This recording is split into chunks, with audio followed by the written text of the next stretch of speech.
Hello. We're in. Okay. Let's keep the music down just a bit. Oh, I have enjoyed my break a lot. Hey, welcome in, Liv. So, I originally was going to play a game today, and I was setting the game up, and when it came time to put in the details, the stream information into my OBS, I saw Homestuck in the category, and I thought, oh, I need to read Homestuck. No, actually, I was gonna go for something completely new and fresh. Supermarket Simulator. I downloaded a bunch of mods for it. And I was like, yeah, I'm ready to play. And then I just realized I can't do anything until I'm free of Homestuck, because it dominates you. Like, I'm not done with Homestuck yet. I need to get through it. So I quickly realized I'm not going to be able to play anything new until I get through Homestuck. What is going on with my eyebrows?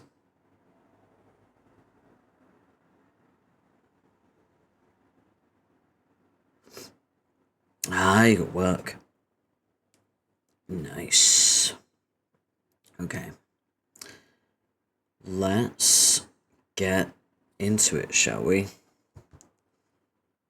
We just started Act 6, Act 4. What is with my tracking? What is happening? My tracking is so bad.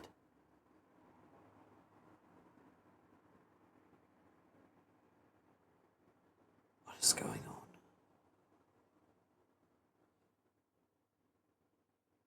What if I reconfigure my camera?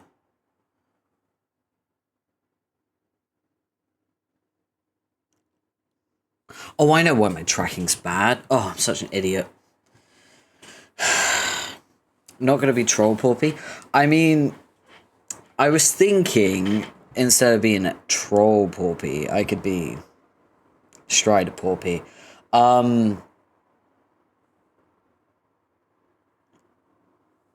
Hold on, let me just turn my light on.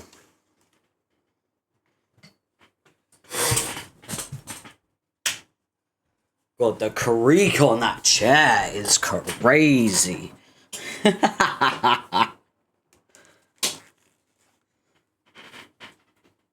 You wouldn't believe I've had this chair for only a couple months, and already it's eeky creaky. Okay.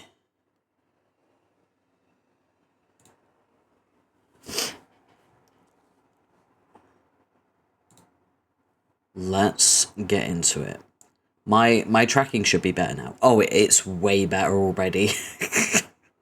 There's me like, why aren't my eyebrows working? What's going on with my tracking? My light wasn't on. Alright, let's get into it. It's a sound panel. Shaking my head. Listen, I took a break and I forgot how to stream apparently, so be patient. Alright, let's get into it, shall we?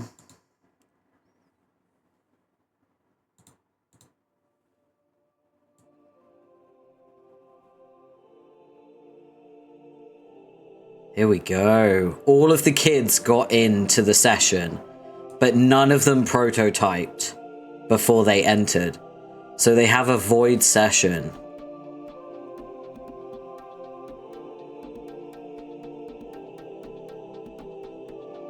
And didn't Club's Deuce blow up Skyer as well?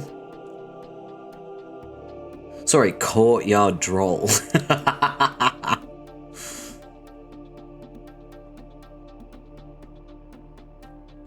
There's honestly, one of my favorite planets. It's so pretty to look at. Look at that.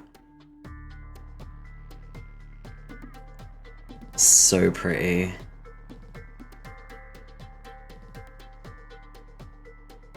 Ah, so nice. Look how green it is.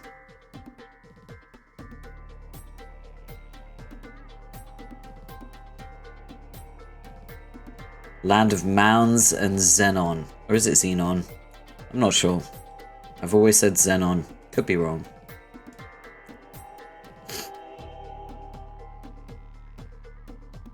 Oh yeah, zombies. At least you got something to strife. Mainly remembered the lesbians. That's what solidified in my head from last time. That's all that matters. One sec. Hold on.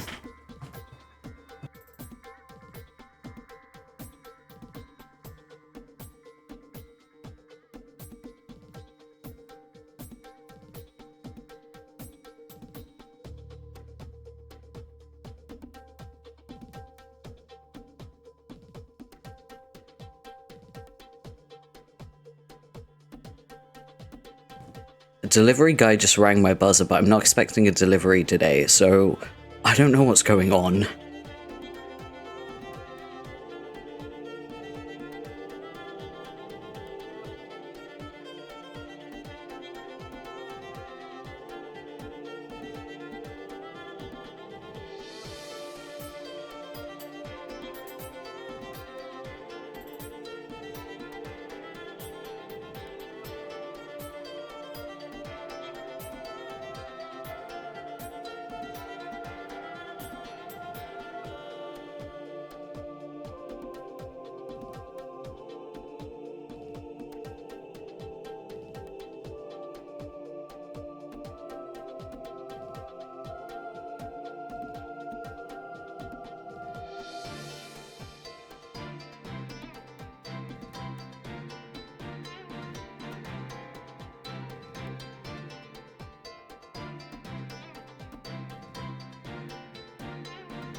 Land of Tombs and Krypton. Sorry, just got back. It was my neighbor's package.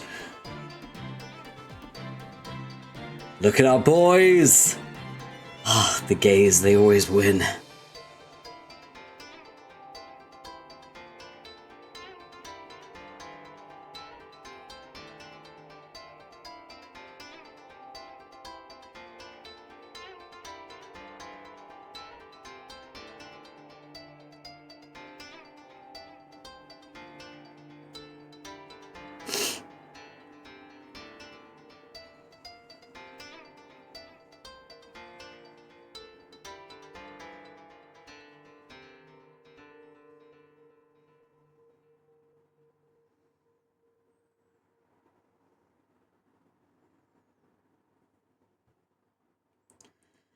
Alright, well I missed most of that.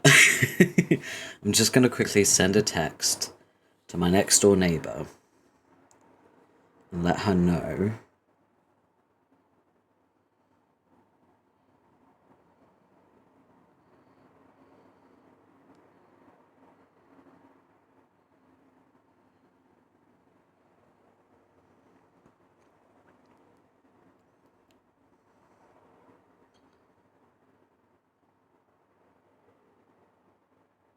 I'll let her know that when I take a break in today's stream, I'll drop it off to her.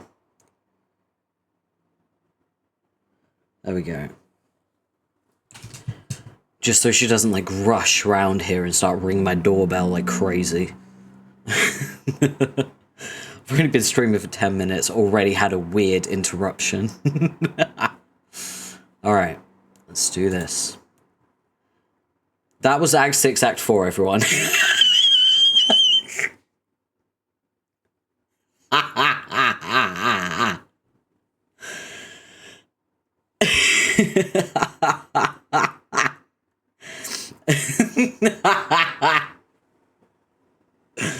Moving on. Act 6, Intermission 4. Let's go.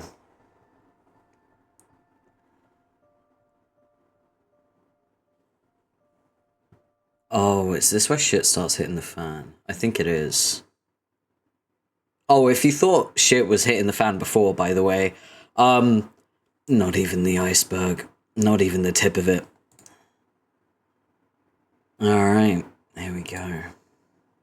Oh, this fucker. Oh, God. Oh, fuck. I'm gonna preemptively hydrate, because if I have to voice his fucking lines...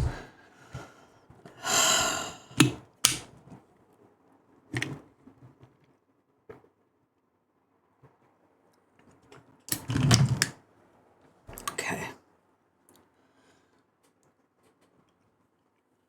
Oh, I'm so glad I refilled my bottle before stream. You are now Caliborn. Okay, everyone, prepare yourselves.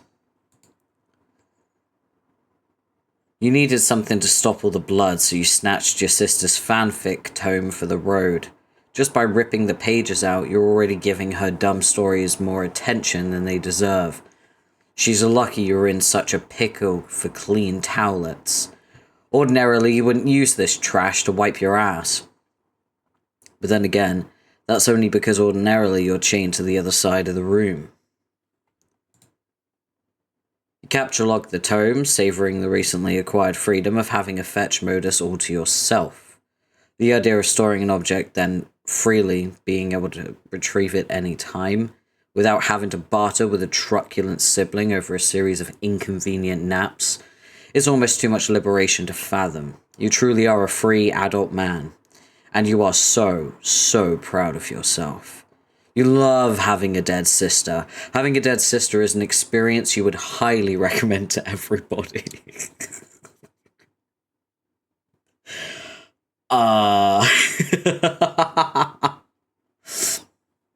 Yeah, I'm gonna disagree. I have sisters. In fact, I'm the only son in my family. I don't think I like him. Well, no shit. He's heavily misogynistic, and he's Lord English. So yeah, he kind of fucking sucks.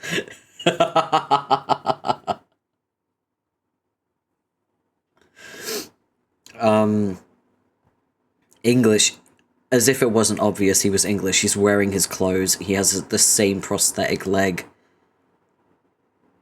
He's been labelled as a Lord of Time. Lord English. You can't say Lord English's real name because it's Caliborn. I just like shouting the word English. English! You're silly. Alright. But yeah, I have 3 younger sisters, and they're all sweethearts, so... I highly recommend not having dead sisters. Obviously, I feel like that, for the most part, is out of your hands. But yeah, if you can prevent it, do. You're already so far from home. You've never walked so far in your life. At least not while awake. The immovable MacGuffin block, keeping you shackled to your room, was just one of the many banes of your existence. It's hard being a cherub and growing up with lots of weird magical rules that nobody understands and has no discernible origin or purpose. It's hard being a cherub and growing up with lots of weird magical rules that nobody understands and has no discernible origin or purpose, and nobody understands. Did I just have a stroke?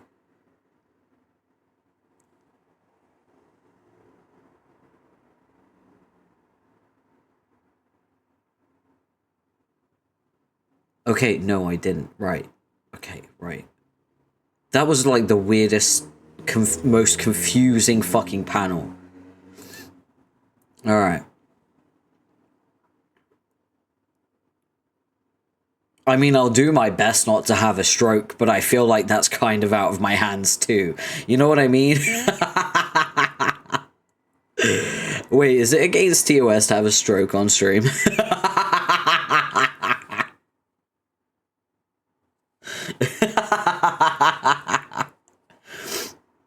humid days. I need to blow my nose because my fucking allergies.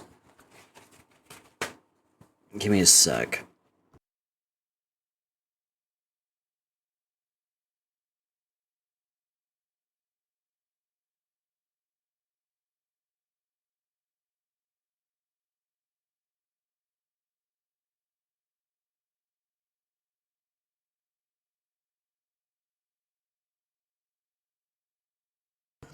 I think what's crazier is that it's against TOS to die on stream, and I also feel like that's kind of out of your hands too, you know what I mean?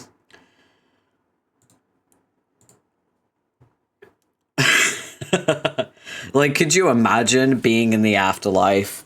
You finally get to whichever iteration of the afterlife applies to your own personal beliefs, be it the pearly gates or the fucking field of reeds or, I don't know, fucking the orchard of fucking nature, or like the fucking harbor at the river Styx in the underworld. You finally get there and you find out from some like afterlife spirit guide. Oh hey, by the way, you got banned on Twitch.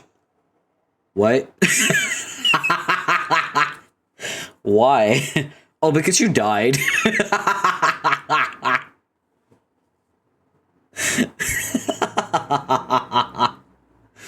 Oh, that'd be so funny. There we go. You peer at your former prison through the scope on your machine gun.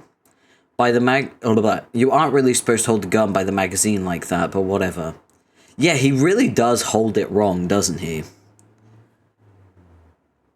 He's supposed to hold it here, but I guess his little arms are too short. It's probably, it's always an arms too short kind of situation when it comes to Homestuck characters. Jade has the same issue too with her base. There's the Crux Truder. It was the only device available to be deployed. You're pretty sure there were supposed to be more devices that went with it, but you guess your game session's a little bit different. You were also under the impression there were supposed to be gates directly above your home, but you don't see any. Maybe if you look higher. Still no gates, but there's Skya, all clouded over.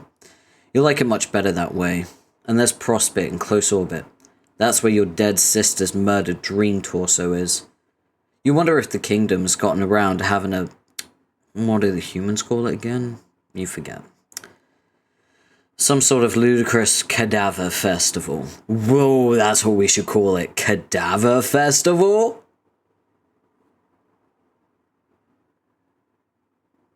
I mean, it's not like they'll be streaming anytime soon. You don't know. You don't know. There are lots of undead VTubers. Points itself. Let's not forget, I died twice. Not on stream, but still.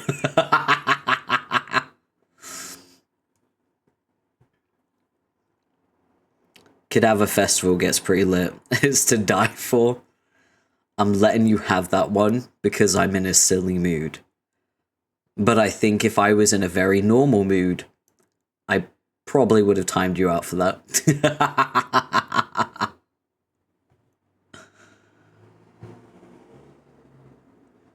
We really should call it a Cadaver Festival, though. That's absolutely fire. Just the typical kind of sentimental horseshit cooked up by races of people who actually live in each other's proximity. They often exhibit such bizarre tendencies that result from esoteric things like culture and tradition. Aliens are so strange. You guess Jack Noir could still be up there too. You'll have to catch up with him later for a debriefing. He's been very useful. You may need his service again sometime. Until then, it seems there's nothing to do but keep exploring.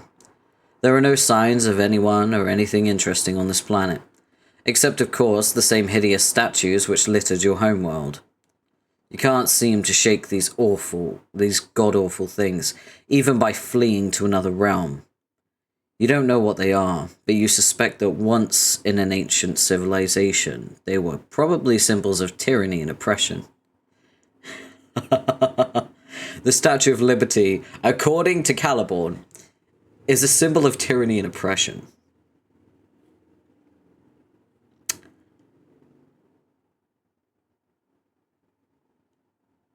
Honestly? I mean...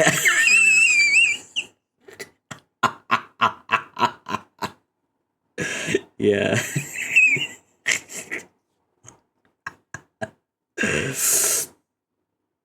Teaser, fuck off. Did you hear how hard I tried not to whistle when I laughed that time? Now that you think about it, you believe your entire planet may have been sucked. Ooh. Sorry, I'm yawning.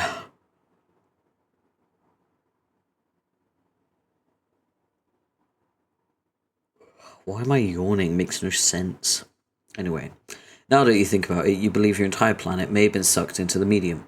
Not just the cruddy statues. The landscape is very similar, minus the bright red glow from the supergiant.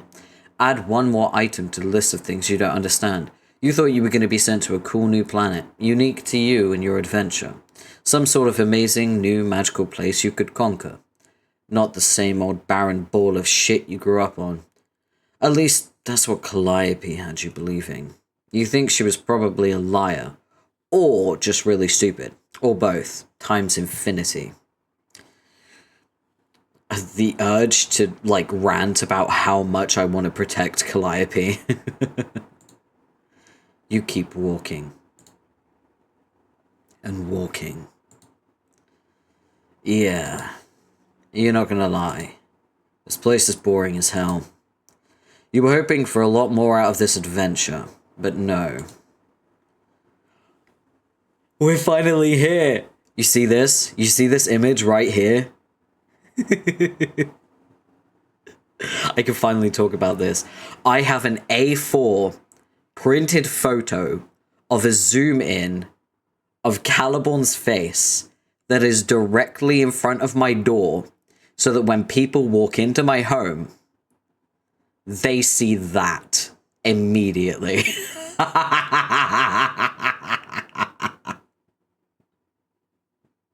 It actually scared the delivery guy earlier. When I open my door, he is peeking over my shoulder.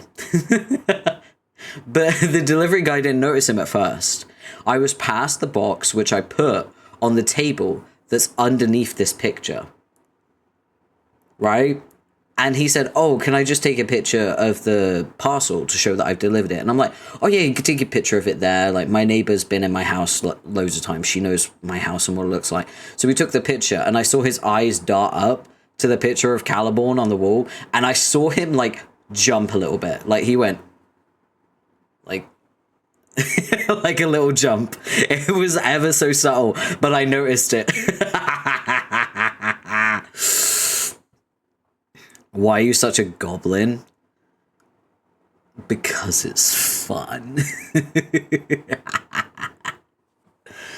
Listen, if I'm gonna do it, it's probably because it's either silly or practical, or both. And honestly, I feel like Caliborn's a pretty good security system to have in a house, just saying. You imagine someone trying to break into my house and that's the first thing they see? They'd take one look at that and be like, nah. And it works. I've never been robbed. Well, I've never had people break into my home to rob me. I should probably rephrase that. I have been robbed. Because people suck. As a classified gremlin, I guess I can't say anything, so please continue. Exactly. You understand. The wasteland is empty. Banality skims the void, where a proper fucking adventure should be, as if grazing the stab wound of a murdered sister, or say a toppled sarcophagus, a stupid note is produced. It's the one assholes play to make their audience stop punching themselves in the crotch repeatedly.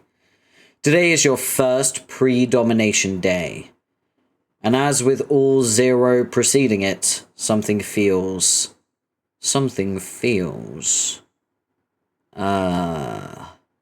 What? What are you looking at? He's looking at you, by the way. He is breaking full fourth wall. He can see us.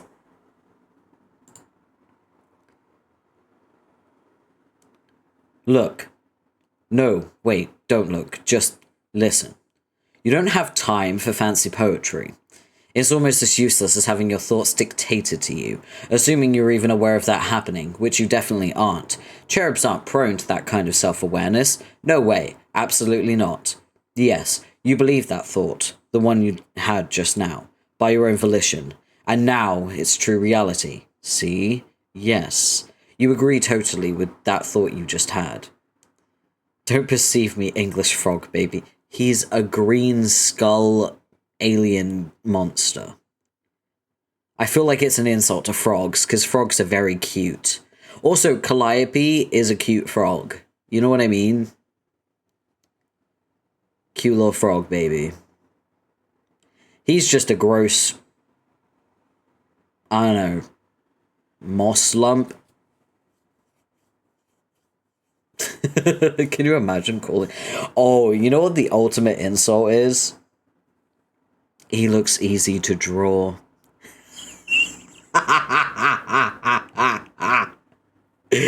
Woo! That's a good one. He looks easy to draw. Right for the jugular.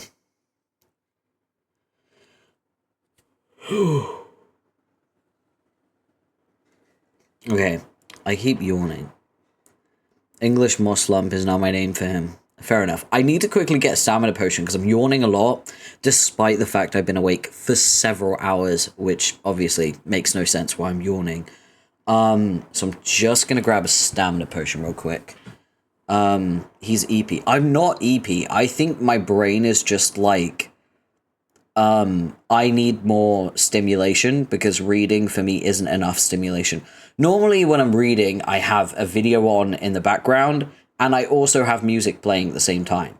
So I only have like one of those things, which is the music right now. I need more. I need like more visual stimulation in order to read. And unfortunately, I don't have that. So I think that's why my brain is making me yawn.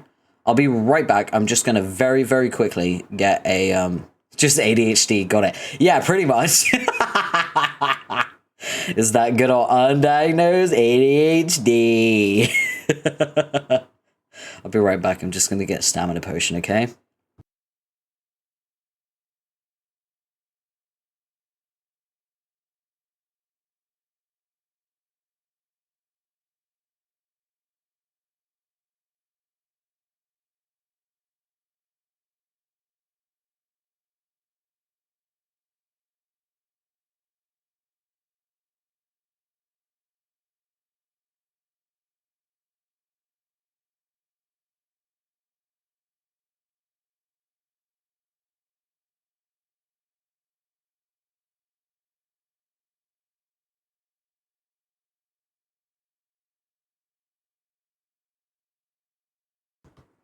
Oh no, I'm so sorry. I just realized I opened my can before I unmuted. You have been deprived of the wonderful sound of a can opening. I'm so sorry.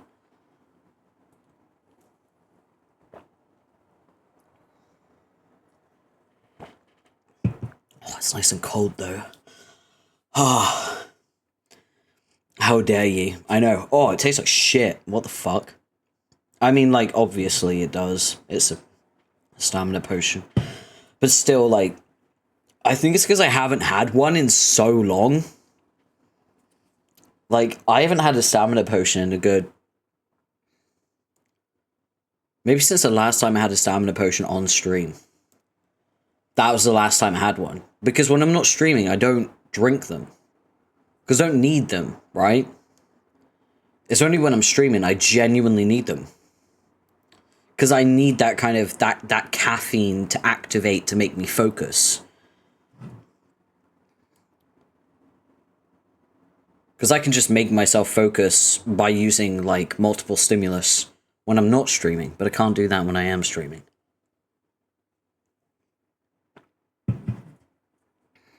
Caffeine. It's so funny that you don't like caffeine. Especially as someone with diagnosed ADHD. That's really funny to me.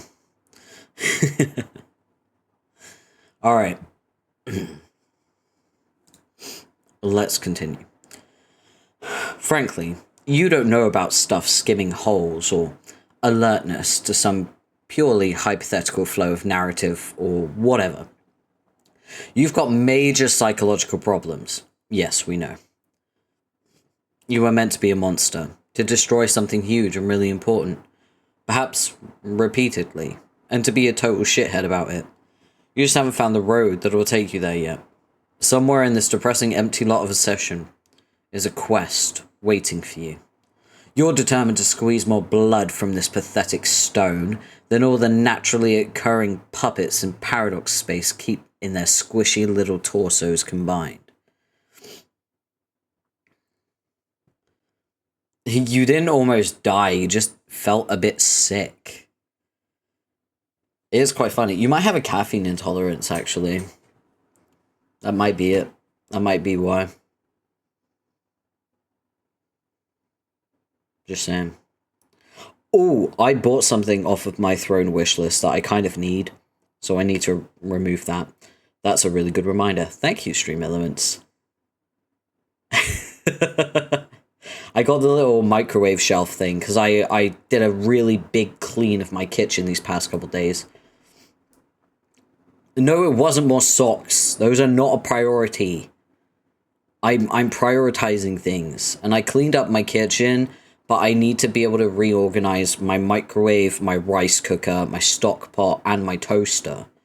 And in order to do that, I kind of need more vertical storage because I have a small kitchen.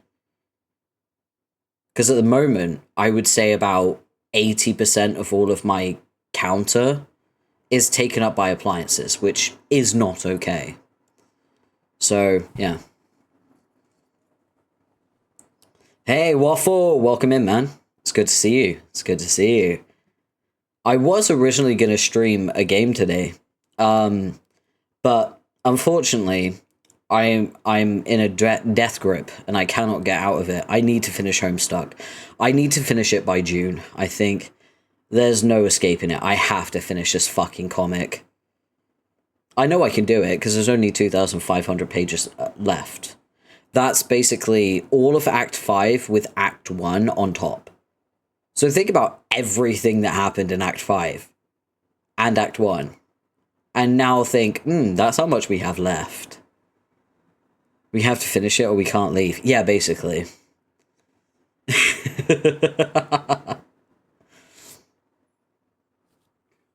Okay. We're going to get through it. I would like to get through as much as I can today. That's why I decided to start streaming a bit earlier. I also had a burst of energy, and I was like, well, now's a good time as any. I have energy, I can stream. So, yeah.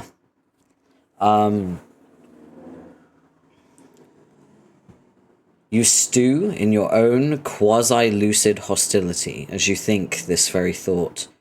The one, right there, that feels like it's being dictated to you, you think. You think it feels that way, so you guess it's true.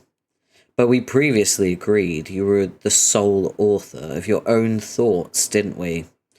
That's the thought you should be thinking, and more importantly, believing it as hard as you can, thus slightly reducing its stubborn fakeness attribute. You then think the word, huh? That doesn't sound like a thought you would have. You think to yourself thoughtfully, what the fuck? But seriously, you've got to stop this. If you keep thinking thoughts like this, you'll probably start going crazy. And if you start going crazy, this desolate one-player session will start to feel a lot longer than it's already going to. And more specifically than it already did. Still, you can't quite shake the feeling. You have a feeling. It's already been a long, hey! What's that over there? That looks like a great thing to distract you from your awareness-addled reverie. It has been a journey, yeah. We got a long way to go, though. Think about everything that happened in Act 5. Like, I got through half of Act 5 on April 13th. That was the big 13-hour stream. So half of Act 5 was about 1,300. What am I talking about? Half of Act 5 is about 1,000 pages. That took me 13 hours. So we've got a good, like, 30... Yeah, about 30 hours of Homestuck left, basically. 30 to 35 hours of Homestuck left.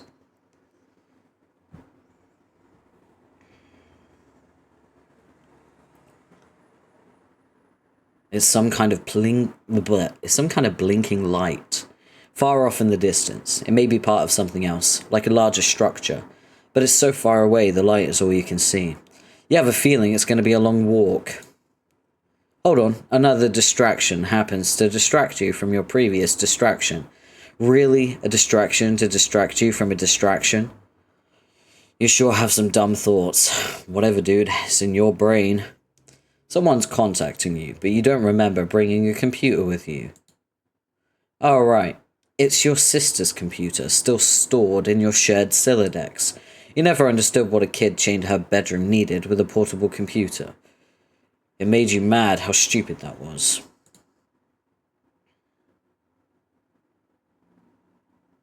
You take a look at the message. Yes, just as you thought. That plastered floozy is spouting her nonsense again. Looks like your sister told the human her name. That is a clear and egregious violation of the rules. She must have been getting really desperate. The joke is on the human, though. She's trying to wake up a dead girl. It seems their session is still completely blacked out. What a bummer. Where's the fun in harassing these losers when you can't see them? Maybe it's time you left them all behind anyway. You don't have the patience for games with idiots anymore. There are much bigger things on the horizon for you. Psst. Hey, Calliope's bro. I got a secret message for you. It is... Calliope. So, did that work? Calliope is 3 times the charm. Come on, wake up, sleepyhead. Listen. Maybe you're just AFK. I hope your dumb POS brother doesn't end up reading this instead. I wish you would wake up. I really want to talk to a friend about everything that just happened. I mean, another friend who's not part and parcel to my 3 BFFs ridiculous nonsense.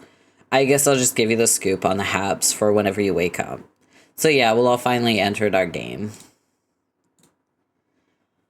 I think I was being the worst kind of turd for opposing ideas for so long. I guess I thought I was being noble. Noble, you say? Noble. Interesting. Like, sacrificing something that was important and we all wanted anyways, just so I could fuck with the witch and her plans. But I don't know what I was thinking. Because this shit here is P-grade. I've got to say. Now we're all of a sudden in this crazy place, full of pretty green hills and a black empty sky. Never actually seen anything like plants growing or a countryside. So peaceful and quiet here. I mean, the racket my loudmouth pals are making notwithstanding. We're just chilling at Jake's old broken house on a mountain, figuring out what to do. Lol, this all happened so fucking fast. I can't believe we're all together like this suddenly. Just hanging out, an actual person, in our moon jammies. This is better than I ever thought it would be in the silliest and stupidest way. Feels so surreal and amazing. Just being here with my friends. I'm still not even sure how this all came together. Mostly a lot of Machiavellian / heroic extreme strider bullshit. That's exactly how the Striders operate. It's just extreme Strider bullshit. Like, I was under attack there. My colony was burning, and I remember dying. And I think Jane must have died too. She was on Durst, but I have no idea how she got there. I don't know if Jake died too, or what. All I know is people were just dying their asses off left and right. The beeline is we were all in some shit. Dirk, I think, must have killed himself and, like, shipped his own head to Jake on Makeout Mountain. But Dirk also kissed me, it would seem, while I was too dead to notice. Unfortunately. But then I woke up in Durst, which was getting worked over by the red shit too. And there Jane was, all lying there bloodily and heartbreakingly and probably dead. So I knew I had to kiss her, but God, I feel so pathetic. I just couldn't do it for some reason. I wanted to, but I guess the blood grossed me out, and I'm a total disgrace of a friend. I don't think I'll tell her because it's too embarrassing. Then Dirk wakes up, kicks my squeamish butt out the way, and kisses her, even in spite of his superhuman gayness, because he sucks less as a hero. And then we're blasting off suddenly on his fucking rocket, and I don't even know what's happening, but it's also awesome. And we scoot by somewhere and pick up Jane in her yellow dress, and now she's flying with us, screaming the whole time. And then we get to Jake's place, and shit everywhere is on fire, and he's asleep. So Dirk splashes him with a bucket of ocean and tells me and Jane to hide. So we do, and Jake wakes up, starts arguing Dirk's gross head from the fucking future, and climbs up on his stone wall for some reason, and just starts making out with the head while the volcano explodes. Jane and I are like, what the absolute fuck? While Dirk's just there with his bucket all like, yup. Then we all eat out of that popsicle stand. So now, here we are. Wow. That story is a goddamn mess. What did I even just say?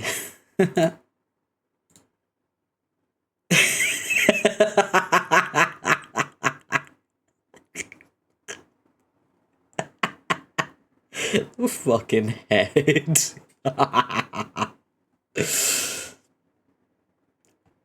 I don't know. I'll try to make better sense of all this later. I just wanted to tell you. And thank you for all you did to bring us together like this. It has meant so very much to me. Oh, guess what? I even have a new lightning bug pal. He's toadies cute and friendly and blinky as all get out. I think I'll name him Dr. Blinkbottom. No, that's shit. How about Twinkly Herbert? LMFAO, that's kind of sucky too. But I like it, so I'm gonna keep it. Herbert just blinked in total agreement. Oh my god, what a friend. Okay, Calliope. By which I mean Calliope. Still nothing. Okay. Well, I should go then. My party is getting a bit rowdy over there. Oh my god. What are they actually doing?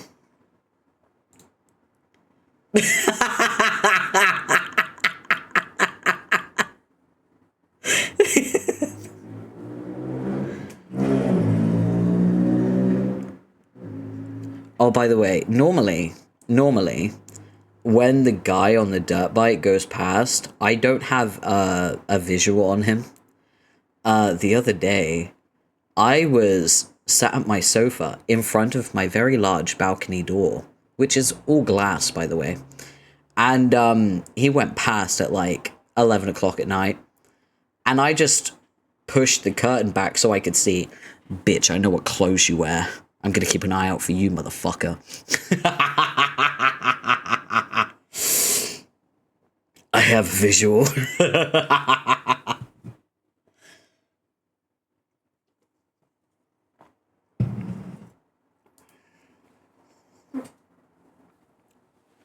We do really need to make sure that we get a Christ on a bike.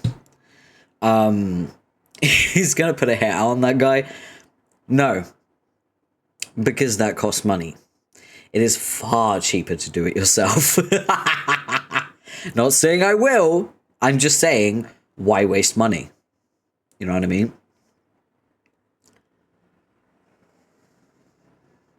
I am going to try to get his license plate, though, because it is a problem, and I'm probably going to report him. Because it's the fact that I have audio records of him actively disturbing my streams. And I have the clock on my streams to show you exactly what time it was as well. To show it's after 10 p.m. It's kind of crazy that this guy is going around on a loud-ass dirt bike that late. So yeah, I can just use my streams as a fucking reference for him disturbing the peace, basically. The moment I get his license plate, it's fucking over.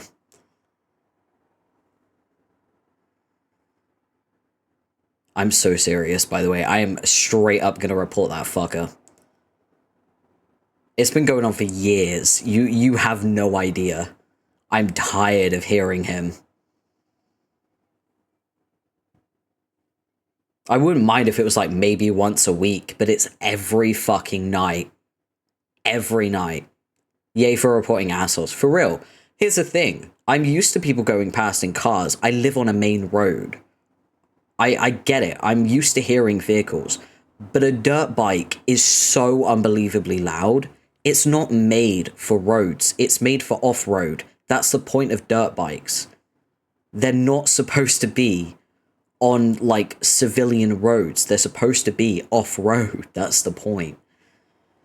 Get a normal fucking bike, bro.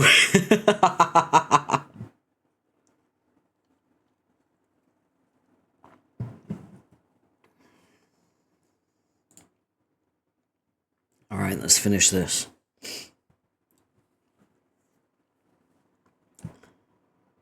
Not even 10 stinking mins in our magic best friend quest, and they're already jacking up the drama. Need to flag down the drama ambulance. Haul these fuckers away. Wow, they're really being so absurd. Maybe it's just because I'm not tipsy, ATM, but this shit is like hell's of amateur hour to me right now. Maybe if I wasn't as sober as a nun getting slapped by a librarian, I wouldn't even notice. For reals, though, may I just say, dying is a hell of a way to sober up quick. Gotta remember that trick. So hey, wake up soon. Well, I will try again later. Must deal with some shit now. Ugh, I think I could use a drink.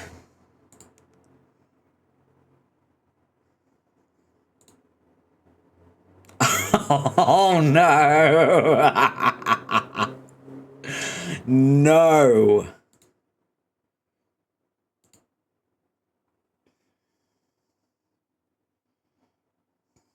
This fucker. Oh boy. Okay.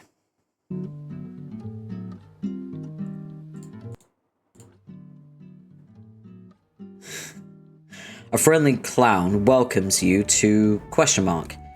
It seems he would like to be your guide. You know what's really funny? No one has questioned how he is even here when he is currently on the Meteor in between sessions. He's on the Meteor with Carcat and Dave and Rose and Kanaya, traveling across the Yellow Yard to get into the Alpha Kid session. So how the fuck is he even here?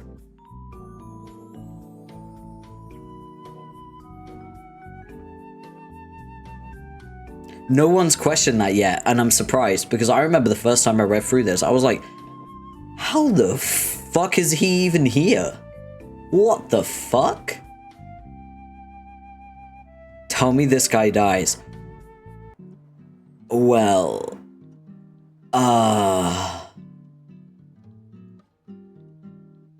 Tell me when the story ends, he burns in hell.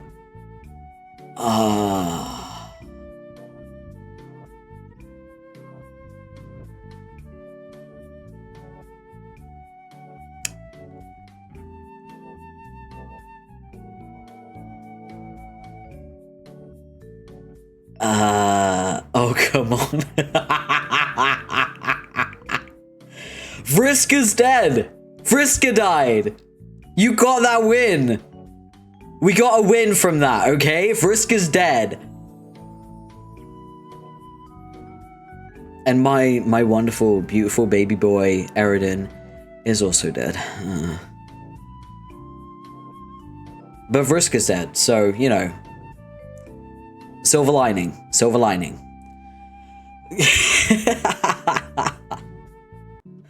Of all the characters that die, why not the pre-2016 flowy-looking ass murder clown?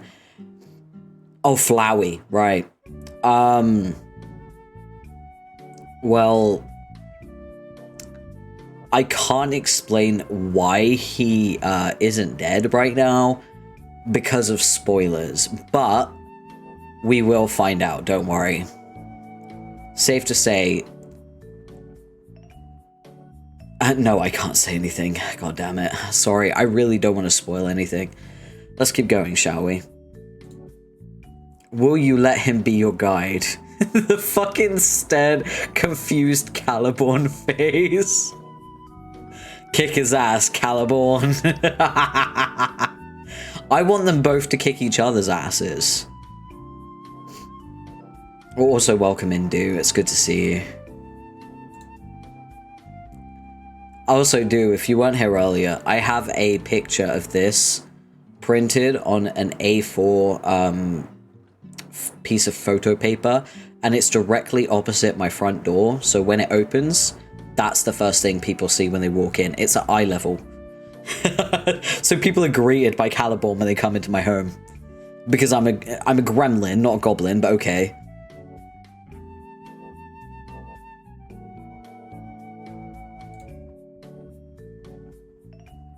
That's a curse.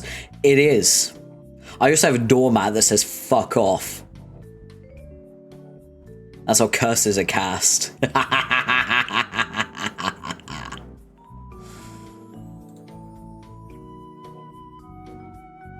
I fucking love this image so much. I think I'm actually gonna take a screenshot of this page.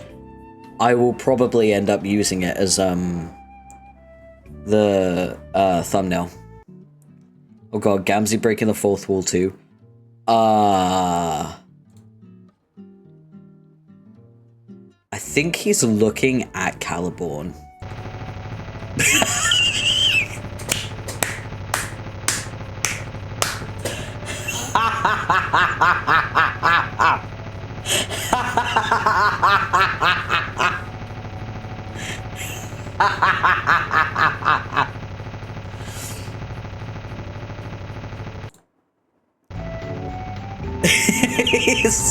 he's still shooting him. Caliborn. Caliborn, what are you doing? How much ammo does he have in that mag? It's a magical gun. It's a magical gun. It's already been established.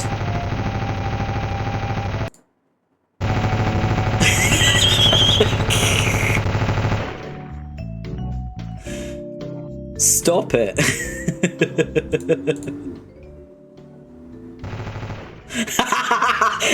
the final, like, that final double tap is so funny to me. Just once more. I just want to watch that once more.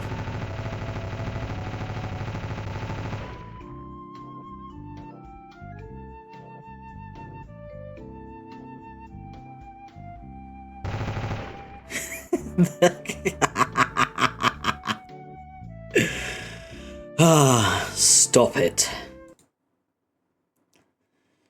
You finish brutally gunning down a semi-innocent clown for 5 solid minutes, and turn your attention towards this mysterious tower. What the hell is this thing? Maybe that clown could have helped you understand what you're supposed to do in this empty wasteland. But no, you had better ideas, and all of them were bullets. Never enough. Yeah, I think Caliborn's gun is magic. I think it's based off of you know how like cherubs have magical MacGuffins? Pretty sure his gun is a magical MacGuffin of some kind. Not totally sure though. But I am almost certain. Just because Calliope's wand turned into a pistol, and it was the same pistol that Spade Slick used to kill Snowman, which destroyed the Trolls universe, right? So I'm pretty sure that both of their weapons are in some way magical MacGuffins.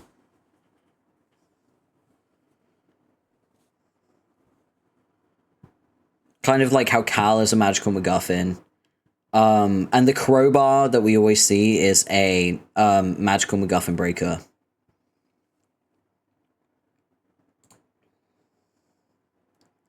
Oh boy.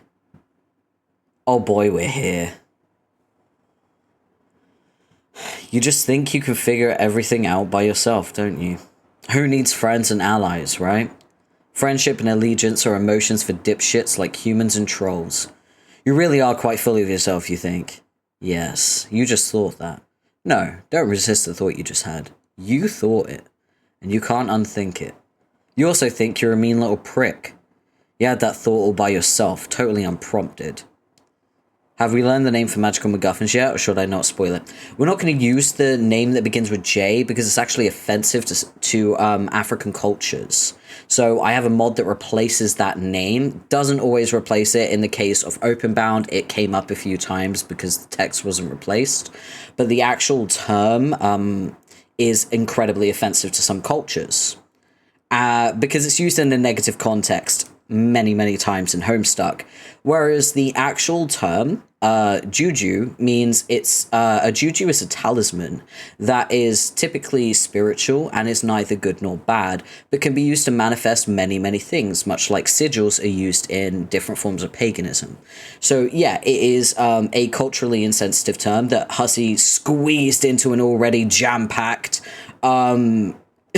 comic filled with incredibly offensive terms. So yeah, I thought it for the best to just censor out the very poor usage of that word. The word itself, juju, is not bad, but it is used in negative connotations in Homestuck. That's why I say magical MacGuffin. So I hope you understand. Today, we learned something new. I always think it best to be at least somewhat conscious of the issues surrounding Homestuck. There's a lot of them, though. It's not always easy to keep track of. Thanks, Hussey. Yeah. Thanks, Hussey. Thanks to you, I have to download a shit ton of fucking mods. And I also had to profusely apologize for Damara's fucking text in the last stream. Hussey brought an extra empty suitcase for this journey just to fit all that culture he appropriated. I would say there was more than one suitcase. I mean, look at Damara. While we're on the topic, look at Damara, the only Asian representation in Homestuck.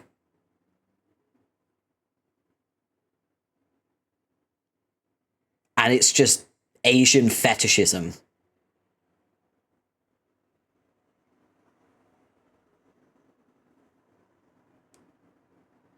Let's not look at Damara, ever. Oh, yeah.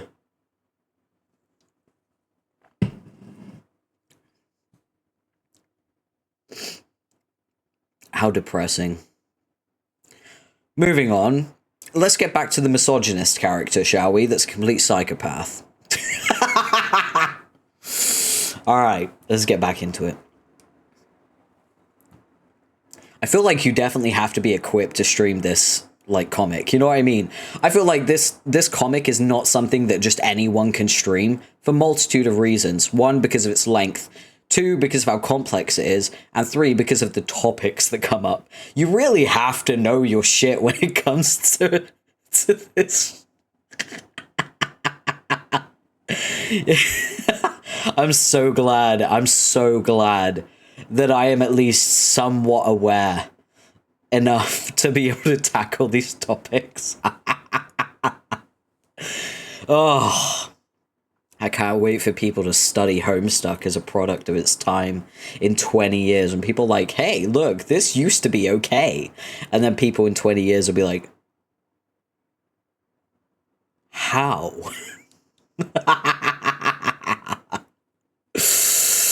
Oh, boy. Oh, also, quick reminder, because it just popped up in my brain. I can't believe you spelled Gamzee like that. You spelled Gamzee like Ramsay, like Gordon Ramsay. Why did you do that? You have a Google Doc. Liv, you have access to a Google Doc. A Google Doc I painstakingly worked on. What do you mean?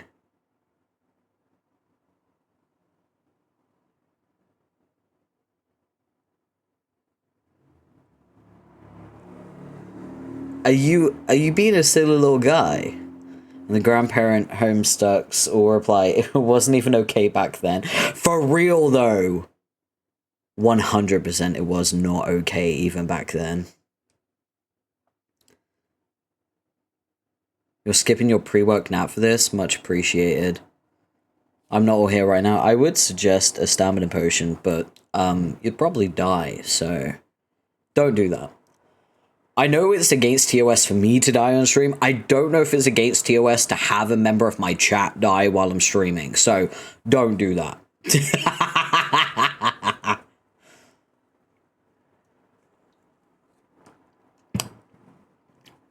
Man, I'm an uncle, and I can't imagine what would happen if my niece or nephew came up to me and they were like, I want to read Homestuck.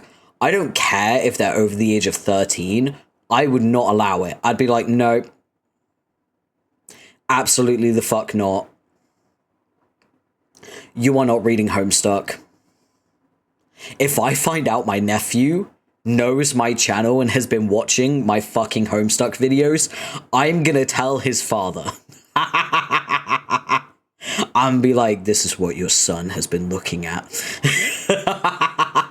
I'm gonna list all the worst parts of Homestuck, and I'm gonna scare him into turning off the Wi-Fi for good.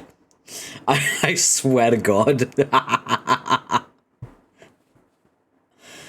Protect the children, don't let them get into Homestuck.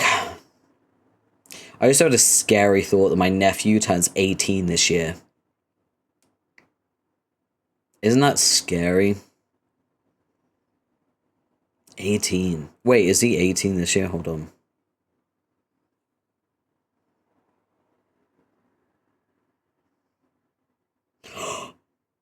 No, wait, he's 19 this year.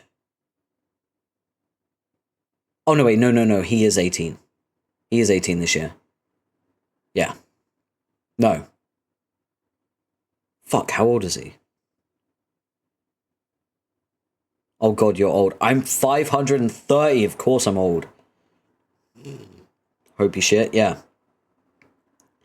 I'm almost certain he's 18 this year. No.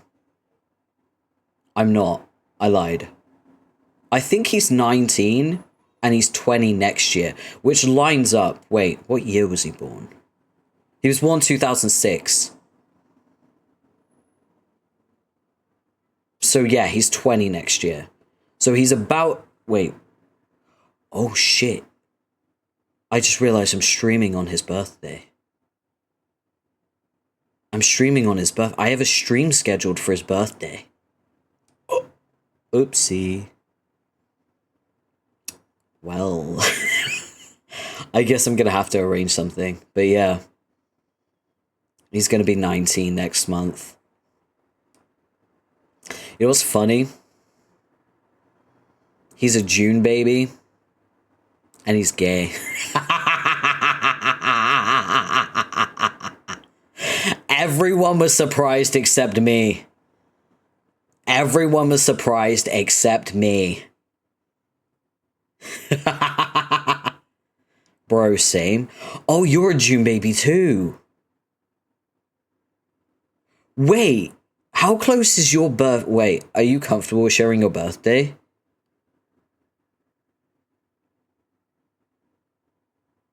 Yeah. Because my nephew, he was born on the 1st of June. June 26th. Ah. So my nephew's older than you by 25 days. That's so funny. Wow. You were born in 05? Oh, yeah, because you're already... Yeah, okay, never mind. He's a year younger. Yeah, he's a year younger than you. I keep forgetting his age, I'll be honest. But damn. It makes me feel so old, because whenever I imagine him, I'm like, ah yes, 5-year-old child that I used to babysit all the time. Oh, man. Makes me feel so old. I used to, like, come home from high school, and then I'd go to his, and I'd babysit him. While his parents went out on dates. And then, like, they'd come back, and his dad would give me a pack of cigars and £10, and then I'd go home. Also, yes, his father gave a high schooler packs of cigars as payment, because that's my family, everyone.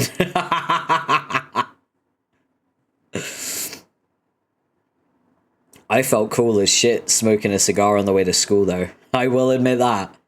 I wasn't cool, but I felt cool. That shit will wreck your lungs, though. Like, cigars are horrible.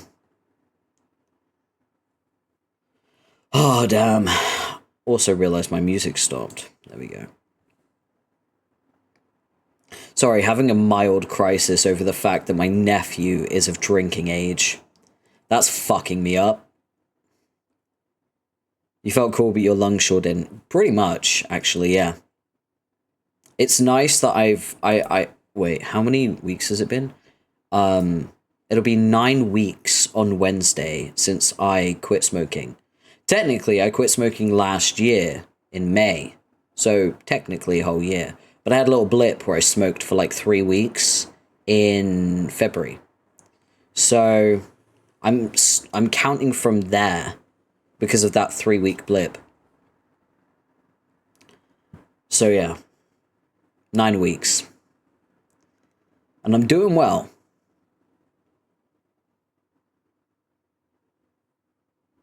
Almost had a whole year. But February was rough. There was a lot going on in February. I was stressed the fuck out. I had burnout too. Ooh, that shit was ripe.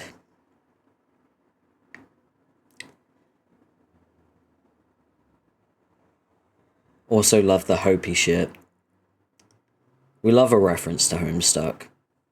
Alright, let's get back into it, shall we? Enough yapping. You just think you can figure everything out by yourself, don't you? Who needs friends and allies, right? Oh, wait. Where was I? You had that thought all by yourself, totally unprompted. And it's causing you to reflect on a lifetime spent being petulant and awful. Wait, no. On second thought, you don't think that. You have no remorse and you think you're great. No, you don't think you're great. You think you suck. And you regret slaughtering that juggalo. Please do not argue with your own brain. That's what a lunatic does.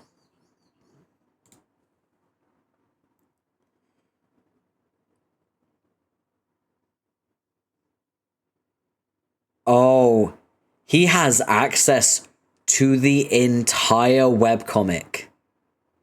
This is the webcomic.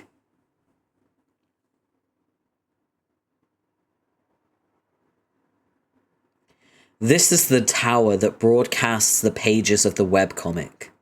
And Caliborn now has access to the webcomic as a narrator.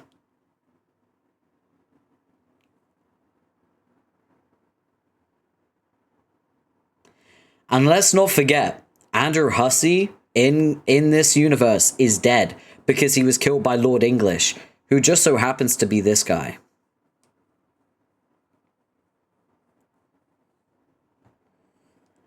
You're really upset that you killed that sweet, helpful bard. No, don't pretend you aren't. He only wanted to be your guide. Would that have been so bad, you wonder? You wonder this to yourself while a tear rolls down your stupid red cheek. You turn away so no one can see you cry, but you let out a muffled sob and everyone can tell how sad you are. Hey, voice in my head. Yes? Shut up! No way. Then who would describe what you're thinking and feeling? Nobody. I can think my own thoughts just fine. They're less stupid and condescending than the thoughts you tell my brain to have. But your thoughts are shitty. You should be grateful to have someone to spice them up for you. No, what's shitty is you. And what's also shitty is the shitty piece of shit machine you live inside. I don't live inside this thing, you idiot. This is just sort of like a radio tower. It receives and transmits signals. That's kind of obvious. It's not obvious, it's dumb and confusing. I demand to know what's going on. Tell me. Gamzee could have told you a lot of stuff. Who? Can't believe you shot him like that. What's the matter with you? He was literally the first living being you've ever met in your whole life, and you gunned him down without a single word. You've got some problems. Oh, the clown. He was dreadful and purple and needed to be exterminated quickly. He was a huge fan of yours, and was really looking forward to meeting you. He wanted to help you with your quest. This is my planet. No one else can live here. I don't need help. Yet you want me to tell you what's going on? Yes. Tell me immediately. Nah. Ah. What? I'm getting frustrated, both by you and this fucking keyboard. What's the matter with it? It's making it impossible to type my quirk. No, it's not. Yes, the caps lock key appears to be permanently depressed. How do I make it not like that? It's locked. You need a key to unlock it. You need keys to unlock a whole bunch of features on this tower. Where is the key? How should I know? Because you're an infuriating font of knowledge about many things, including my own brain behaviors. Why should I tell you everything? Find your own fucking keys. It's your quest, remember? No, but typing like this is bad. It's really throwing me off. I don't understand the problem. I can't make my U's little. No, I got that, but caps lock should make it easier. You do realise when caps lock is on, you can hold down shift to make letters lowercase, right? What? No, I don't use caps lock. I thought it was supposed to be like a training key for babies. A training key? Maybe also for girls, for when they get hysterical and make their letters shout. Okay, got it. Really great theories there. So, how do you usually type then? Just never mind. Hang on. Are you saying you hold down shift with one hand while hunting and pecking for all the letters with the other? And whenever you type a U, you just let go of shift? I said never mind. Wow. Okay, look, I can acknowledge the method you propose is a lot more efficient and sensible. I just have my own style that I'm comfortable with. And also, I just never thought of that. How old were you again? Fuck you. Okay, the thing is, don't tell anybody I said this, but I've always had a lot of trouble at learning stuff. Yeah, I know. Fuck it. I'll just type in all big letters, even the U's. Who cares? Aw, looks like someone just took his first big step towards growing up. Actually, typing this way is a lot easier. Looks like I win this round, arsehole. Win what? I was the one advocating for the use of caps lock in the first place, doofus. Don't antagonize me. You aren't a funny person. I can tell you think you're funny. I may have problems learning, but I know when a piece of garbage is trying to be funny, unsuccessfully. Have fun being stuck at home. I will. I'll see you later. Take care and have fun at work, or at least try to. You're right. I do think I'm funny, sometimes. Maybe I'm wrong, though. Haha, you are. Just a wrong and unfunny guy. We all have our flaws to overcome. I do my best, just like you. Think of... Bleh.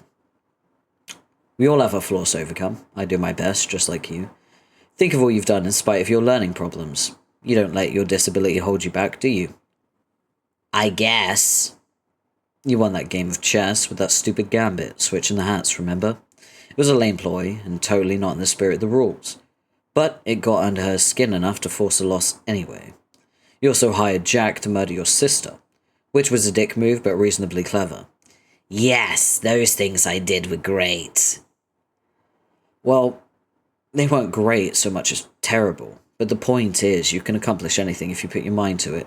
Just because you struggle with learning doesn't mean you can't realise your destiny. You just have to work a little bit harder at it.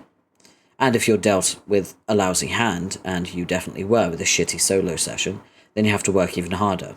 That's what I'm going to do. I know you will. You're going to prove all the haters wrong, exceed your own limitations by miles, and accomplish more than you ever dreamed possible. Yours is quite an inspiring story, actually. It's just a shame that all of your accomplishments would be so horrible.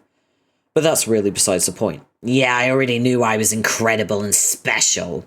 What are you trying to do? Inspire me? Save your breath, fuckhead. No, I don't give a shit about making you feel better about yourself. I'm not your guardian, or your sprite, or your exile, or your fucking life coach. I'm just saying some things that are true through the narrative prompt. Take the facts or leave them. Most of your facts are boring so far. I would like better and more useful facts right now. You may be destined for bigger things, but you're still an atrocious, stupid child. And you may have won the game with your sister, but that doesn't mean it was the best thing for your development as a person. You had her dream self killed, which is not an opportunity your species typically gets. So she died prematurely instead of allowing the conflict within you to settle itself naturally. In short, you forced your predomination to happen a little too early. And now you're stuck. Stuck? Yes, your personality is stuck in some sort of cantankerous, prepubescent limbo. You're going to be a stunted, miserable tool forever. Well, how long was I even supposed to wait for that twee bitch to get out of my skull? It's kind of sad. You don't know anything about your own species, do you? And I guess you do? Yeah, pretty much everything. Tell me then. No. God damn it!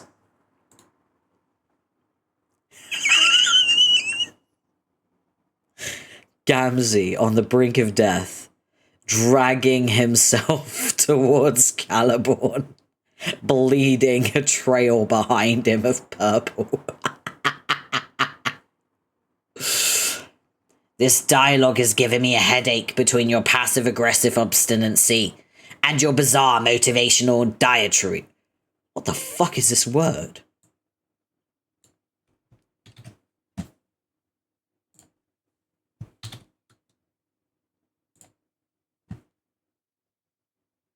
How do you say it? Diatribe. Diatribes. Okay. A forceful and bitter verbal attack against someone or something. Explain to me how Caliborn is supposed to be the stupid one when he's got a vocabulary like this. That's crazy. That is pure Andrew Hussey bullshit right there. Makes no sense for his character to be able to say words like this.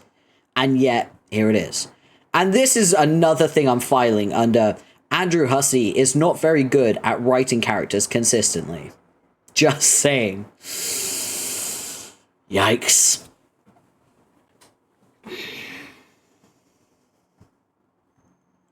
And your bizarre motivational diatribes, and the fact that I'm having a hard time telling our text apart.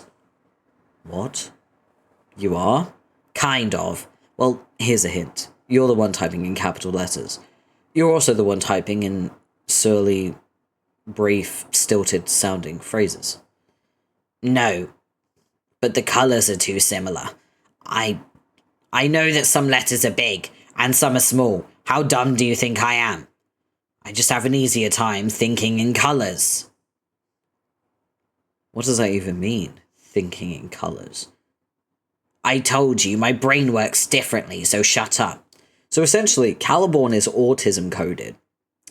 And once again, as someone who is autistic, and was diagnosed 10 years ago. I want to make sure that we are aware of the fact that his depiction of autism, and also the depiction of other certain autism-coded characters, they're done very poorly. They're done without education.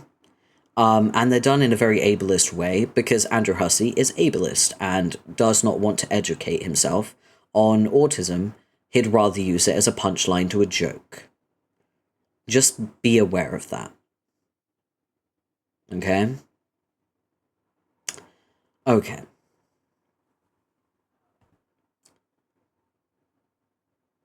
Also, color coding text is so fucking valid, because I do that. Well, if you want to change your text color, you can turn on some of these monitors. The thing is, this thing is like a needlessly complicated desktop computer, really, made of a radio tower tree of old CRT monitors. Rooted in a big transformer. It needs power, though. How do I power it? See that loose plug over there? Oh, fuck. Plug it into something. What a load of shit, that cord is so short.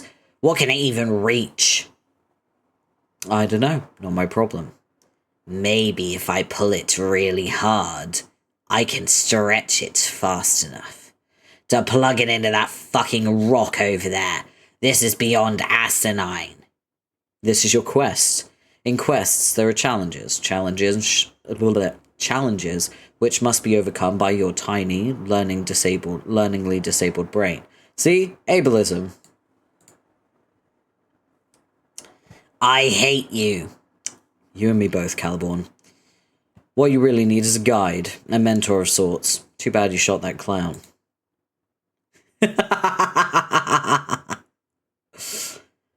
Stop touting the wisdom of that imbecile with the disturbing underpants. The only thing he has taught me is how to receive hundreds of bullets through the torso in the least dignified manner possible, and also a crash course in dying a painful death, hopefully. Sorry to disappoint you. He's not dead. What? What did you expect? He's clearly a god tier. Bullshit. Haven't you ever seen a god tier before? You do know what that is, right? Yes, I know what that is. Then you know he's immortal, and can only die under very specific circumstances. Guess there's no point in trying to kill him. But his wings fell off. I saw them fall off. Yeah, I guess they did. So? So I think he's probably faking. Oh, please. Paranoid much. Why would anyone go to that kind of trouble? What would be the point? He would have to be such a jackass to do that. I don't know why he's faking. I just know those wings were bogus pieces of shit that were like strapped on, which means he's a fraud. If you don't believe me, just see for yourself. Huh? You made the rookie mistake of turning your back on the body. Oh my god. How can he possibly still be alive? See? Fit as a fiddle. Barely a scratch on him. Bro, he's literally fighting for his life.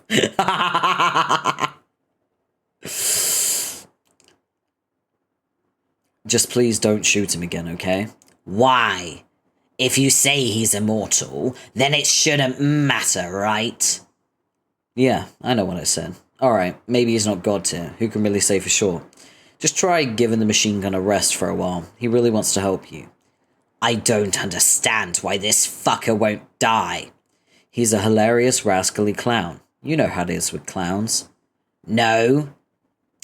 They're notoriously difficult to kill, for reasons that basically don't make any sense. I'm personally not aware of a single timeline in which this codpiece packing moron dies. What? What does that mean? It means you can't keep the clown. You can't keep down the clown. Say it with me. You can't keep down the clown. No, I won't say it.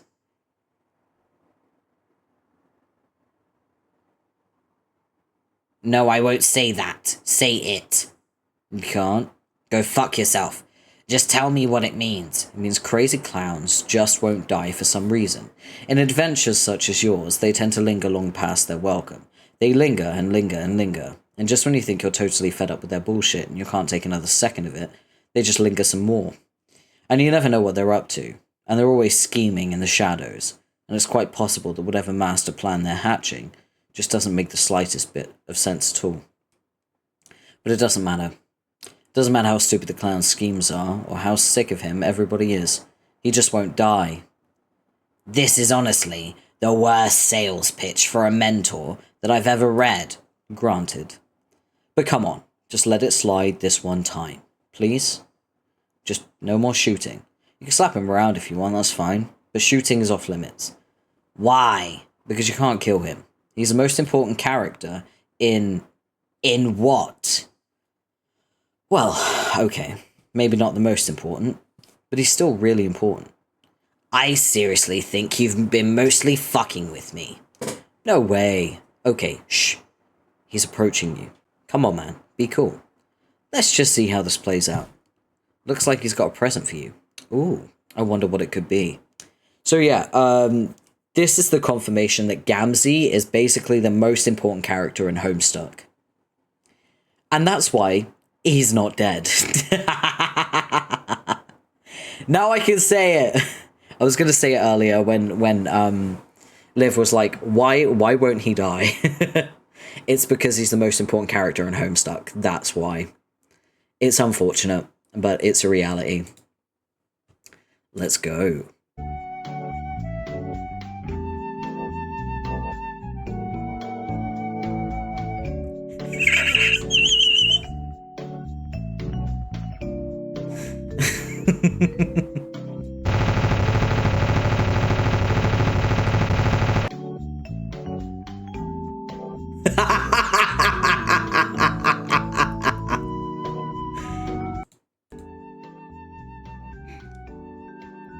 You motherfucker. He looked at me funny. Yeah. Wanna know why? Because he's a fucking clown. Do not type... Because he's a fucking clown. Do not type in big letters. It confuses me. Why do you have to be like this? Why can't you just be down with the clown? I don't know. I like shooting him. He just has this perfectly shootable torso. Hey, what the fuck is this horrendous music? What? You don't like it? It is without a doubt causing me more pain than whatever this unkillable clown is feeling right now. Well, whenever you shoot the clown, I play the elevator music. Oh, fuck no. That's the deal. Either shoot the clown and face the music, or put on your fucking big boy suspenders and stop trying to murder him. Alright, whatever. I find your stipulation to be tyrannical, but fine. Just plug the thing in the goddamn box already. Alright, now what?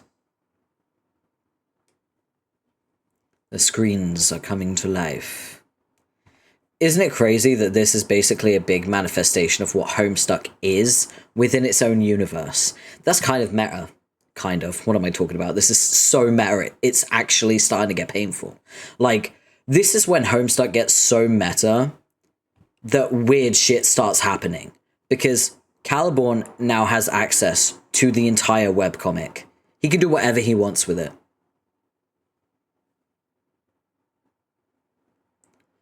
Now all the monitors have power. Each one is set to a different channel, but they won't display anything unless they're unlocked. You unlock them by finding the right keys and using them on that little model of the radio tower next to you.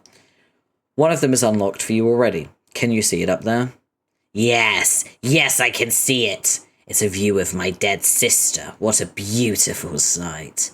She really makes a more breathtaking corpse than I ever imagined. Whatever you say, weirdo. Anyway, it's like I said.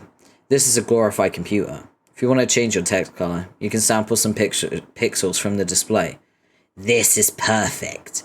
I was intending on using her putrid green blood to color my text. Were you? Yes, it was gonna be like painting my words in her blood as a token of my ruthless triumph. Then, on the next time I was gonna harass someone, it was going to be all like, look who won. It's just me now. And I would just be like, now what's up, bitches? It was going to be so bad ass. Okay. Also, this is a funny coincidence, but I was also batting around the idea of stealing her big use anyway. I mean, as another kind of trophy to let people know I'm whole, and the best sibling is in charge now. I was on the fence about doing that, though, but I guess your stupid locked keyboard maybe forced the issue. But I'll just say badassery was the reason and omit the tedious anecdote about the keyboard. So yeah. Then, let's consider this a serendipitous facilitation of all your most juvenile typing fantasies. Let nobody henceforth mistake you for a guy who isn't trying as hard as he can to type like a cold-blooded motherfucker. Yes, that's what I want. Great. Now grab that mouse there and pick a new colour. Excuse me, what the fuck is this? It's a wireless mouse. No. It's this awful kind of mouse. The kind with the glossy orb. I hate these. Yeah, me too. Don't worry, Caliborn. I'm right there with you. I hate trackpad mice. They're the worst. Like, I understand. If you use them, more power to you. But fuck me, I hate using them so much. I've had to use them before, and I just... No.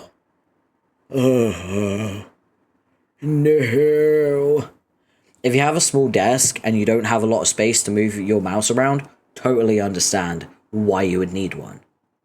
However, they kind of fucking suck.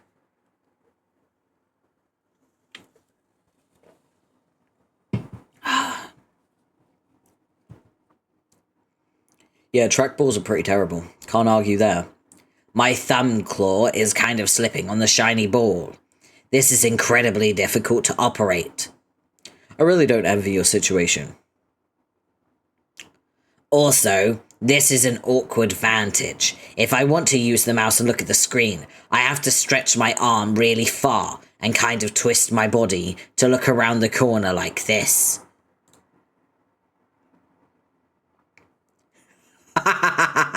Fucking Gamsy, man. Ugh. Well, maybe that's why it's a wireless mouse, so you can pick it up and walk around the tower and use it on whatever monitor you want. But I can't move it. Pardon? It's stuck. Why is the mouse stuck? Probably because it's welded to the counter. Are you fucking serious? Yes. I cannot believe this. What sort of arsehole would set up a wireless mouse and then weld it to the counter? That's a hell of a question.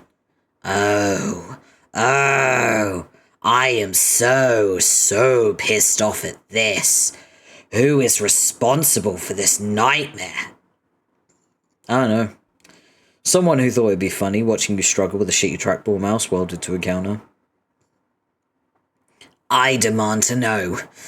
Was it you? It was you, wasn't it? Maybe.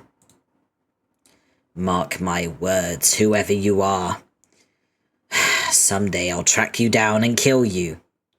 You already did. Liar. It's true. It already happened in the quasi-future. What? For someone who's supposed to be a lord of time, you really suck at thinking four-dimensionally.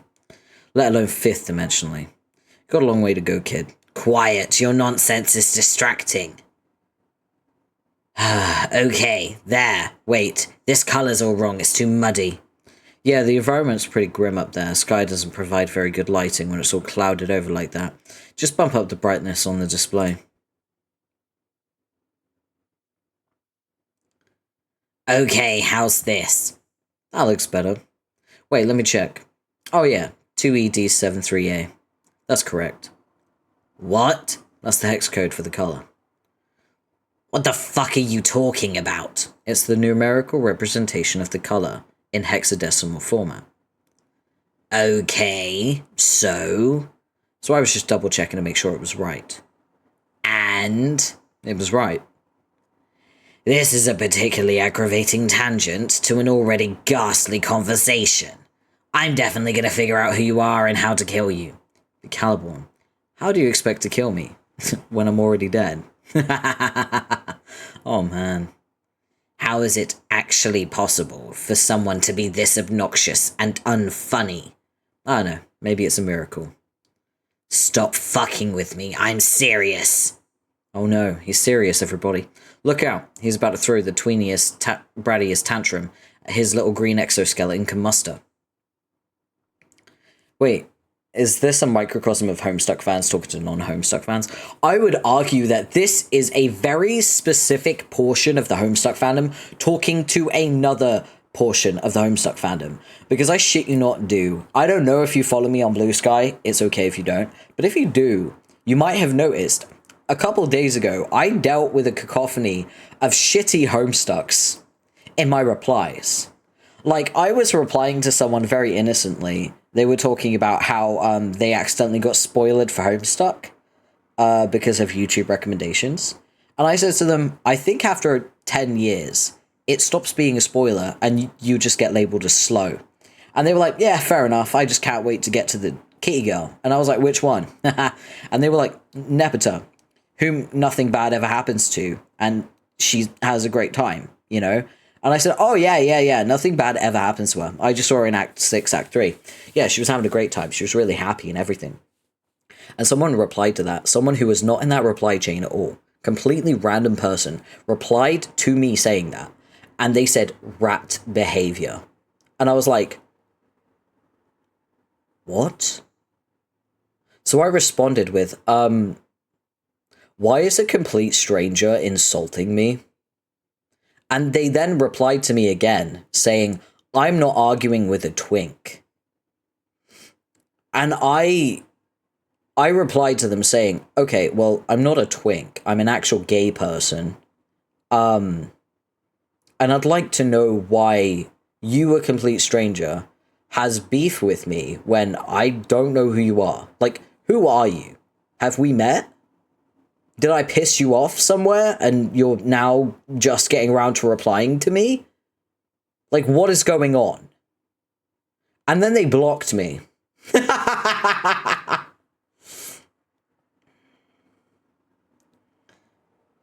We make ourselves the assholes by using obtuse terminology and tangential bits. Yeah. And we do it to ourselves, apparently. I had a lot of shitty Homestuck. I also had a hussy defender in my replies as well, because I like went on I made a very long post. They took the prankster's gambit there. Yeah, I think I duped them. I think they were trying to like either banter with me and they just were bad at it, or they were trying to pick a fight with me, thinking I was just an average Homestuck, not realizing I'm a millennial OG Homestuck, and I am fucking old enough to know better, and I don't entertain that kind of bullshit. Because I feel like there's two types of Homestucks. There's Homestucks under 25, and there's Homestucks over 25.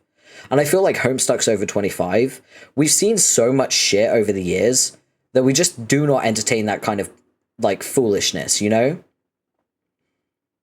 And I had a hussy defender in my replies as well, replying to my post, because someone was like, oh, gendered classes aren't technically canon because Andrew Hussey said so. And I was like, if it's not in Homestuck, it's not canon. Because Andrew Hussey saying something in his social media about, like, a canon thing is no different than Shit K Bowling saying fucking Dumbledore's gay. It's just another Dumbledore's gay bullshit. I'm sorry, but I do not buy into that shit. Because to me, it's not canon. To me, gender classes are canon, but I do disregard them. Because I'm a guy and I'm a sylph. You know what I mean? Like, he should have thought about that. You mean to tell me he can think about the complexity of troll romance, but not think about how nonsensical it is to have gendered classes in Homestuck? I think he fully intended to make him gendered, but also didn't realize what the fuck he was doing at the time. Me when someone calls me a rat online. The clown, he wants to give you another present. Oh god. Yeah, honestly, I feel like the Homestucks that want to argue and want to start shit are very lonely individuals that don't understand that there is a portion of the Homestuck fandom that does not want to buy into that. And I'm part of that section of the fandom where you don't want to catch this smoke. You don't want to fuck with me because I will shut you down very quickly. I literally said to this guy who was like, if you don't buy into anything Hussey says outside of Homestuck, then technically you also don't buy into anything that's in canon Homestuck because he wrote it. And I just replied to him, he's not the only writer of Homestuck. And if you only came here to argue, please leave, because I don't want to deal with any of this fandom's bullshit. Go defend Hussey somewhere where someone will actually listen to you.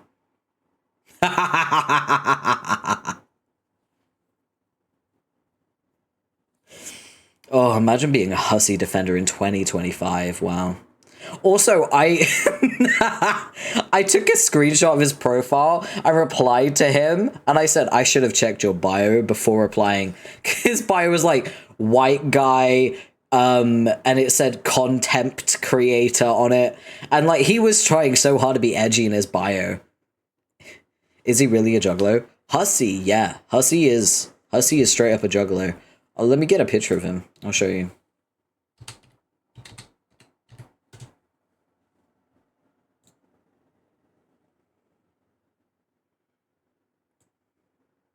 Yeah, Hussey went full-blown, like, juggalo.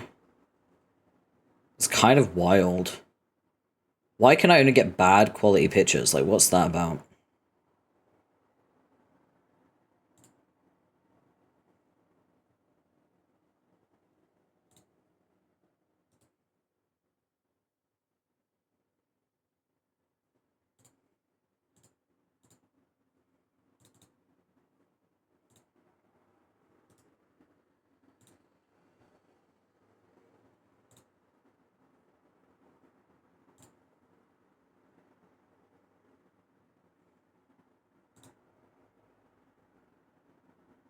I don't think it's saving the way I want it to save.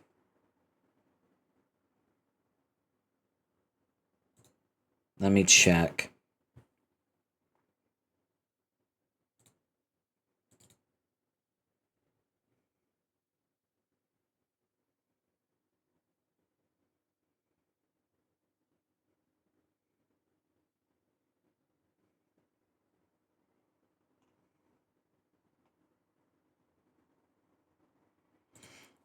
No, it didn't save. I'll have to take a screenshot instead.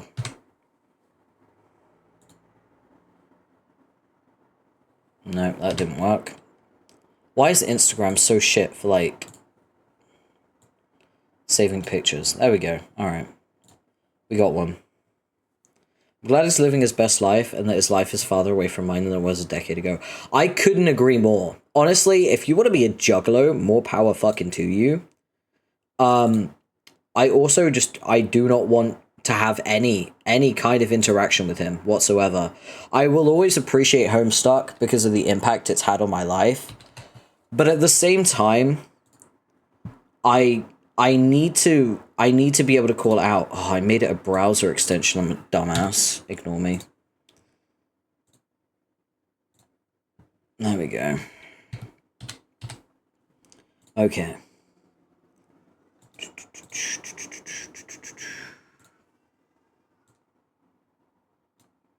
There we go. This is Andrew Hussey. Yeah. He went full-blown juggalo. More power to him. Especially, like, he's 45 now or something. I think he's 45. Let me check. I don't want to misrepresent,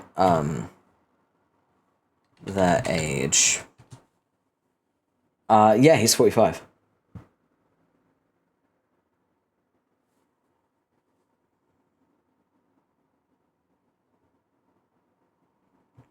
So yeah, I mean, more power to you. You want to be a juggalo, be a juggalo. But also, like, stay away from the Homestuck fandom.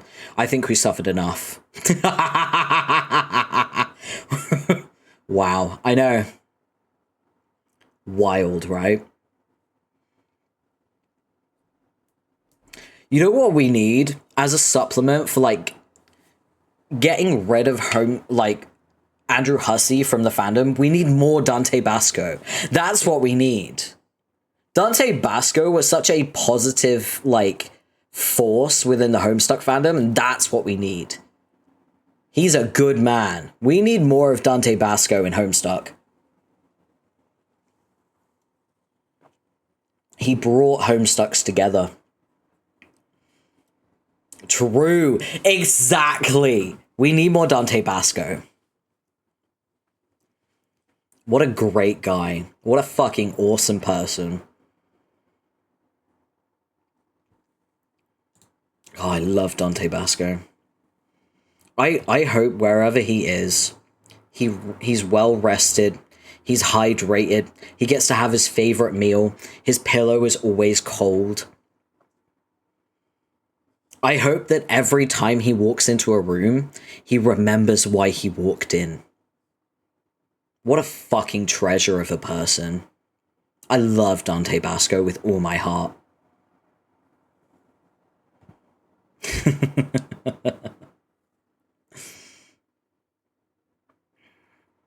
Alright. Stop it. If you pitch a fit in your little bow tie and suspenders, it'll probably be so adorable that I might just drop dead anyway. Or my ghost will. Fuck you. Now I know you're full of shit. Ghosts can't die. That makes no sense. No, really. Go ahead. Flutter your eyelashes at me. Make it as grumpy as possible. Kawaii me to double death, bro. I'm so close to just wreaking mayhem on literally everything within my tantrum radius. If you don't stop teasing me and start being useful to my quest again. Wait. Shh. Settle down. Something important's happening. What? The clown. He wants to give you another present. Oh, God. But seriously, this present's really important. Just turn around and receive it graciously from your new mentor. He's not my mentor. And remember, no more clown shootings or I play the music again. Ah. Gamzee is struggling. Honestly, this was me December to January. Even funnier knowing I'm a Capricorn. And December to January is Capricorn, like, era. December to January, me fighting for my fucking life in agony, just... I'll be done. I'm over it, though. I'm good. I'm good to go. What is that? What does it look like? It's a magic crowbar. Why is he giving it to me? I'm not sure. I thought you knew everything. I know a lot of things, but I don't always understand his motivation for doing the stupid things he does. Why not? I just don't. Like one time, he sold a girl some potions. I have no idea why he did that. Potions? Yes, potions. He also threw some corpses into a sprite to revive them and fuse their identities to create a disturbing freak of nature. I'm still not really sure why he did that, probably just to fuck with everybody. What corpses? Doesn't matter what corpses, just some corpses, okay? The point is, he probably didn't even have a reason for doing it, he was just being weird and capricious. But that doesn't mean that it didn't end up serving an important purpose anyway. After the fused corpse sprite exploded, both their ghosts got fed up and decided to start working together. And now they're doing some important stuff in the afterlife. But I kind of doubt this clown had any idea that would happen. Or maybe he did. Who really knows with clowns? Holy fuck! Who cares about this? What about the crowbar? What about it? You said it was important. It is important, but I don't know if he knows that. I bet that crowbar is a useless piece of garbage. I will not accept it. Maybe he heard you bitching about the wireless mouse being welded to the counter, and he's given you something to pry it off with.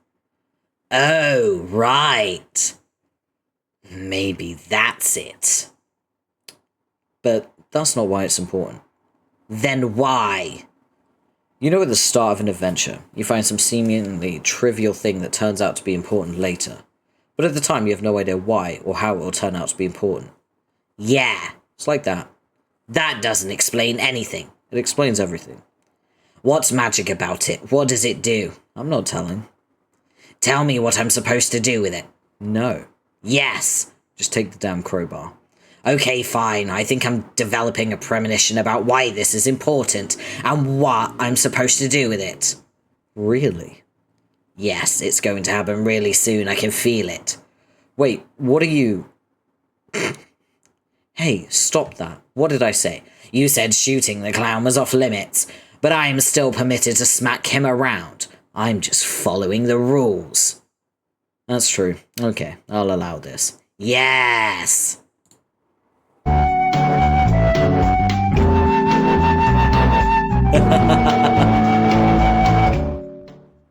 I'm turning it down. I'm turning it way down. I'm also turning it down on my headphones because holy shit, my ears.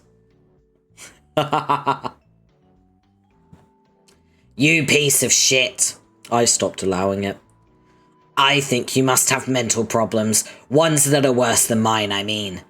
I just want you to be friends with him and stop beating him into a coma with a crowbar. Or riddling his sad, floppy body with full metal jackets. Although, I will admit it's hilarious every time that happens. Oh, this is amusing to you. Then what if, for a laugh encore, I started fucking up your dumb tower? No, don't.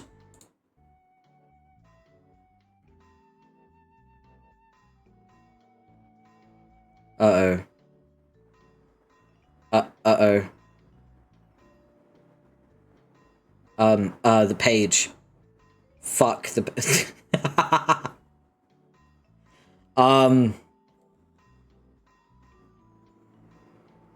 Caliborn, calm down. Cut that out. Make me. You're going to cause huge problems to everybody if you keep that up. Mostly for yourself. Then shut off that music and be useful to me again. How? Tell me about my quest. You brat, I'm not telling you shit. I could do this all day. Wow, this is just the most fun thing. I love this magic present. You know what? That clown, maybe he's not so bad. I mean, once I broke him in a little. Okay, fine. I'll tell you some stuff. Just quit it. I need to... Okay, I got it. Oh. That was stressful. Jesus Christ. I had to turn my music back up in my headphones again. What a nightmare. Thank you. Now, what exactly would you like to know? Everything. Everything is a lot. Care to narrow it down a little? Obviously not the boring, irrelevant things. Definitely not things like who kisses people with their unpleasant, non-skeletal, smooshy lips. Just all the things I need to know to win the game. That's not how adventures work, though. You don't just make some omniscient narrator inside a computer tell you everything all at once. There's like this whole process to it. You reveal certain things at the right time, depending on whether the hero has met certain requirements and is ready to learn those things. What you learn and what I tell you is more up to you than it is to me. Who cares? I don't want your excuses. Aren't you excited about your adventure? About being unchained for the first time, ever? And getting to explore this mysterious place and meeting people and solving puzzles that will lead to the realization of who you are meant to be and how you fit into this epic? No. So far, the adventure's boring and frustrating and consists of an idiot in a computer and a clown who won't die. I want to know when I get to start fucking shit up. Oh, you'll definitely get to do that later. When? Not long from now. Like in a couple of hours, or... That's up to you. There are puzzles to solve all over your planet. Your mentor can help. The sooner you do that, the sooner the fun will begin. You really aren't telling me anything. We had a deal. I put the crowbar down, so tell me things. Why don't we narrow down the scope of the Q&A then? Try asking very specific questions, and I'll decide if it would be appropriate to answer at this time. Yeah, good idea. My first question is, what is the place? The medium. You're in your game session. I know that. What is this planet, I mean? It was called Earth. Caliborn was born on Earth. Earth. That's it? Yes. Weren't all the statues of Liberty a dead giveaway? If you see one or more shitty old statues of Liberty on any post-apocalyptic wasteland planet, that automatically means it was Earth all along as a rule. Then, when you realise that, you're supposed to have a mental breakdown. I'm unfamiliar with this rule and skeptical of its veracity. Tell me more about Earth. It's the place humans are from, but that was a very long time ago. With respect to the planet's current age, Earth has been through a lot. It was even relocated a couple times. Yes, I brought it with me, I think, into the game. Yeah, but it was relocated once even before that. It was moved from its native solar system where it circled around a little yellow sun. Then it found its way to a new system around your big red sun, and it stayed there for a good long while until your sun started dying. Why would someone move a planet? Its universe was about to explode, so its proprietor closed up shop and got the hell out of there. How? That's not important for you to know. Suffice to say, planets just have a way of scooting around in this adventure. Okay, why is this my planet in the game, though? Because your kernel sprite turned into a black hole and sucked it into your session. No, I mean, I thought I was supposed to have a cool and special place, like a land of something and something. You do. You just have to unlock it. That is when your real quest will begin. How do I do that? You know, finding keys, solving problems. All the potential for extraordinary achievements in your quest must be unlocked first. We've been over this. Where do I find the keys? I don't know. Lies. Why would I know that? You think I'm like an encyclopedia on key locations? I got better things to think about than where all your stupid keys are. Find them yourself. Better hop to it. No more questions. No, more questions first. What am I ultimately striving to unlock? To make my land, my real land, appear? Is it some sort of giant fancy keyhole? No. More like a big door. A door to what? Treasure? Kind of. If there's any treasure in there, it would be guarded by your denizen. What's that? A powerful monster that rules your planet asleep in the core. He appeared there the moment Earth got sucked into your session. What kind of monster? Is it a deadly, challenging monster? Yes, he's the deadliest, most challenging denizen of all. He very rarely appears in game sessions and is usually designated for the most naturally gifted warriors. His name is Yaldabaoth. Yaldabaoth. I think it's Yaldabaoth. So my goal is to burrow fuck deep into the center of the earth, unlock his door, and then destroy him. Sort of. You can fight him then and there if you want, but that won't do you much good. And not just because he'll probably kill you instantly. You're better off listening to him. Why? Because he'll make you an offer, by which I mean he'll give you the choice. The choice to do what? I won't tell you that. Fuck no. You're on such a roll of not being shitty. It's just a very important decision you'll have to take into consideration once you hear it. Something unique to you and your journey. Basically, if you accept his terms, your real adventure will begin. Your true planet will be unlocked. And a whole lot of other crazy shit will happen. It's best not to get bogged down in the details, though. Bottom line is, by accepting, you'll begin the most difficult game session anyone has ever attempted. What? That's bullshit. Why do I get such a raw deal? Because you're being punished. For what? For your hubris in embarking on a one-player session. That's against the rules. What rules? Where are these rules written? They aren't written rules, they're just the rules. Are the rules you and your sister followed written anywhere? No. You just knew what they were, and you followed them. There were consequences for breaking them. So this shit-ass session is punishing me for being too full of myself and killing my sister. Pretty much. Whatever, I accept the consequences for doing those excellent things. Just bring it on. I thought you'd feel that way. So, what's so terrible about this session aside from the first stage being insanely boring? It's called a dead session. So there are 3 kinds of fucked up sessions, and yours is the worst. There's a null session, which is pretty much a formal session that's doomed to failure. Everything works correctly. The sprites are prototype, the battlefield can evolve, the forge is present. Skya can gestate a new universe, theoretically. But events conspire, such that this never happens. Basically, the players are doomed to fail. Then there's a void session, which is the same as a null session, but without even having the potential for success. Nothing is prototyped, the battlefield doesn't evolve, there's no forge, it's completely inert. It has no chance of bearing fruit, at least not without some sort of miraculous external intervention, like a Deus Ex Machina.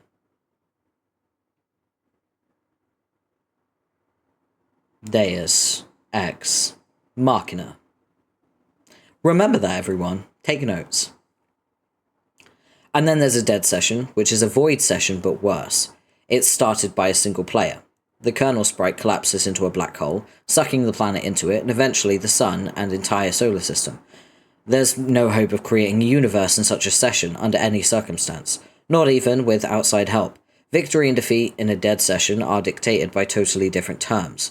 One way of looking at this is, if you're fortunate enough to even get your quest started, it will be like playing the game on the extreme difficulty setting. Hope you're up for that. Of course I am. Let me ask you, if you were the most deadly denizen of all, would you want to mess with this? Hell no.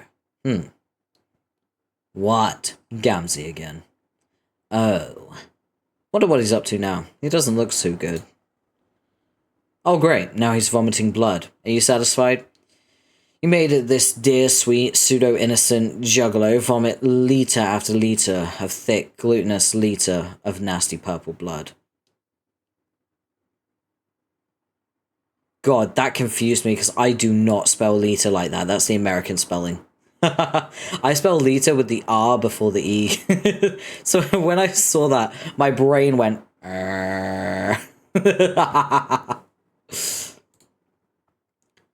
I'm debating whether I should play the elevator music again. Would that be funny? I'm not sure. Kind of borderline, really. Hold on. What is that? What? He's puking something up. It looks like... Are those... keys? What? He puked up some keys. That's weird. What kind of keys? Just some regular looking keys with some kind of clowny keyring. Do you think they might work on this tower? Why the fuck are you asking me? How could this be something you don't know? Don't be that way. I'm just thinking out loud here. So you had no idea this wretched fool swallowed some keys, intending to later regurgitate them in front of me, probably as another present. He's kind of like a loyal pet, isn't he? Dragging ridiculous stuff into the house as gifts for his master, barfing up disgusting things on the carpet, and beaming with pride over his generous offering. Isn't that what you want from a devoted minion/mentor? Did you, or did you not, know he had these keys? No, I'm just as surprised as you. I don't believe you. Hey, I told you. I have no idea what that clown gets up to in his spare time.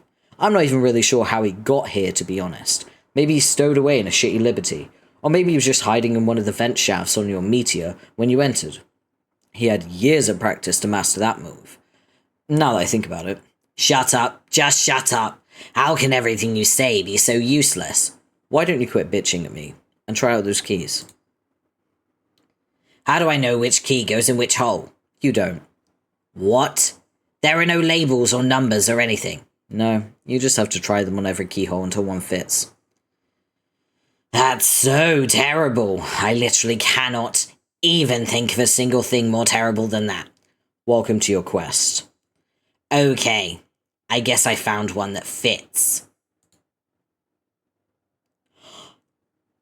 Here comes the boy. Man, if I was given this radio tower, I put a key in and the first thing I see is Jake English. I wouldn't even bother unlocking anything else. I'd be like, I'm good. I got my television. I'm good. I'm just going to sit back and admire those thighs. Yep. Look at his short shorts. Look at his short shorts.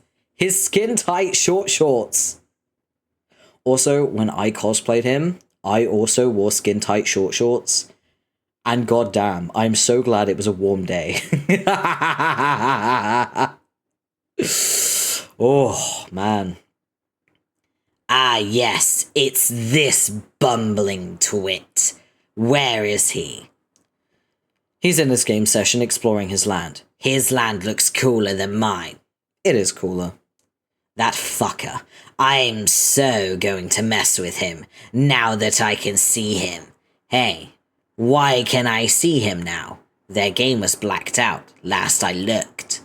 You were looking through a standard chat client viewport. This tower signal bypasses the field of void permeating the session. As long as you find the right tower, the right monitor, and have the right key, you should be able to see anything in existence from this planet. Interesting. Try another key.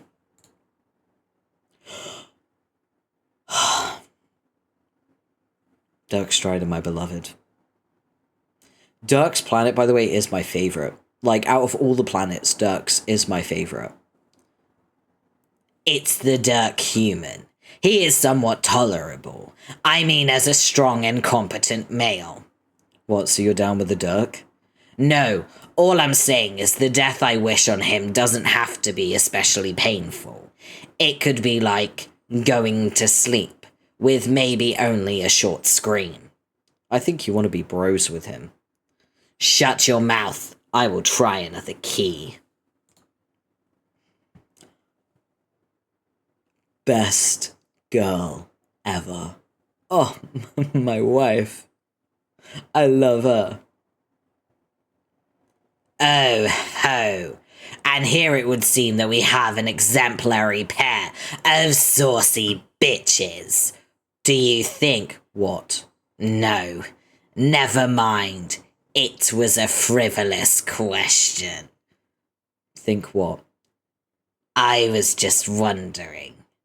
Do you think it's likely, if I peek at them for a while, that they will begin to, maybe, what?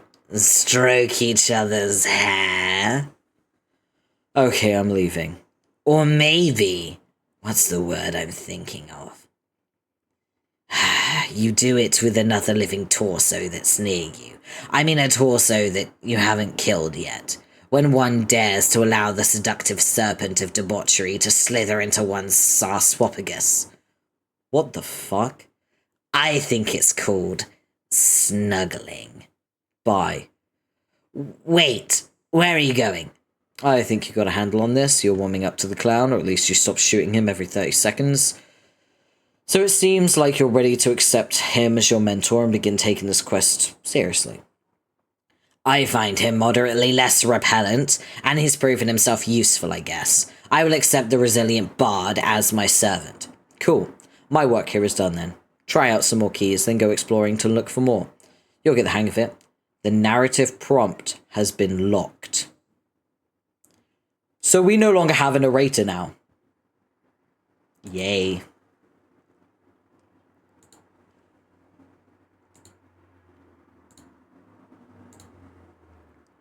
There's Jack. End of Act 6, Intermission 4. Damn. Let's get into Act 6, Act 5. Oh, we are so fucking close, baby. Let's go. We're getting there.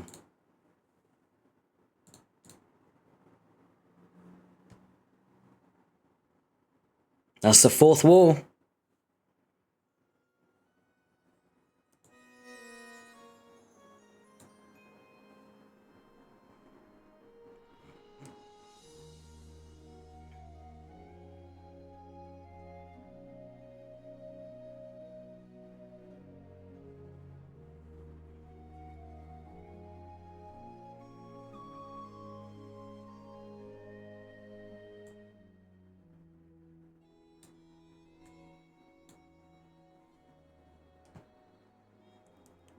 Aw, Jake.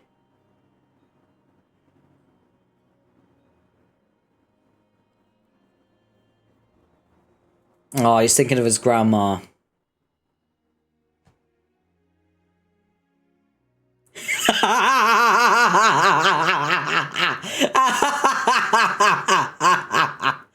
Eridan and Solix got prototyped together.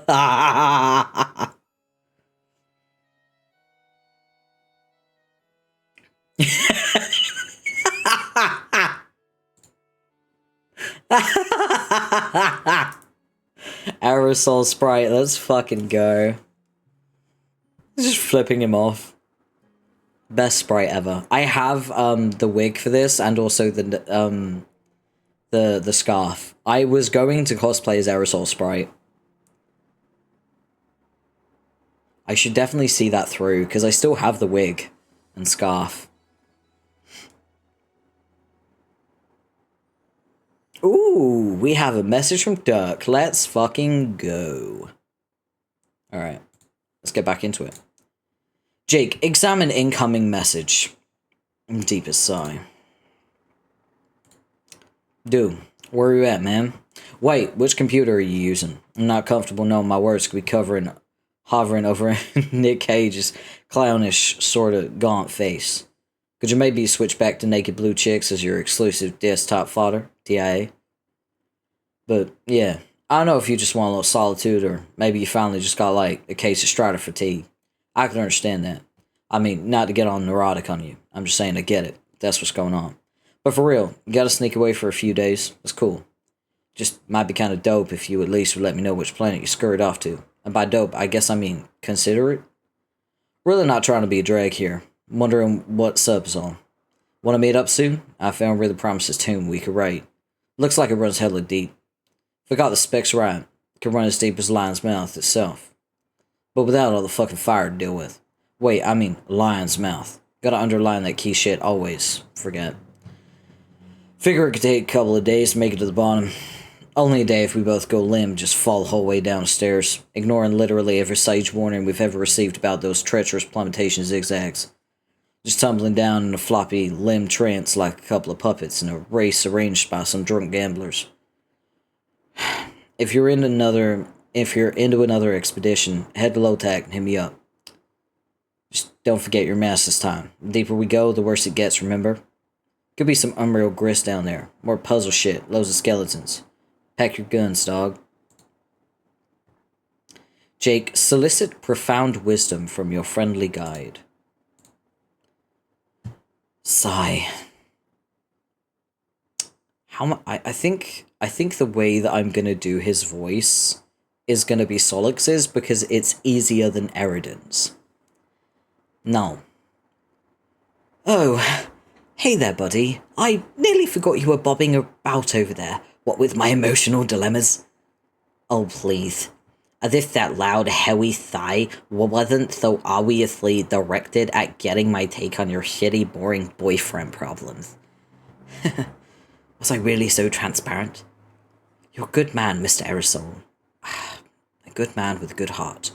I'm lucky to have you as a friend. No, you bloody imbecile. I'm not a good man. I don't have a good heart. And I'm not your fucking friend. I think you may be the dumbest living being I have ever encountered. I don't even know why I bothered floating down this little grassy gulch to flip you the daily bird. It must be out of my already tortured pan to bother with any of your over emotional fuckbags. I suppose it's true. You can be a bit of a surly customer. I don't hold it against you, though. You've always been a wonderful source of amusement and companionship in this desolate place. Well, wow. It's cool I amuse you. That really gives meaning to my joke of an existence. I mean, wow, thanks. Sure thing. I'm just not sure who else to talk about my issues with Dirk. Okay, well, why don't you give with this person a whirl? A whirl, not me.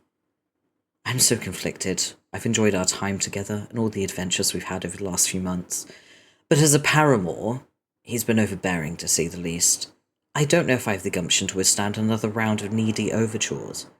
What do you think, Sir Sprite? Should I put the old kibosh on the affair? I hate how you say everything. How can he stand you? Although, frankly, that prospect alone sounds arduous. I wouldn't even know what to say to the poor fella. You're my mystical guide on this adventure. What perchance might you advise? Alright, you will want some red rum counsel? Well, here you go. I'm of the mindset that when you have a rock-solid piece of ass tied to the dock, you don't bloody well tug the knot loose and shove the fuck her off with the heel of your boot. But then another part of me just wonders what the fuck I just said there. Like, that was such a weird sociopathic thought I had. I honestly have no idea how bad I could possibly feel about myself until I became myself, if that makes sense. Your bro has feelings to consider. He's not some slice of grub steak. Well, why are you consulting with me? I'm a disaster. No, I'm a disaster that shit its emotional pants with thick liquid. So don't even come near me. Oh, Mr. Aerosol, you're in rare form today. Fuck you, Jake. I'm not funny. I have no actual clue but why you think I'm so funny, so piss off. I should have exploded myself the moment he spawned me. Every day I'm wondering why I haven't blown myself up yet. One time, I think I almost did. Then I just thought, I think the truth is, deep down, I must love suffering. Just like you, and what's his face, and your train wreck of a Matesprit ship. Stop, my sides. Your act is too rich. Thanks, buddy. This is cheering me up at least a little. Shut up. Oh, and you know what else is flipping bullshit? This Hulk that you're implying, there's no one else to talk to about this. Talk to a member of your own fucking species for a change. Well, what about Crocker? Try ruining her day with your whiny, washy rubbish. You're right. I really should catch up with Janie. It's been a while since we spoke. Does seem like more and more I'm the one to get in touch with her. I do hope she hasn't tired too badly of listening to my problems. The last thing I want is to give the impression that everything revolves around my various romantic hurdles. Revolve around it. It's a bit late for that, Jake. Your flushed quadrant is a black hole, and we're all being dragged screaming through its event horizon. Just talk to Jane and never fucking look at me again for the rest of your life. I'm leaving. Hey, here's one for the road. Ah, there she blows. Your favourite finger of all. You sure do love showing that one to people. It's actually become a vaguely comforting gesture. You know, what you've done. Blah, blah, blah. You know what you've done, Jake. You have totally ruined the act of flipping people off. It was the one joy I had left. I hope you're happy. Boy, howdy! This planet's so pretty. This is Roxy's planet, by the way. Oh, so pretty. Happy birthday, Janie. Fuck. Fafetta Sprite, my beloved. Fafetta Sprite, my beloved. Jane, answer. Greetings. Oh, hello, Jake. I'm not interrupting anything, am I? Not really. Roxy and I are just setting a few things up here. Ah, I see. I'd be happy to message you again if it would spare you any inconvenience. No, it's fine. It's really nice to hear from you, actually. I was starting to worry you might have forgotten. Forgotten? Oh, no. Forgotten what now? Never mind. Wait, don't tell me. Is it a tomb or a crypt or some such? Are you preparing for another grist-seeking expedition? Oh, shit. Did you schedule my assistance for the raid and I forgot all about it? No, Jake. We didn't need your help raiding a tomb, but thanks for thinking of us. I don't know what this clueless pair of damsels would do without you. Blast. Well, what in the name of Willie Howard Taft's great tub-choking bottom can I be forgetting then? It's gonna drive me crazy. Can you give me a hint?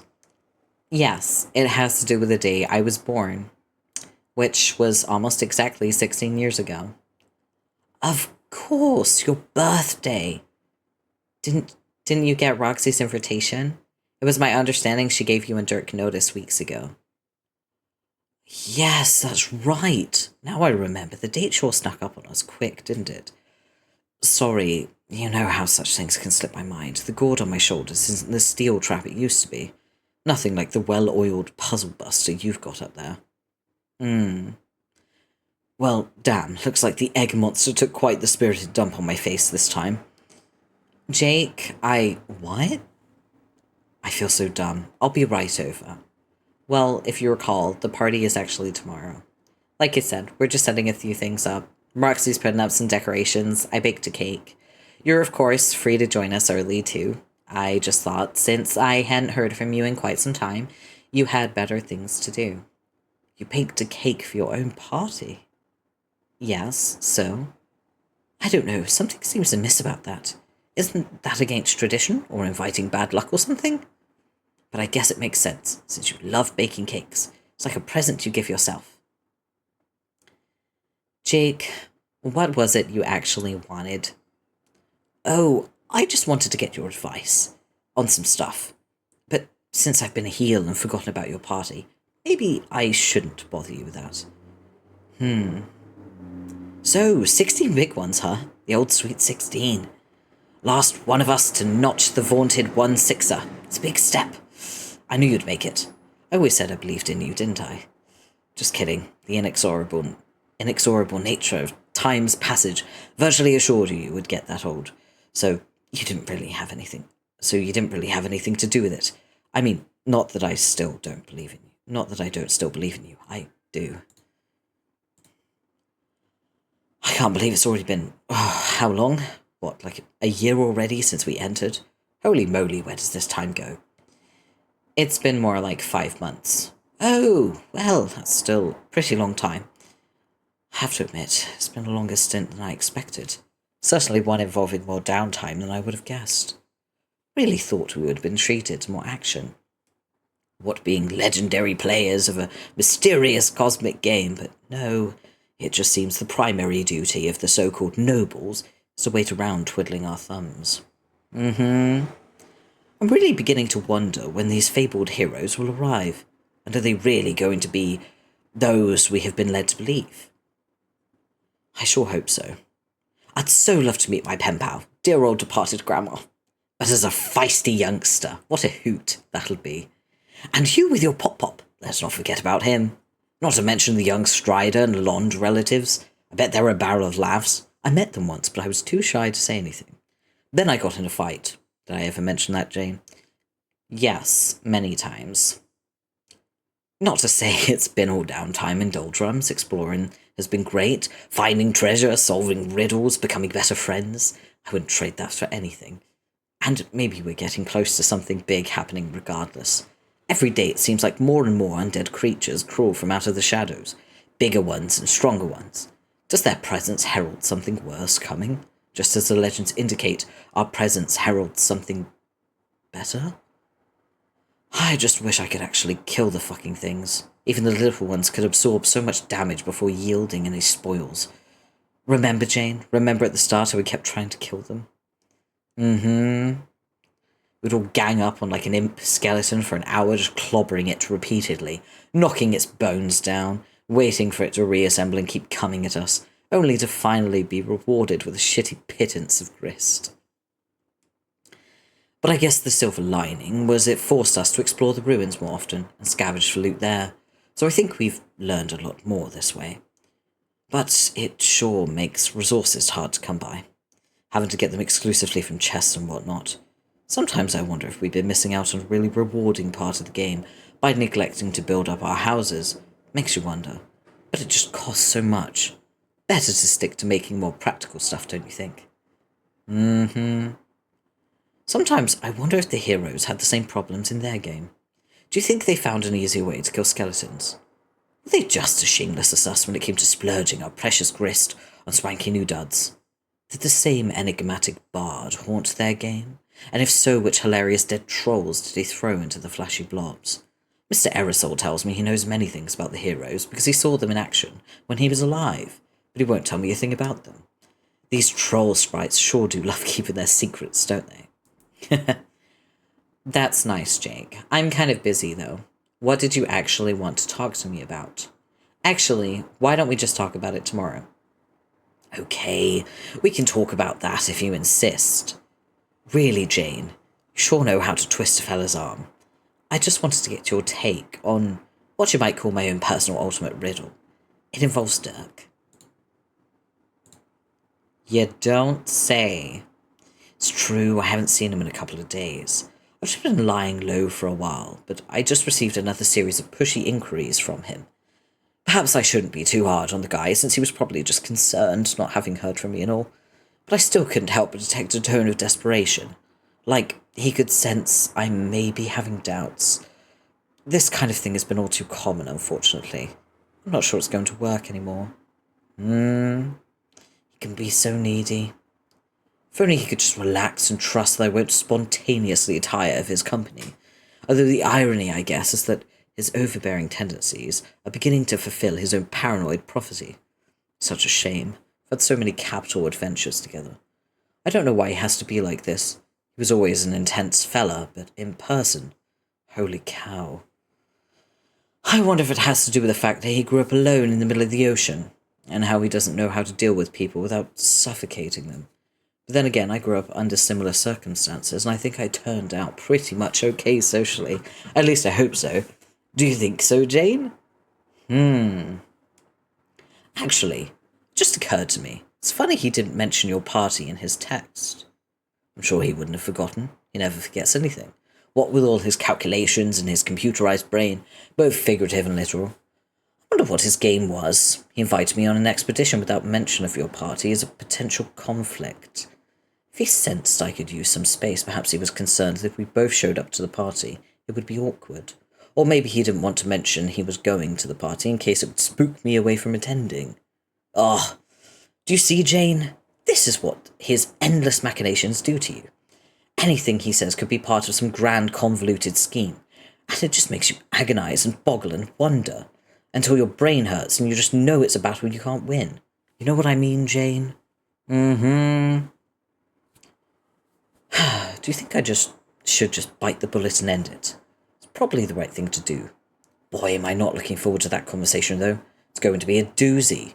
What did I get myself into here? I think I've made a lot of mistakes, honestly. Not least of which was getting this shitty tattoo, now that I think about it. Yes, I know we all thought it was a riot at first. I guess it still is, maybe, but lately I've been wondering if it might not have been an act of sound judgment. Can you believe that, Jane? I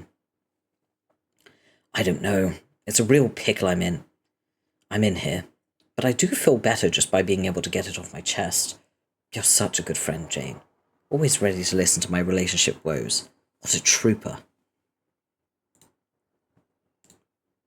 Never ceases to amaze me how excellent you are at this friendship business. Where would we all be without you? In a way, you really have been the glue holding us all together on our adventure. Gosh, you're a stand-up gal. Which actually reminds me of another thing that's been bugging me about Dirk. He can often be almost hilariously self-absorbed. Don't even get me started on when he starts going off on these long monologues about his philosophical gobbledygook. I'm not sure he actually has much of a filter when it comes to what others regard as interesting points of conversation. Not to rag on the guy too hard, but I guess at times I would just like to see a little more self-awareness from him is all. Jake, did I tell you what happened on our last expedition together? Jake, I can't remember if I mentioned. Oh man, but thinking back on what happened, it's even more ridiculous in retrospect. Where do I begin? Jake, what? Shut up. Huh? Shut up. Did I say something wrong? Jake, please stop talking. Jake, I said shut up. What? Just shut the fuck up. Ay caramba. What in tarnation's the matter, Jane?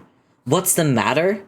What's the matter? I'm sick and fucking tired to death of your insufferable blithering bullshit.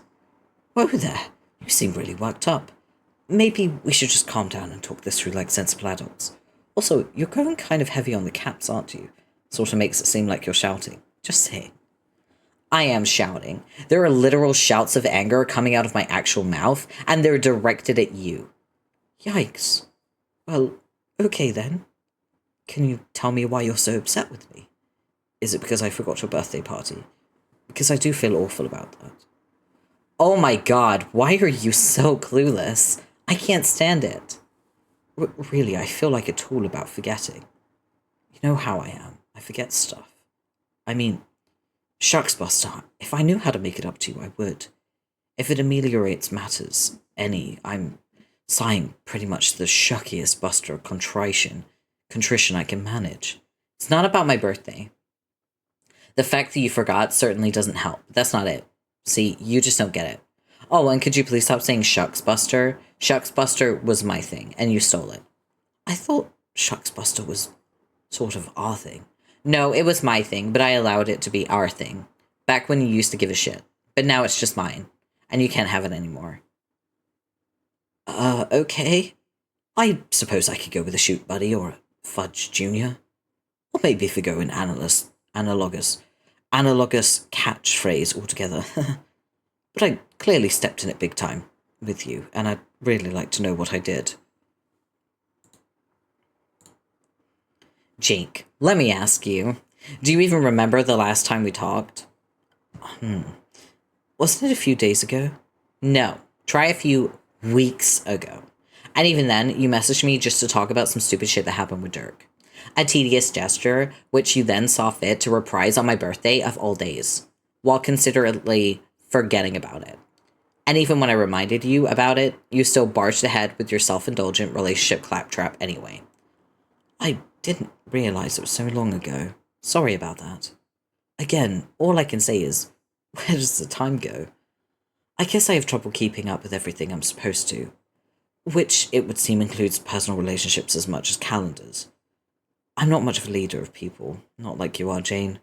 I think when it comes to adventuring, maybe I'm more of a solo act. Which, now that I think about it, might be contributing to my problems with Dirk. Maybe that's part of the reason why I needed some space. Oh, brother, here I go again, blustering about my problems. I guess I see what you mean. But really, if you wanted to talk sooner, then why didn't you get in touch with me? It feels as though I'm always the one to say hello to you lately. Yeah. That's because every single time we chat, you do nothing but talk about yourself. You never ask me how I'm feeling or what I've been up to. You just launch into your romantic problems, and I just listen like an accommodating fool, as always. So I just stop bothering. Why should I subject myself to that repeatedly? You might actually be the most thoughtless, self-centered person I've ever met. I can't believe I used to feel... Huh? Used to feel what? Jake, has it ever occurred to you how it must feel for someone to listen to her friend go on and on about his boyfriend problems when all along, but she just couldn't say because she blew it, and it was too late to... And I don't even know why I'm bothering to explain this to you. Never mind. Now hold the phone. Jane, I think I may finally understand what's been going on here. In retrospect, I can't believe I've been this blind. You're right, I really can be deplorably thick sometimes. Looking back, I can see how many of our conversations must be torment. For you. You really should have told me how you felt sooner. Yeah, I know. If you told me you had the hots for Dirk, I would have backed off without another word. What are friends for? Ah! I'm gonna say something as well. I think Jane's popping off at Jake is somewhat unwarranted because, like, she just doesn't communicate to him at all. She just expects him to telepathically understand her. So she's just as much at fault as he is. Like, if she had just communicated to him, he would have listened to her. Like, if she had just said, hey, you're being kind of self-centered and you're not, like, talking to me, you're talking at me. He would check himself on that, because Jake is a pretty decent person, and he doesn't want to upset anyone. So, I actually don't like Jane for this reason, because she blames him for issues that could have been solved if she had just communicated better. Just saying. Wait, did I say something dumb again? Consarn it. I think maybe something is getting lost in translation over our respective chat clients. Maybe we should wait until tomorrow and just clear the air face-to-face at your party. No, you aren't coming to my party. Oh, come on, Jane, be a sport. You aren't coming to my party because there isn't going to be a party. Go read some tombs with your boyfriend. Go make out with him, or break up with him, or whatever it is you your fickle, selfish heart desires. I'm at the end of my rope with you. I'm fed up with your stupid movies, and your stupid adventures, and your stupid old-timey charms, and your stupid, dashing good looks. Who needs any of it? I say, Jane, before you do anything rash. Oh, will you please just... Shut the fuck up, Buster. Jane? Yo, Janie, you okay there? I will be peachy fucking keen once I stomp this novelty mustache headset into oblivion and not a moment sooner. Janie, that ain't a reasonable thing you said. Au contraire, I believe you'll find that once this piece of shit has been reduced to subatomic particles, we will all come out smelling like fucking roses. Jane, stop it. You're upsetting Fafetta. Just think of Fafetta as all I'm asking. Poor Fafetta.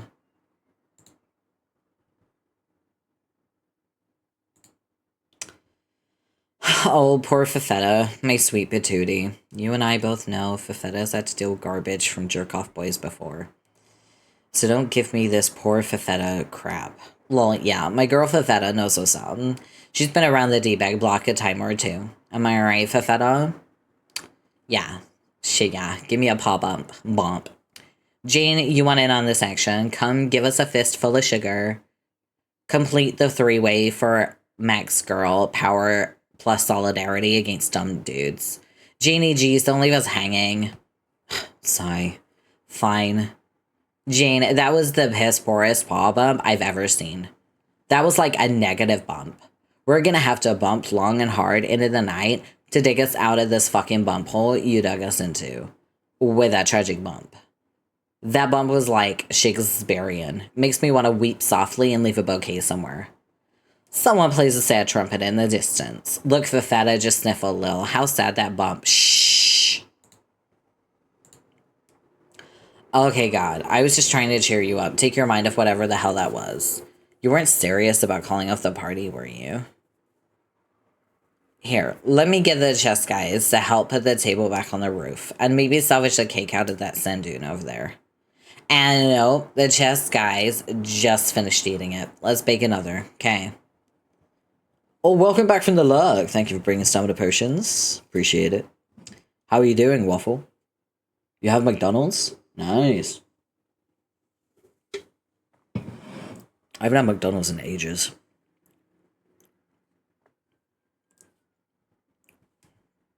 We boycotting up in here.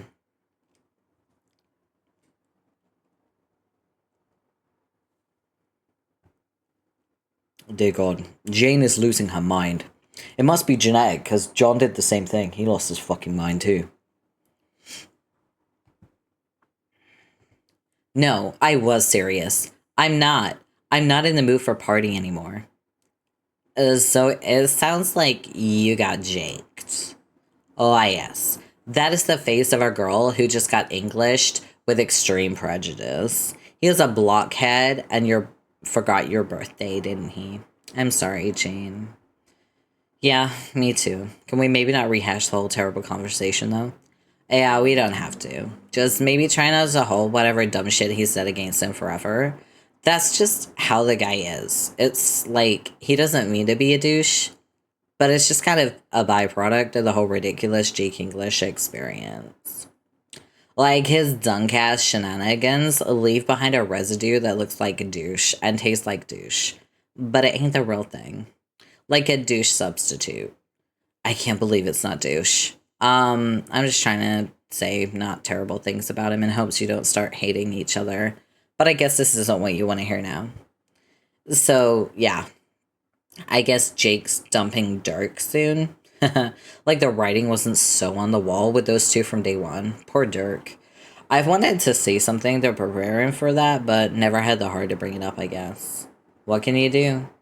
Hey, but the silver lining is, I mean, if you can forgive him for shitting on your birthday and stuff, maybe this is finally your chance to make a play for the J-Man. Eh?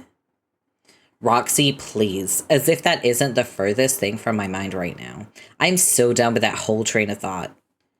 So you really think you're just completely over him? Yes, sirree. If Jake's the rainbow, then call me a little house from Kansas. Wait, really? As in, like, you don't give a shit if he dates anybody? Or, I see. Interesting. Wait, what? What the hell is that supposed to mean? Nothing. It was just a joke. Was it really? Okay, maybe not a total joke, but still mostly a joke. I'm only trying to, I don't know. Roxy, I get you're trying to make me feel better, but a lot of things you're saying here aren't really helping. Do you even realize what you're saying half the time? I think I liked you better when you were drinking. Jane, no, don't say that. I had a problem. Okay, yeah, I was way out of line there, and I'm sorry. That stupid conversation with Jake just pushed me over some kind of edge, and now I'm feeling really, really distraught. This game is so much more depressing than I thought it would be. Everything is dead and empty and full of graves, and all we're supposed to do is just keep waiting and waiting and waiting. But for how much longer? And I still don't know where my dad is. And you still haven't been able to reach Calliope. And what if they're both... And now on top of all that, I may have permanently destroyed my friendship with Jake. And now... Now I just want to be alone. Jane, wait. I have to go. Where are you going? Jane, abscond. Home.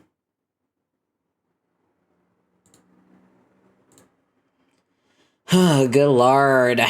All my friends are being disasters. Well, looks like it's just us. Party night with G-Cat and Fafetta. Fafetta? Oh, dang it. Hey, you know, I could have used some support there. Where was all that profound shipping expertise when we really needed it? Usually, I can barely shut you up, girl. Maybe you just clammed up at all the drama. You'd have loved that pun. The one I just said about the clams. Aw, it's okay. You've had enough drama in your lives. You deserve some rest. Good night, sweet princess. I love Fafetta with all my heart.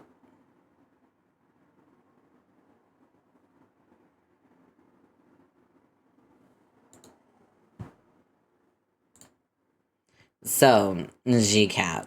I guess that just leaves the two of us. Wow, this is great. You gonna behave yourself? Not do anything too, vexing or Cheshire Catty? I hope. Oh, motherfuck.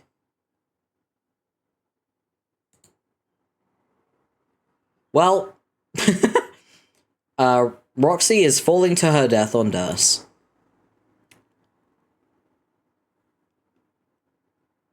Oh no. Oh no. Oh no.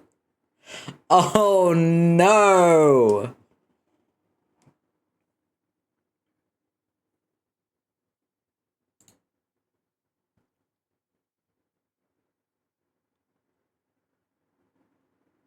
I'm just gonna take a little sip of my stamina potion. I'm gonna need it.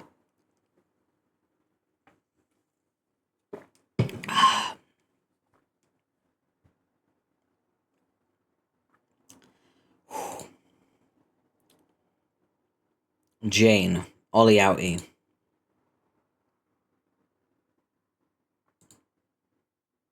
Oh yeah, the giant skulls. Skeletons, even. Jane, answer. Grokka, hey, it's me. Remember me? What the... Tumut. Oops, no. Hold shift nostalgically. Tumut. Yes! Oh, you've got to be kidding me. You're the absolute last person I wanted to hear from right now. And the bottom of that list is pretty competitive territory at the moment.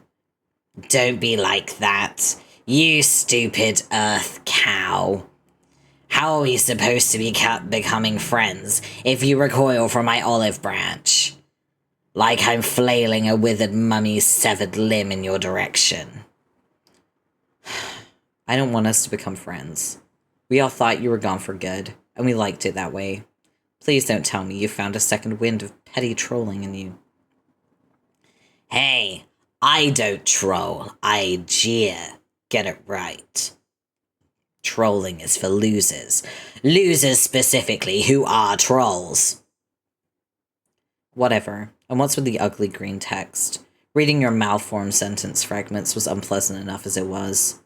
I borrowed it from my sister, and shut up, it looks great. And is no uglier than you, who I can see now with ease, for the record. Whom you can see, moron. And no, you can't. Calliope said you couldn't see us at all in our game session, so I think you're lying. Am I really?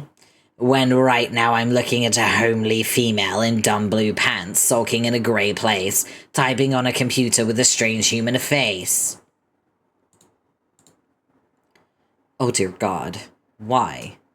My power has grown considerably since I last jeered you. I've made remarkable strides on my sacred journey toward important adulthood. On this bullshit planet, which used to be your home, I found many keys and unlocked many holes, and now I can see more and learn more than you could ever fucking dream. How wonderful for you. I don't care how all-seeing and all-powerful you think you are. If your intent is to waste my time with more of your pitiful bullying, you're out of luck. Because that is exactly not the sort of crap I am in the mood for today. Toodaloo. Wait, I think I got off on the wrong foot. How about we gnaw that one off and start over? I was trying to pay you a compliment. Huh? My people aren't meant to like anybody. Get it? I mean, not the way humans do. We don't have the human emotion called love. And we spontaneously start mashing keys when we're forced to even type the word. All our relationships are dictated by the miracle of hatred. So when I use bad words towards you, it's just me saying things to try and show you better. Like, social as a shudder. Friend. So when I say you're ugly, which you factually are, I mean that from my perspective, of being normal and not a shitty alien, to say that you're actually attractive in an unpleasant way to my brain. No, that makes very little sense. Fuck, try using your supposedly better smartness than mine, and think somewhat literally about like fucking culture that isn't yours, you dumb bitch. Yeah, I see it all too clearly now. You're really quite the charmer. No, come on, dumb bitch is another great compliment. It's in the same vein that which I just described. It's a term of I used to talk about girls, who in my view have managed to avoid being utterly beneath my personal acknowledgement. This isn't complicated. So you're actually trying to claim that you find me attractive from the alleged bad means good point of view of your hate-driven species. Definitely. I'm not joking around, Crocker. I've unlocked a bunch of your screens and spent a lot of time watching you, while thinking just the dirtiest thoughts. Hee hee hee ha. Ew, you pig. The other female, too. Let's not forget your squad's backup, bitch. How nasty is she? Just so foul. And the things you get up to with one another, oh my. Need I even cite the altercation with your puffy slumber loaves? Excuse me? My compliments in particular on your colourful undergarments, while bouncing up and down on the softer human sarcophagus. Oh, that's just great. The one time we had a generic girly pillow fight, and it turns out some pervert was watching us. I think I need a shower. Assuming I can ever take one again in peace. Don't worry, you can't. But seriously, Jane, can I call you Jane? Bitch, listen.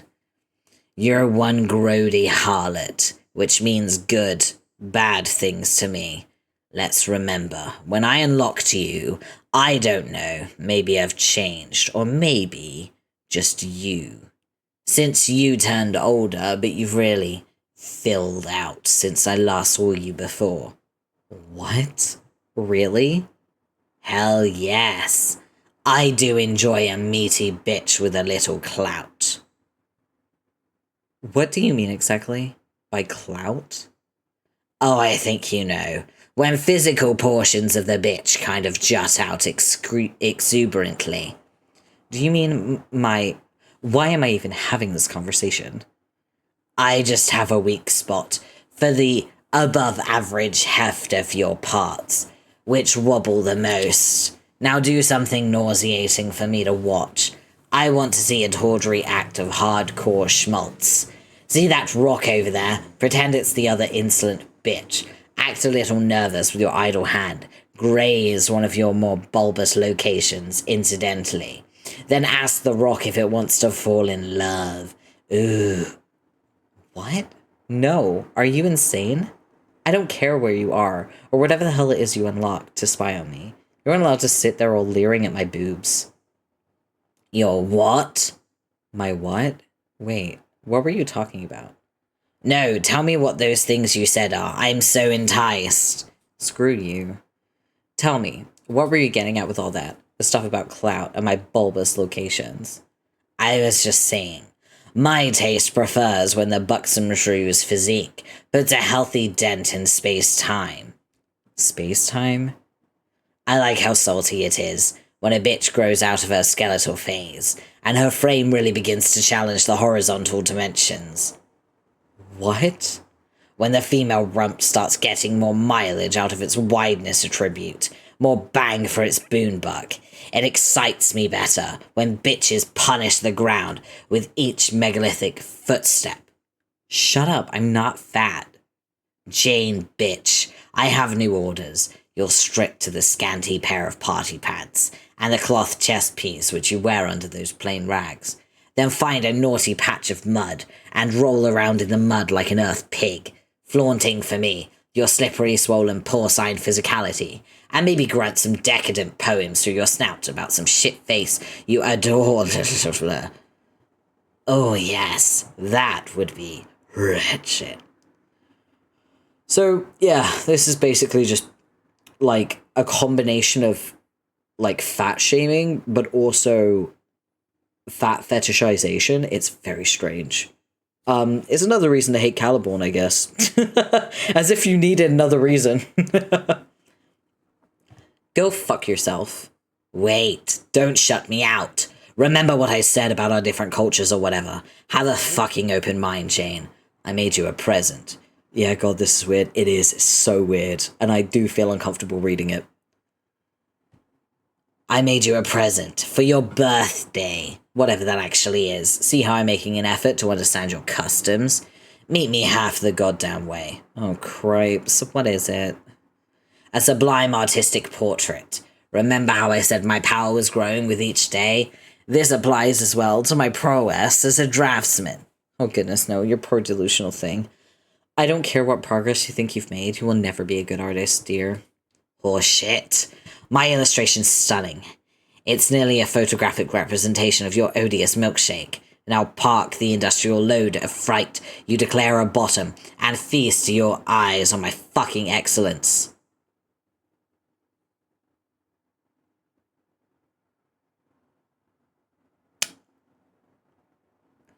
Okay. Grown. I believe I've chosen the perfect shape for you. It's described in certain circles knowledgeable of the arts as a circle. I'm very pleased with how faithfully it's captured the obscene rotundity of your magnificent carriage. Truly a spitting image of the crocodile. Now listen carefully. You may learn something. The masterpiece aficionado will notice how I achieved this highly advanced and difficult shape. What most gifted artisans will tell you is that circles are basically fucking impossible to draw.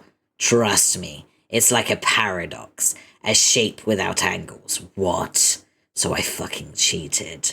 I navigated the irrational perimeter by making a lot of easily understandable, totally logical marks, forming a whole bunch of little right angles. The cheating part happens when I do this a lot, so it goes around in a round direction. This one came out well, I think, but there's room to improve. I've theorized that if I keep making bogus circles like this, or drawing more and more angles but smaller, so small that you start can't seeing them, that the illusion of the circle will be complete, and people will believe in the fake circle, like a bunch of suckers.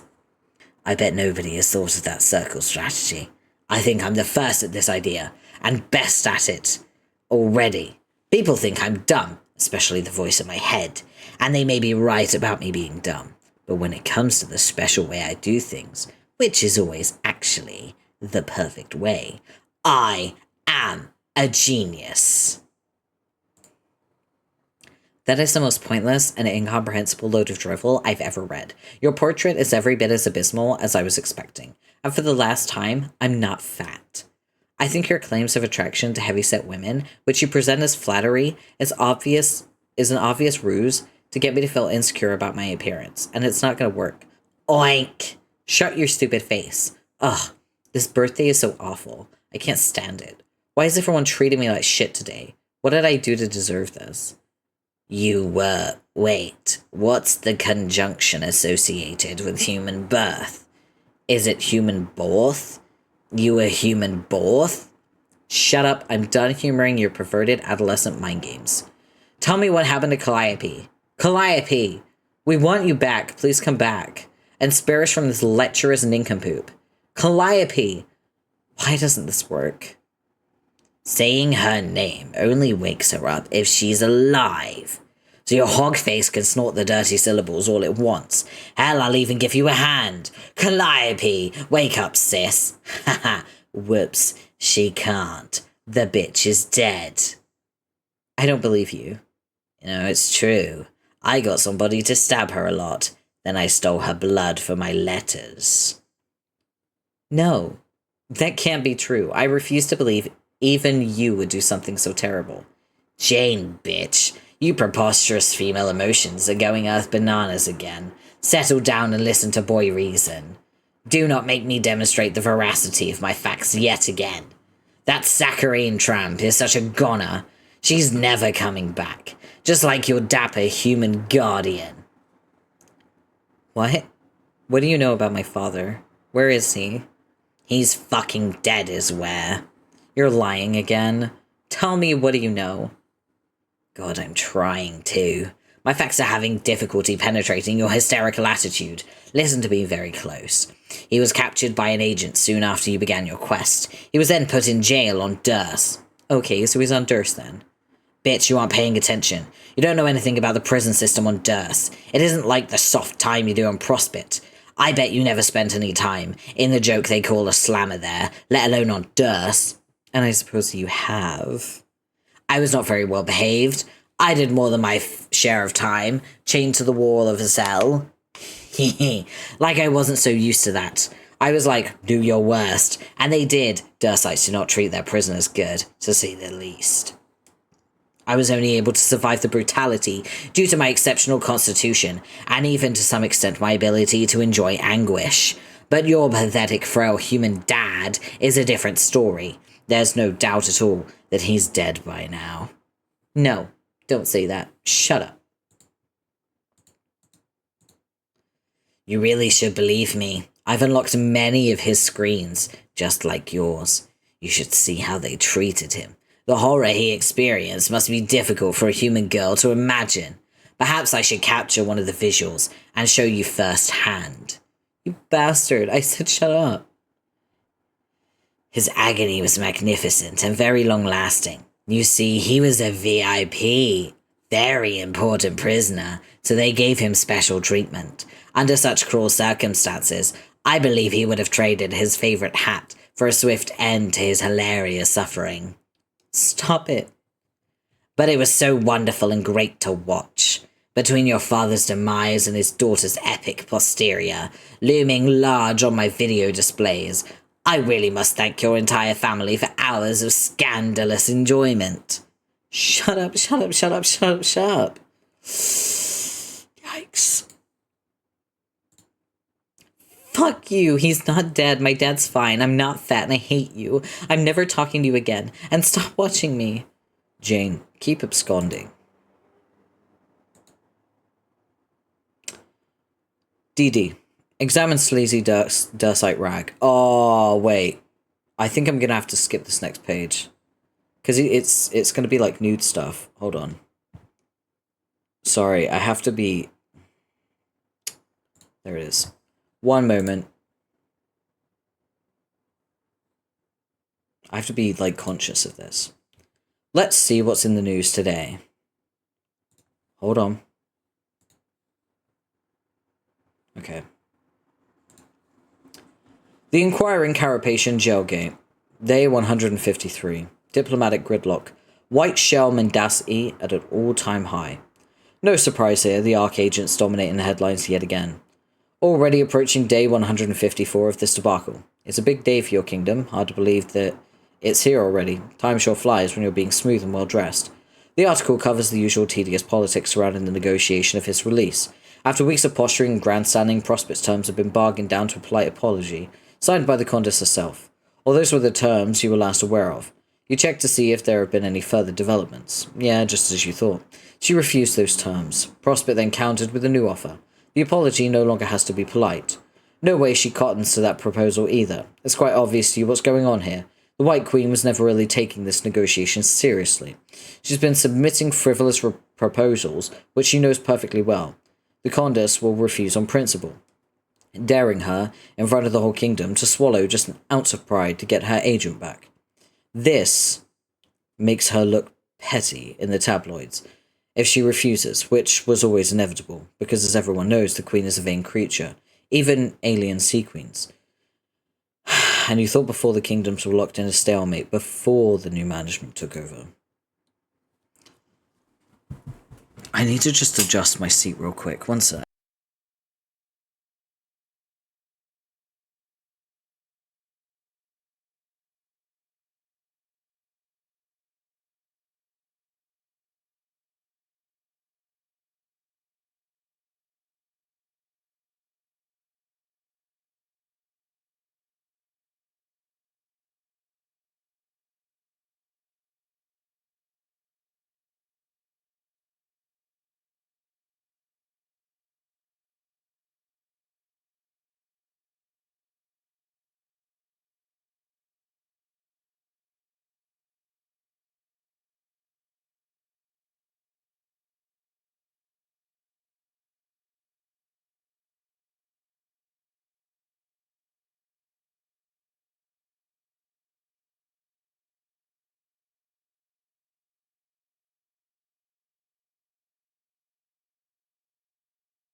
Sorry about that. I stood up, adjusted my seat, and then, oh, I need to go. So I just went to the bathroom. Alright, we're back. We are in this. I'm going to take a little sippy.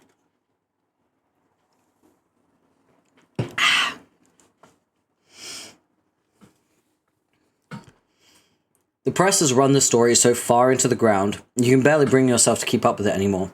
Sensationalism at its finest. Not that you're really itching to see Noir get his old job back. Talk about a high-strung boss. The time in the clink should do him good. Like a forced vacation, with accommodations nearly on par with a 5-star hotel on Durs. Frankly, things run much smoother around here without him blowing a gasket every other day. Though, you will say you could really use his expertise as a pencil pusher. You never knew anyone who could file paperwork quite like Noir. Sure, he complained bitterly about his desk job, but in truth, he was always a reluctant savant of bureaucratic procedure and red tape. Now you're getting buried in all these damn tax forms and parking tickets. Maybe you should have them shuttled to his jail cell on Prospect so he can catch up. You have a feeling the Prospectian authorities would be willing to oblige. Actually, that's such a good idea. You can't believe you didn't think of it sooner. You'll have to get the droll on that pronto. Observe nobles. You step over to your cubicle of fenestrated walls, which you had replaced since the prince trashed the old ones. You ordered the droll to sneak off to one of their worlds and whip up some fresh ones with a few alchemical upgrades while he was at it. The droll isn't really the sharpest tool in the shed, but he's certainly the most versatile. Also the most eager to please. If you have to watch his happy umbrella dance one more time, you swear to God. That was a black day for Durs, when the prince went rogue. Well, not rogue. That's a bad choice of words. Why did the damn moon girl have to be rogue? Corners you into that pun every time. And it wasn't really a black day either per se, since on Durs, a black day is actually a good day. Everyone's a pretty big fan of black around these parts. Point is, everything went to shit. You like to think you taught those seditious brats a lesson, though. What with the miles, their inescapability, etc. And it's a good thing you taught them a lesson when you did, because the next day the conduct out of new orders for all agents engaging the nobles was thereafter strictly forbidden. No more sabotage, assassination attempts, any of that good stuff. Not until the heiress's wriggling day, when all the bets are off. Who's the heiress, and what's a wriggling day, you asked? The heiress is the maid. Okay, you said. And her wriggling day? That's just her birthday. But phrased in alien. Like the anniversary of the day she was spawned, with a cake and all that jazz. Come on, use your brain. Alright, got it, you said. Anyway, that's tomorrow. Your guess is the orders came down from her boss, who, from what you've gathered, is even more of a head case than your presently incarcerated superior. When she starts kicking up a fuss, yelling at people, forking any poor slob unfortunate to make a misstep while grooming her hair, you know too well that's the frustration of an exasperated first officer. Would almost make you feel sympathy for the witch if you, like she, weren't a soulless husk. She's never copped to it, but you just know she's got some schemes on the side. Every good right hand is going to have something up its sleeve. Some sort of contingency plan the boss doesn't know about. Trust you on that one. She's cooking something. Probably has something to do with the new prisoner she reeled in. You don't know what she wants with the girl yet, but she's always got something cooking, or baking. Whatever, the point is, the woman spends a lot of time in the kitchen. Check on prisoner. Speaking of the new prisoner, you wonder how the old one is doing. You're not going to check on the new one. She's out of your jurisdiction. Like you said, the witch has her schemes. Whatever they are, you're going to leave that alone. You're more curious about the status of the fellow you captured 153 days ago. You take a stroll through the Durst Penitentiary. This is where the Gen Pop is housed. For inmates, life is usually unpleasant and short down here. But the moment you laid eyes on a human prisoner, you knew you could never in good conscience lock him up in the dungeons and gulags with the common thieves, tax cheats and parking fee delinquents. That would be a crime worse than those committed by all the inmates combined. No, a man of such distinction and strong fashion sense needed special accommodation cell, reserved for very important prisoners. Proceed to solitary confinement suite. Going up. The prisoner appears to be doing well. You ask if you can get him anything. Coffee, a newspaper, additional smoking apparatus. He indicates that since he lost his wallet, he's been running low on pipe tobacco. You say you'll see to it at once. While this is a maximum security suite that's virtually impossible to escape on, you've made it clear to all personnel that anyone who harms a hair on this man's head will have to answer to you. They're all very fortunate that his head doesn't seem to have any. God damn is he good at shaving. You're not afraid to admit your envy when it comes to his prowess with a straight edge. Not even to speak of his natural ability to grow whiskers in the first place, the lucky stiff. Ask what prisoner is doing. No need to ask, you plainly see he's conducting some rather serious business with his mobile device. The network restricts access to within Durst only, so we can't contact the nobles and do anything sneaky. But at his request, you've set up a kingdom-wide network to trade online tips with other Dursites pertaining to his interests, notably fashion. In the weeks since his arrest, the captive has become something of a celebrity on Durst. His impeccable sense of business-like attire has taken the kingdom by storm, and now trends feverishly among social networking groups. Okay, there's only one social networking group, but it's trending feverishly in that one. You can't say you've been totally impervious to the craze yourself, nor can you say you weren't shamelessly complicit in promoting it. Hell, you can't even say you didn't mandate certain dress code modifications throughout the kingdom, enforced under penalty of death. Nope. Can't really say you can say any of that stuff. Help. Need help. State business. I'm very concerned. Tell me what's wrong. Yes, Hatliker, we're here for you. I sat on my favorite hat. Hatliker, gasp. Hatliker, this is not a black day for you. My condolences. It was an accident. Afraid hat is ruined. Please advise. Hatliker, are at least socks okay? Socks. What more socks? Oh my god, this is Liv. We found Liv! This is Liv!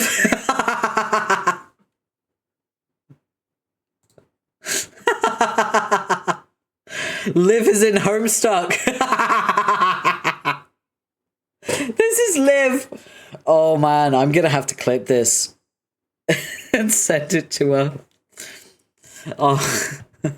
Want more socks? Are at least socks okay? Yes, socks are okay. Want more socks? Did you sit on socks too? Man, if only Liv was here to see this. I know, she's at work. Ah. Want more socks? No, did not sit on socks. I do not think sitting on socks would be a problem, though. Want more socks? No, it is doubtful. Fair enough. Need more information before I can advise. Please state your weight. Agreed. Exactly how much vertical pressure was applied to the top of the hat. Report extent of damage to hat. Not sure. Hat in bad shape. Does not resemble hat much anymore. Considerably less handsome. More like rumpled head object now. Attempt to rectify hat integrity. Use same blunt instrument which got you into mess in first place. Thank you for advice. Do you mean my bottom? Yes. Yes, agree with one dapper black shell. Hat liker. Unsit on hat. Want more socks? Can one unsit on a hat? Maybe. I don't know. My god, this really is fucking Liv, isn't it? This is 100% Liv. Liv is in Homestuck. Yes. Agree with chuffed about duds. Sit on upside down hat to unrumple. These men are leading you astray. Sitting on the hat again will only cause it further damage. This will be the case even if the rumpled hat is inverted. Yes, this will be the case regardless of the hat's orientation. Greatly respect. Pipe fan 413's knowledge of finery. I endorse his warning. Me too. So do I. On Pipe fan 413's recommendation, I withdraw my motion to unsit on the hat. Want more socks changes status to apologetic. Okay, I'm now refraining from unsitting on hat. All other ideas? Yes. Chuffed about duds. Go on. Chuffed about duds. Hat liker, do you suppose it's possible rumpled head object may have intrinsic value? I do not understand. Thinking outside the shell here. Perhaps bring rumpled object to haberdasher for appraisal. You suspect damage from bottom has caused hat to appreciate. Fascinating point of speculation, I wonder. If that is the case, perhaps sitting on hat has released fashionable properties heretofore concealed by unrumpled condition. You are suggesting the damaged hat would look more dapper. It is a possibility. Oh, what if hat liker struts in public wearing new rumpled hat head object with pride? What if hat liker begins new fashion sensation? What an exciting thing that would be. I want to be popular and famous, but I do not think I have the courage. What if you would have company in wearing a damaged hat? Yes, maybe I'll sit on my favorite hat as well. Yes, me too. Let us all create rumpled head objects, wear proudly. I cannot condone this activity, gentlemen. Why not, Pipe Fan 413? Why not? Why not? Why not? Why not? Why not? Incinerate the damaged hat immediately. Do not ever wear such thing in public. Burn the hat, burn the hat, burn it. Burn the rumpled hat. Hat liker, I'm burning the hat. Sitting on the hat was terrible. Burn all the rumpled hats. They aren't dapper at all. Burn the mistake with fire. Yo, I can't deal with this prissy hat chat no more. Public works my ass, what a waste of royal gold. Chuffed about duds, changes status to bowing. Want more socks, change status to bowing. No need for pants, thanks, changes status to bowing. Finery fiend, changes status to bowing. Hat liker, changes status to bowing. One dapper black shell, changes status to bowing. This is what I get for letting all proper dudes run shit instead of nasty clowns. The dignitary, changes status to doffing hat. The dignitary, I want my ring back, motherfuck. Years in the future, minus several.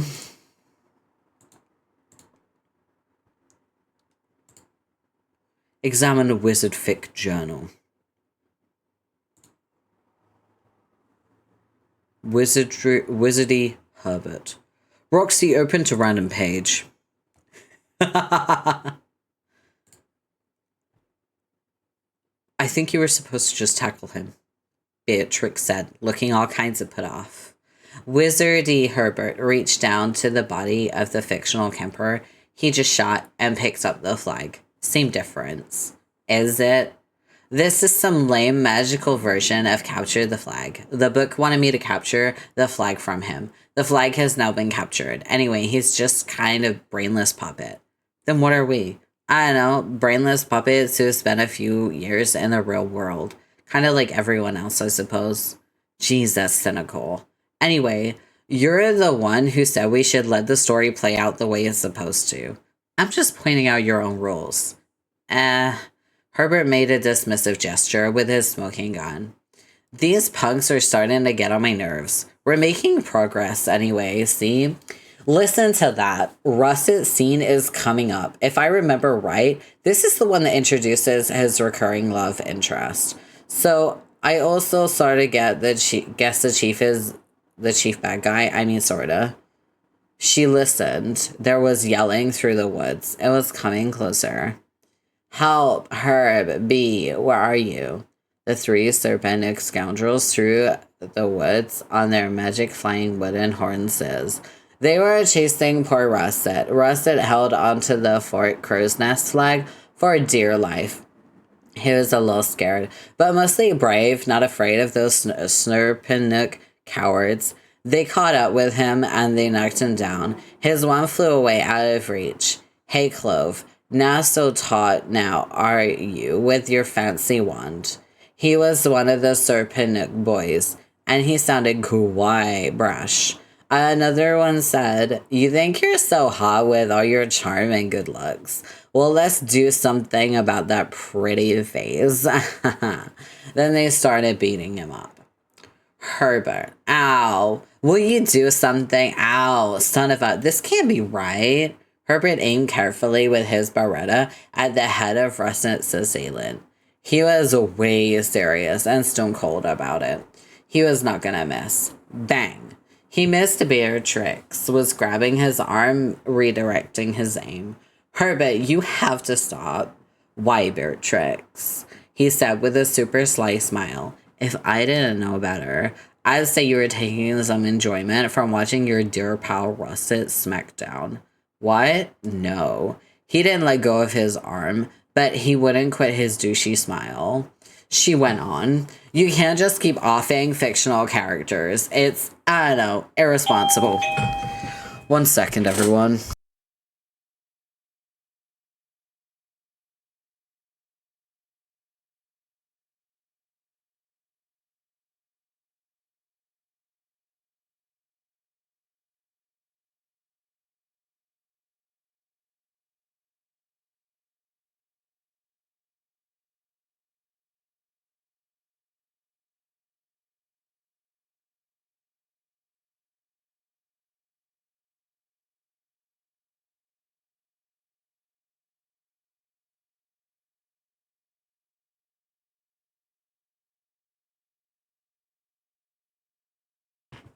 Oh my gosh. My fucking neighbor, man. She didn't get my text. Did it not send? I'm sure it did.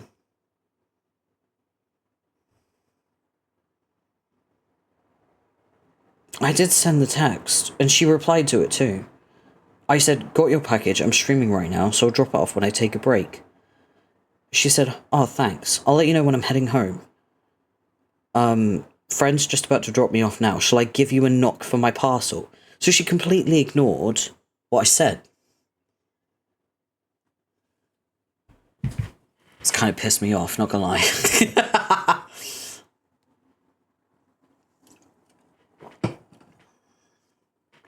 Let me just quickly take my heart medication because I can feel my heart racing now. There we go. There it is. It's because I was like rushing and now I'm like emotionally heated, which raises my heart rate.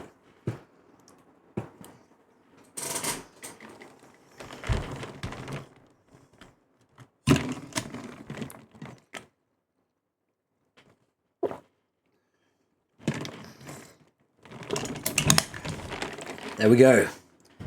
The medication has been taken. Alright. I should be fine. This is why I can't get like too stressed or too angry about things, because my heart gets affected so fucking easily.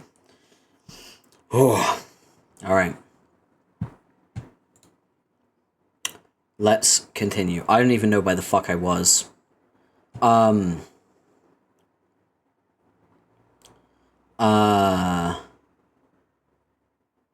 I think I was here, maybe? This is why I wanted to drop it off in a break, because I just don't know where the fuck it was. Why, Beatrix? He said with a super sly smile. If I didn't know better, I'd say you were taking some enjoyment from watching your dear pal Russet SmackDown. What? No. Oh, wait, I read this. Yeah. Besides, you know the scene is supposed to play out like this. Russ is supposed to get rescued. How is he supposed to get rescued if the bullies are dead? You can't just go around changing things. I guess you're right. Herbert holstered his gun, admiring a few more choice sucker punches to Russ's midriff. Oof, that one'll leave a mark. Beatrix regained her calm. So who's this guy that's supposed to save him? She asked. You say he's a villain? Here he comes now. A mysterious and alluring voice came out of nowhere. Go easy on him, fellas. Leave this one to me. It was so brash and arrogant. Just the sound of him made you mad.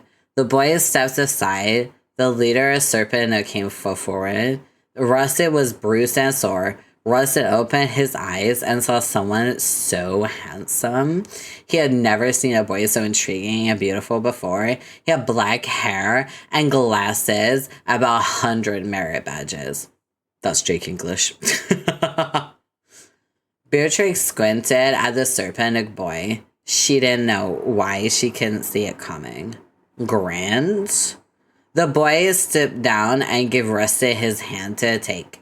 He said, I'm afraid I have to take your flag from you. You see, it belongs to me at Fort Serpent. However, Russet was very intrigued. I will decide not to take your flag if you promise me a favor later on from now. A favor, Russet said.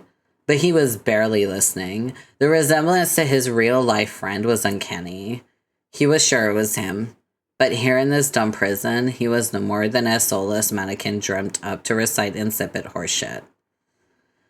You have to promise me when the time comes, you will betray your friends and help me, he said arrogantly. Russet was outraged by this, and yet he couldn't help but feel strongly drawn towards this magnificent, handsome boy. Russet said defiantly, actually, he said it like a zombie. Never. I'll never betray my friends. I should have known. You're truly loyal to your friends, as I expected as much. What is your name? Russet, he whispered. Pleased to meet you, Russet, even if you are the enemy. Allow me to introduce myself. The guy paused to remove his glasses and polish them on his dash.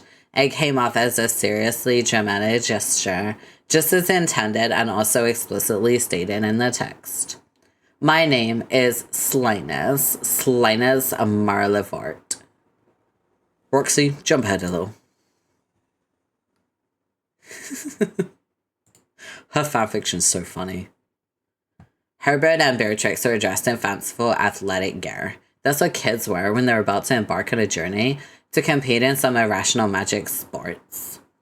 Herbert had tucked under his arm a big stitched-up leather ball with golden springs poking out of it for no good goddamn reason. It was called a skabump.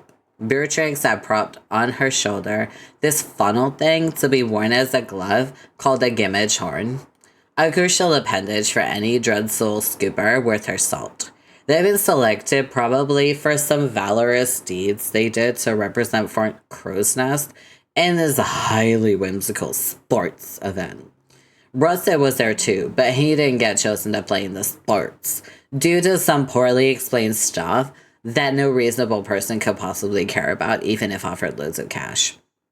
He was mainly jacked into the scene to wave goodbye and wish them luck, which he begrudgingly did. He also put in some time dodging questions and averting eye contact from his friends. He was being a champion at that. Russet, answer me.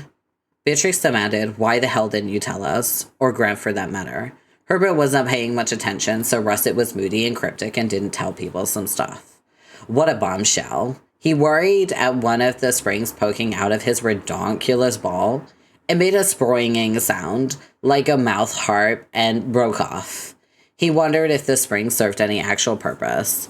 The springs did not serve any actual purpose. How could you keep something like that from everyone that you knew all along? I just wanted to what was the best for Grant, he finally said. She had tons of questions, but couldn't settle on the next one to ask. She wasn't about to let a good body language go to waste, so she did kind of what mimes do when they don't like something you said. How long did he know Grant was from this dogshit wizard fic? How'd he'd escape in the first place? Was it really his spell that sealed them there? How long had he been planning this? She guessed that would explain why he had an absurdly obvious pseudonym. Grant Anonyma? Yeah, that's that's our real name. Great job, bro. Or should she say Slinus? She wondered if his bogus name wasn't an anagram for something. Like a clue dangled under their noses. Magic guys do love their anagrams. They're just so goddamn clever. When you finally figure them out, it's like, whoa, instant mindfuck. He's quite a troubled person, you know, B. Herbert looked up from his gabump. Well, if Russet thinks though, then... She gave up on the interrogation. When you're dealt with a shit sandwich, why go to war over who baked our bread? Rustic could stuff his dumb secrets in a sack for all she cared. What did she ever see in this moping tool? She never thought she would so long for those times before they met.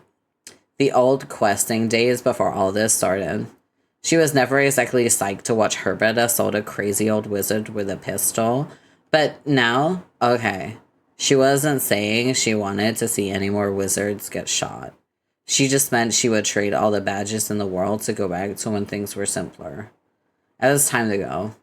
The narrative's invisible conductor let them know with the arrival of a carriage. It was drawn by 2 floating, perfectly immobile wooden horses. Herbert read this thing 100 times, but still couldn't understand the author's fascination with flying, rigid wooden horses. Herbert held open the door with a bow and gestured her with ironic chivalry. The text didn't let it go unsaid that it was meant as a big fuck you to Russet, thus keeping their rivalry brewing, but in truth, neither dude was feeling it this time. Beatrix got in and they were off, rigid horses, carriage, and all into the sky. They turned around in their seats and waved to Russet below because poorly written sentence said they were supposed to. Beatrix smacked her forehead. Not an anagram, she quoted from her brain. What? He asked. That fucker. Roxy skipped to the end. Herbert took a swipe at the clumsy yet elusive Skabomb. The orb ducked under his arm and shambled on his way like a husky beetle with some stuff to do over there. The crowd of almost people roared generically at the almost snatch. The maneuver, if successful, would have locked the score at Queen 6 love, which really would have been just, wow, something else, possibly exciting. Herbert still didn't quite understand the rules for the game, and judging by their antics of all the other boobs on the floating wooden horses, the author didn't either. Herbert struggled to turn his horse around to pursue the Skabump, but his amount of rigid lumber was unresponsive. As much as he reminded himself, he just couldn't get used to the fact the story was in control of the horse. Dead ahead was the leaks of elite Drudzel Scooper, who was fussing with the laces on her gimmage horn while her horse idled. She looked up. Herbert, watch where you're going. I can't. I think that book wants us to crash. Beatrix thought about it. She almost kicked the sides of her inert stallion to prod it along, but caught herself. Do we really have to? Herbert shrugged. Another solid half-minute of awkward horse advancement went by before the creaking oaken collision. Herbert tumbled through the air and hit the grass patch hard in his back. Beatrix landed on top of him. They found each other face to face. Is she serious with this? She asked regarding the hellish little way the author decided to craft this situation. It was like poetry emotion plus horns. I'm afraid so. I think the story is building romance tension between us. It is. It was not a question, but a statement of major concern. yeah, it's establishing the groundwork for some romance between our characters. It's sort of the one token heterosexual romance in the book. We probably just have to write it out. Beatrix didn't know what the fella of color red was, but Cloud could swear the feeling. She could swear the feeling was creeping onto her face. Ah! Don't write while drunk, you lushy Dumbo. Roxy, don't write while drunk.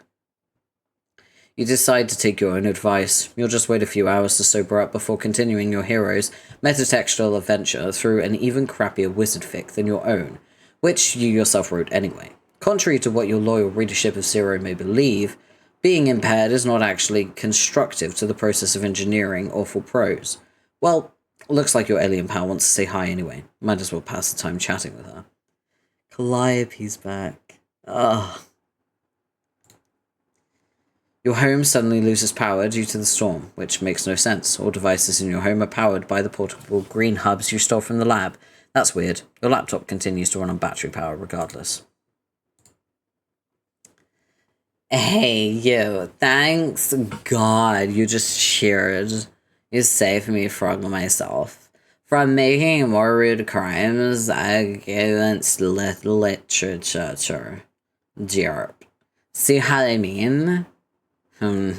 Yeah, Kelly, about what guess? Wait, how do I know your name? I don't remember you telling it to me, but somehow I know. It's Calliope. Say something. Man, I'm drunk enough without having to solve your dot puzzles. Am I even drunk? Actually, I don't think so. Why did I think I was? What's happening here? Calliope, talk to me. Huh? What was that? I thought I heard something. Roxy, look out window. Is there something out there? How is it possible? When the window has no power. Dream bubble! Dream bubble alert! Dream bubble! What the fuck is that? It's like a Technicolor dream crack in a spooky void. And what is that? Is it... Could it be? Oh my god, it's Twinkly Herbert! What a pal. All coming to see me from infinite nowhere. We love Serenity. Twinkly Herb, I didn't expect to find you here. Actually, where do I know you from? This is driving me crazy. When did we meet? Callie, goddammit. Can't you see I'm catching up with a good friend? If you want to join the conversation, feel free to start speaking in something other than a load of dots. Shh. Oh, shh. Hey, sorry. Had no idea you were saying shush. But okay, I'll be quiet. Thank you. No probs. I also get no idea why I can suddenly understand Morse code, which you're all butt blinking at me through Twinkly. IDGI? The short answer is you're having a dream.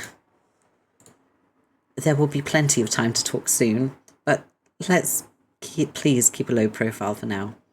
Okay, fair enough. This is a dream. Now, shit kind of starts making sense. Your soul is like presenting itself to my subconscious in the form of Twinkly Herbert. Or maybe your soul was always in Twinkly, or... Oh man. Theories are hard. I'm being an embarrassment to science here. So, whoops. OMG, don't mistake my dots for letters. K-Callie, Twinkly. Lol. But, what exactly are we being quiet for? So my brother doesn't hear us. Oh, no. You mean he's here already? Yes, he's passing nearby while doing damage to the furthest ring. He's following a large party of ghosts and hope they'll lead him to me. His intent is to destroy my soul. Oh, dang. Well, don't worry, Callie. I won't let your bro kill your soul. You're very sweet. I missed you, Roxy. But there's not much you can do at the moment other than remain discreet. Let's continue this elsewhere. Follow me. Okay, where are we going? Hey, wait for me. Roxy, exit room. The fuck? What happened to my house? Some stuff is different. I don't remember this. Callie, do you know what's going on? No, but let's keep going. Oh, what am I even wearing? What are these clothes? She's in her mum outfit. It appears to be the outfit of a fashionable science woman. Oh yeah, like a sexy science lady suit? That's pretty cool, I guess. Hello, and what do we have here? Oh my god. Oh my god, that wizard. Heck yes, he's so perf. Callie, check him out. That ain't even a painting. It's so shitty. They're like, someone grab a random ass low-res wallpaper off the internet of a jolly wizard doing what appears to be the world's dumbest spell and saved at low quality and then just like printed it way too huge. Oh, let me go. It's not even scaled proportionately. It's stretched extra wide to fit this expensive as fuck frame. Is this shit like literal solid gold? I can't even deal. Whoever did this was a wonderful genius. Yes, but we have to go. Yeah, I'm coming. Sheesh, Kelly. You gotta stop and sniff some roses now and then. By which I mean ogle some garish wall wizards. Such are the simple joys of life. Anyway, in conclusion and in summary, that wizard. I fucking love Roxy. Booyahs. More choice zards. Don't worry, I won't stand around fangirling over these ones. Well, maybe for a second. Look at that one. Dude means business with his resplendent beam of pure white. Superstition. Hey, wait. You're getting away from me. Then hurry up. Hold on. What was that? Kelly, hang on. Is there someone else in here? Kelly. Wait. Calliope? Was that this way? This way. Is she her? Is that battle witch here in my house? Remember, you're only dreaming. All that you see is coming from your memories and subconscious. Okay, I'll keep telling myself that. It's only a dream. It's only a dream. Ugh, my dream nerves are a wreck. I wonder if my dream house has any dream booze. No, bad dream Roxy. No, bad dream Roxy must not fall off the dream wagon. Shh. Through here. Okay, after you. I have more privacy here. More privacy? You mean in the observatory? Not exactly. Roxy, go through.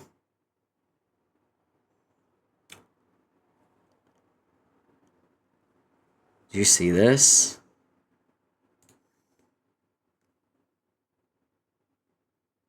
Roxy is finally out of the home. She is no longer homestuck. We did it!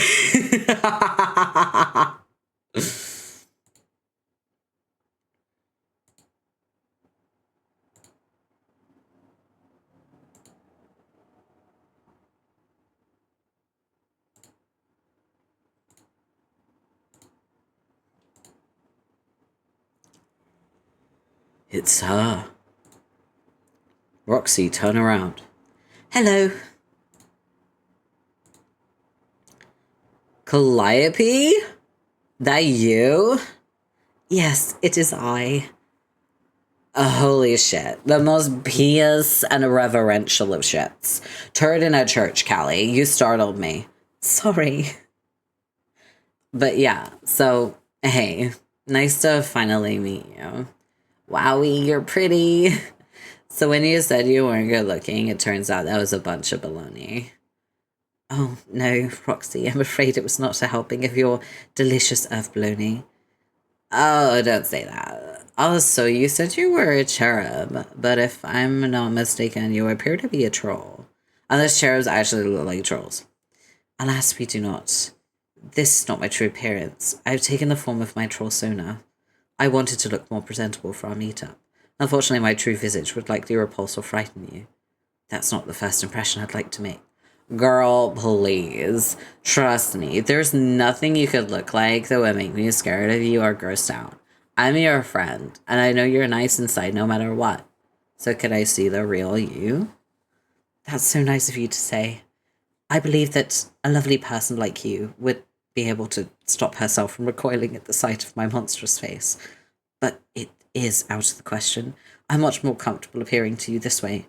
Really, it has more to do with my own dissatisfaction with the way I look than any lack of trust in your character. You understand, don't you? Yeah.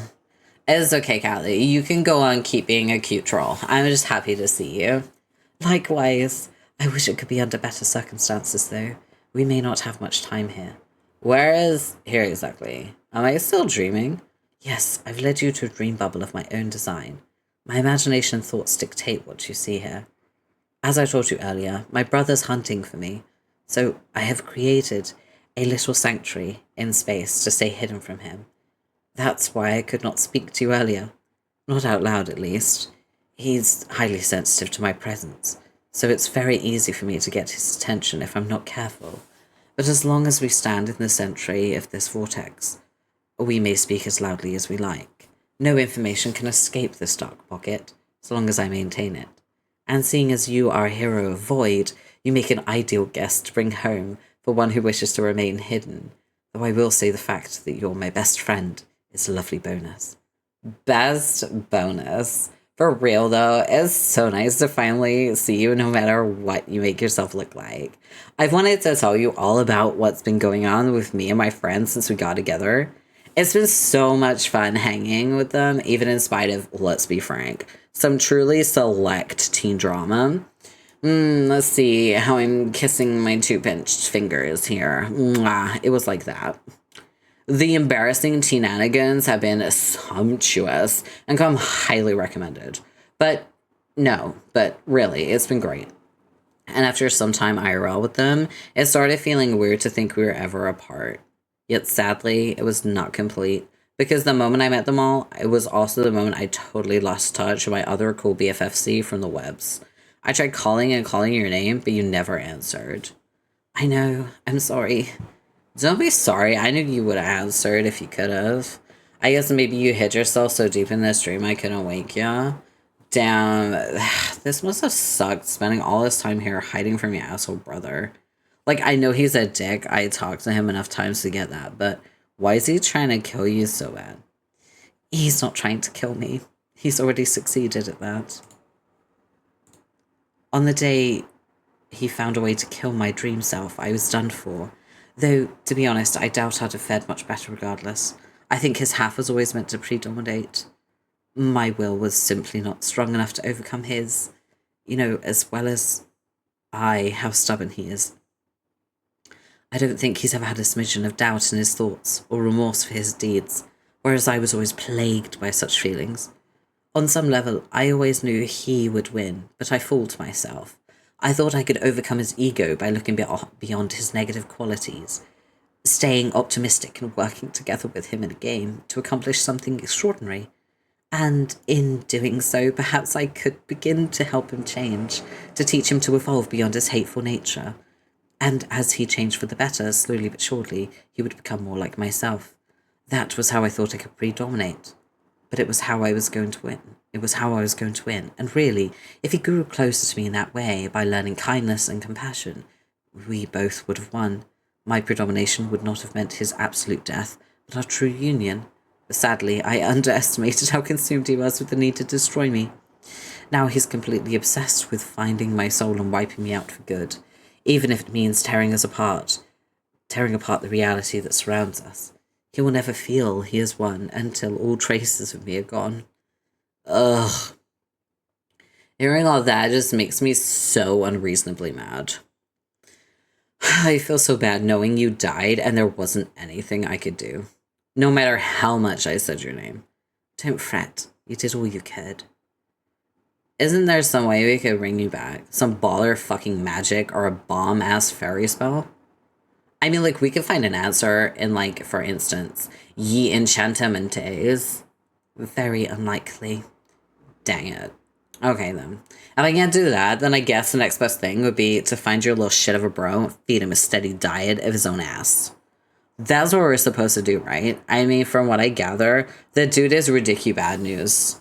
Just such a brutal, stinky news. So eventually somebody's gotta kill him. And that's probably us, ain't it? It's true he deserves a comeuppance like few others. But slaying him's not actually your responsibility as heroes now. In fact, if anyone must bear that burden, it might be me. Oh yeah? Possibly. As we speak, there are hundreds of souls out there in the furthest ring looking to defeat him, working to defeat him. Some search for a fabled treasure, a weapon said to spell his certain demise, while others say that I myself am this weapon, and so they search for me. They band together in great numbers for this cause and attract his devastation in hopes of revealing a path to the weapon, while at the same time they draw his attention away from me, and it's a good thing they do. I must remain hidden from everyone for as long as I can. Why? Why not come out and be like, here I am, yo, it's me, Secret Weapon Ghost Calais? Because I am no such thing. I was already useless against my brother when he was just a brat who liked to tease me. Now that he's exceptionally muscular and invincible adult, my chance is laughable. No, if I'm to contribute, I need more time. I must go in search of my own weapon. What weapon? Ironically, the same weapon many of them are looking for. Me. It's the only sliver of hope I have. I have reason to suspect there may be another iteration of myself out there, one from a doomed timeline who was kept hidden for a long time, just like I have.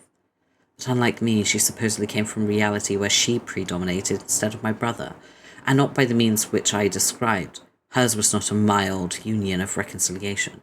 Amazingly, her predomination was absolute, a major feat of will, just as his was with me. As such, she went on to play the game, and, well, I cannot imagine what even followed, aside from the fact that she eventually must have died for existing in an offshoot reality. If she exists, I'd be eager to meet her. It would be a chance to get to know a version of myself who was strong enough to override the will of my brother, someone I might have become if I had a little more courage. And if she is such a person, then I really believe all I have heard must be true. I believe she's the key to defeating him. So I have no choice. I must go in search of myself. We're out of the home. Yes, we are. We are no longer Homestuck. That's so pretty, by the way.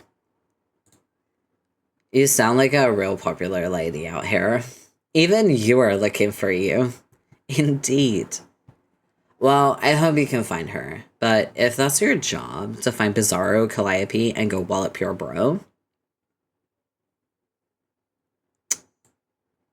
just toning up the music a little bit. There we go.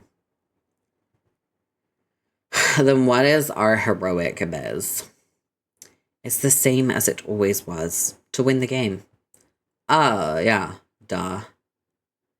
It is as I once told Jane. With the victory, you may finally exit this vast whirling storm. By claiming your reward, you would bring closure to a very wide coil of causality. One not tracing a continuous path like a snake, but intricately woven like a wreath. A ring of countless little rises and falls, ascents and descents, on its way up and down, a pair of much bigger ones itself, from alpha to beta, then beta to alpha, as if a mountain to be scaled and then climbed back down. Its peak touches the eye of a storm, which cannot end until the moment you'll walk through that door. Only then will there be calm. Oh, bugger, forgive me. Sometimes I forget myself and begin speaking in riddles. It's just a habit. That's in the nature of my people. Yeah, I know. At least yours are better than your bro's stupid games. Don't remind me. My opinion, they do not qualify as anything of the sort.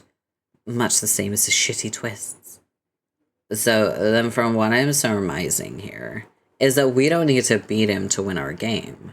Like, dealing with him directly is kind of out of our domain.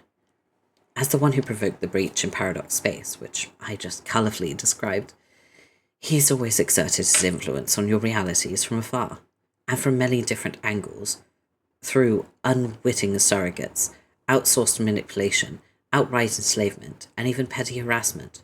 But most of all, he prevails through the simple inertia of inevitability that has always been on his side as a lord of time, and as one who is to blame for foolishly allowing him access to such power. It's only proper that I take responsibility for finding a way to defeat him. But even though his methods of influencing your session are indirect, they're still formidable. There will be a number of powerful foes who stand between you and victory. Tomorrow, a terrible battle will take place. When you wake up, I suggest you begin to prepare. Okay.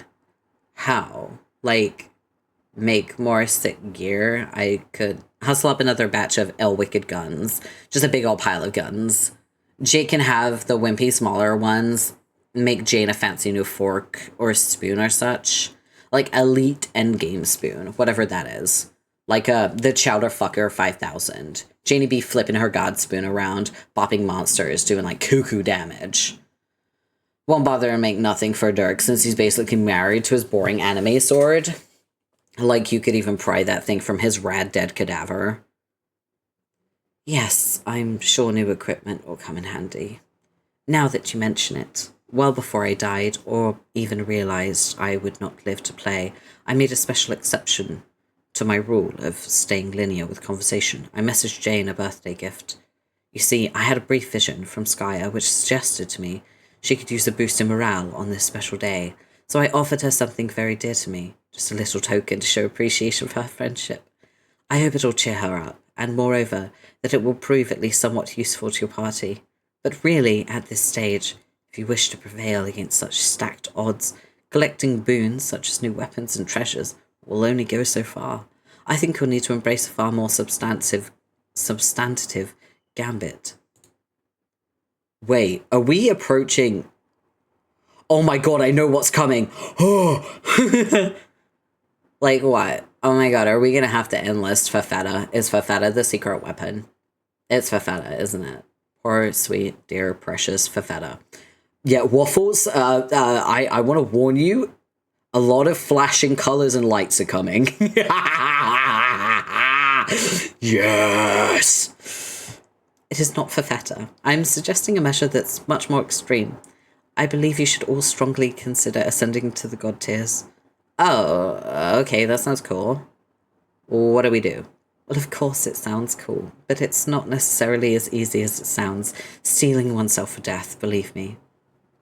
But if you can find the resolve, then here's what you must do. Since none of you have any dream selves left, it won't do any good to sacrifice yourselves on the quest beds found on your respective planets. And even if you did, there's not even a battlefield from which to rise anew. No, your void session had only one path to ascension all along. You must travel to the center of the moons of Prospit and Durst, and there in the crypt you'll find your sacrificial slabs.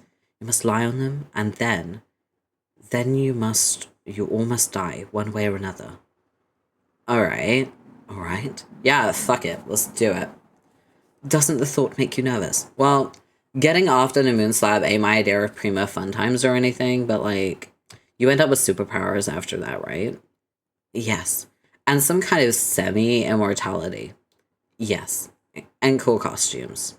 Yes. Then what's even the fucking hold up? Let's plop our asses slabboard and get down to dying. You seem quite cavalier about this, Roxy. Don't you have doubts? Wouldn't it cross your mind to wonder, what if I never wake up again? I know it would for me. Guess that's a fair point. But you say I'll be fine, right? Yes, I believe you will. That's good enough for me. I trust you. It sounds like we don't have much to pull this off, because foes are coming. Who are all these foes you say we gotta beat? Those who I mentioned my brother has been exploiting as his pawns from afar. The most obvious would be the one responsible for the extinction of your race, and who also happened to be responsible for this most fortuitous nap. Huh? Wait, how did I fall asleep? You don't remember yet. I remember a party and a sad Jane. Oh, poor sad Jane with the shitty fella problems. And a ruined cake. Oh, I was gonna be so delish, but no. It was claimed by the cruel, unforgiving sands of Lopan. I remember G-Cat. G-Cat! God damn it, G-Cat. He poofed me away with cat magic and I got KO'd by a floor. But which floor? It was a Durst floor? Oh man, what was I captured? The Battle Witch has me, doesn't she? That's who you meant. What's she gonna do with me?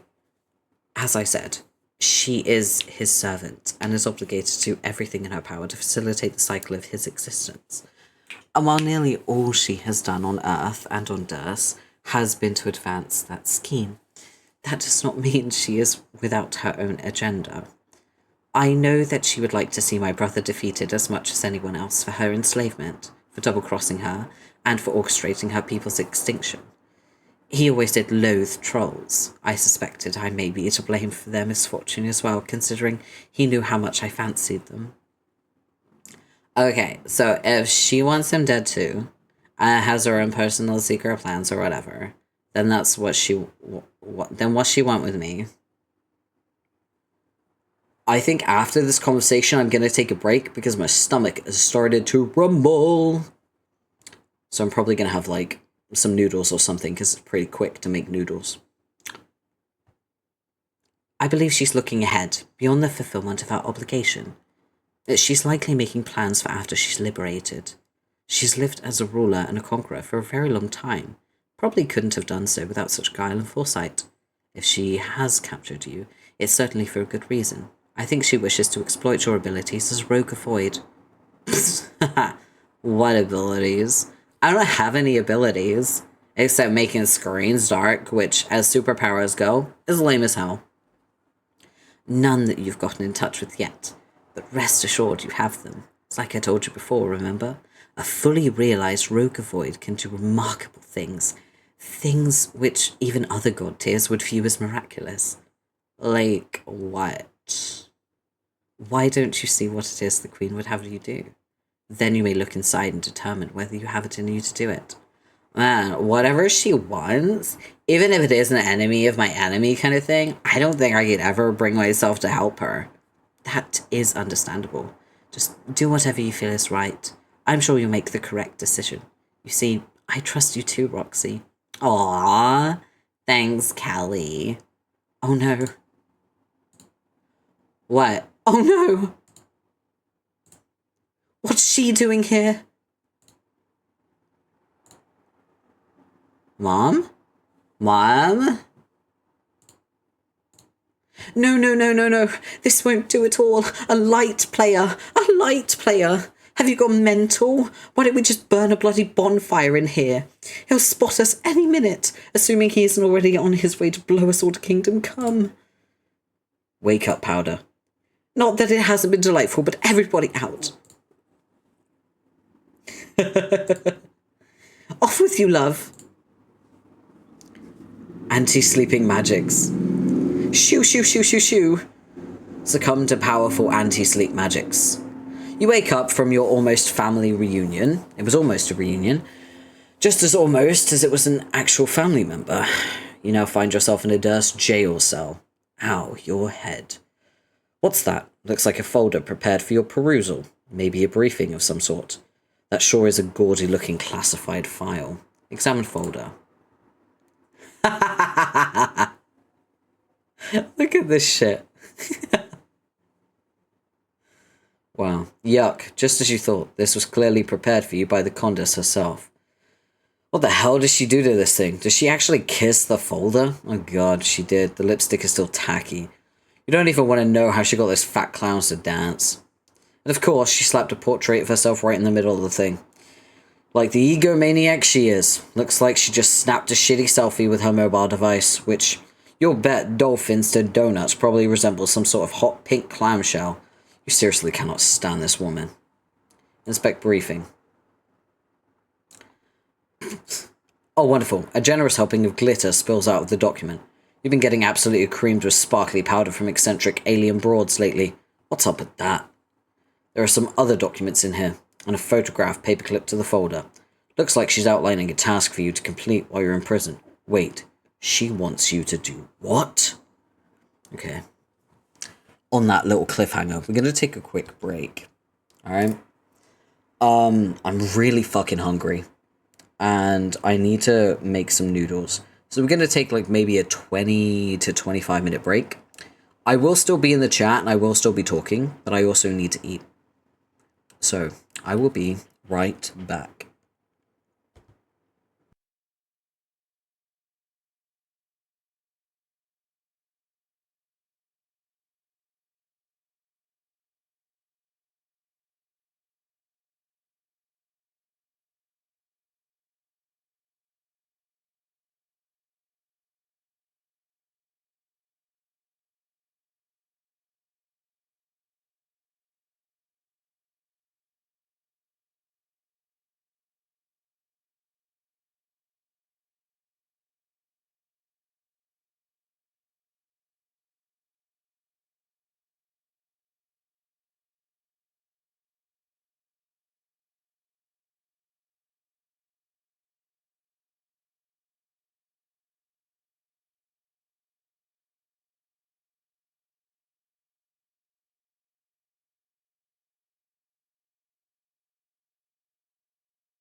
We're back. I hope you got your ice cream, Waffle. Oh, those noodles hit the fucking spot. They were delicious, by the way. My good old safe food. There's something about eating the same fucking food for like 12 years that really hits the spot. Oh, it's good though. Comforting. Warm. Perfect temperature every time. Perfect flavor every time. Always the same, never unchanging. Oh, that shit is a comfort.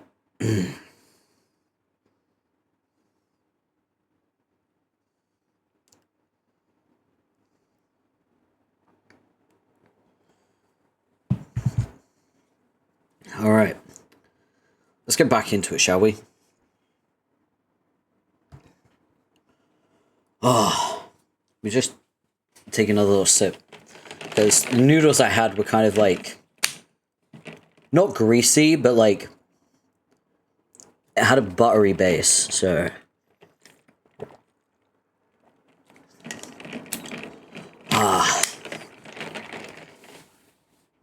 Also, Waffle is the mayor of Vod Town. Vod watchers, you have to love and appreciate him. He's building you a good life. Alright, let's find out what the Condus wants Roxy to do. The thing she wants you to do is stupid and impossible. She must be messing with your head. You discard the folder like the shitty juvenile scrapbooking project it is. Like you would help that hag even if you could. Get real, Condi. What was that? You think you heard a noise just outside the door to your cell. Roxy, examine door. Someone there. It seems that someone has left you a gift. What could it be? Examine gift. It appears to be some gentleman's plain and serviceable computing device, along with a courteous "you're welcome" note and a ring. Who could have left you such presents? Courtyard droll.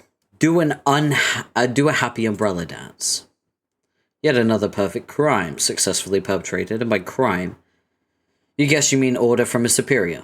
In your experience, the best crimes are the ones which are totally legal.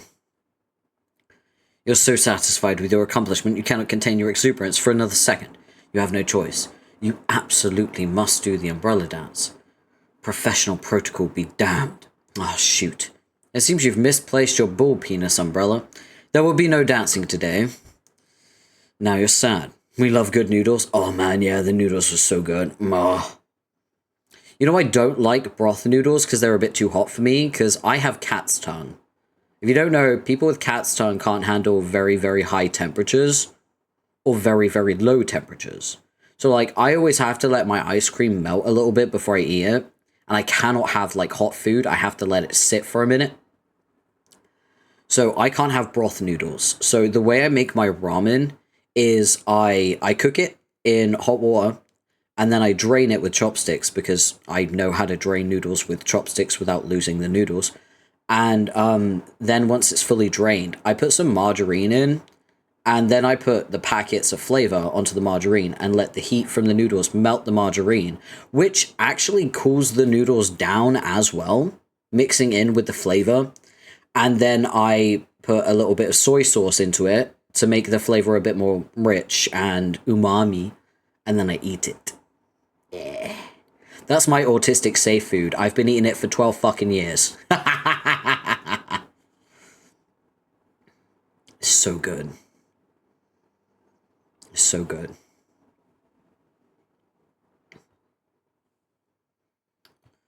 Roxy. Pester Dirk. Oh, my favorite planet. We go into low-tech. Also, Waffle, I don't know if you know this, but all of the messages I get from you in my chat are highlighted because you're a VIP, but I can't VIP you. So instead, I made it so that every message you send is highlighted. Highlighted, sorry. So I will always be able to see your messages no matter what. Let me show you.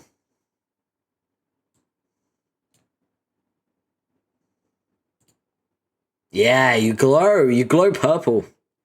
Let me show you. I'll send you over Discord.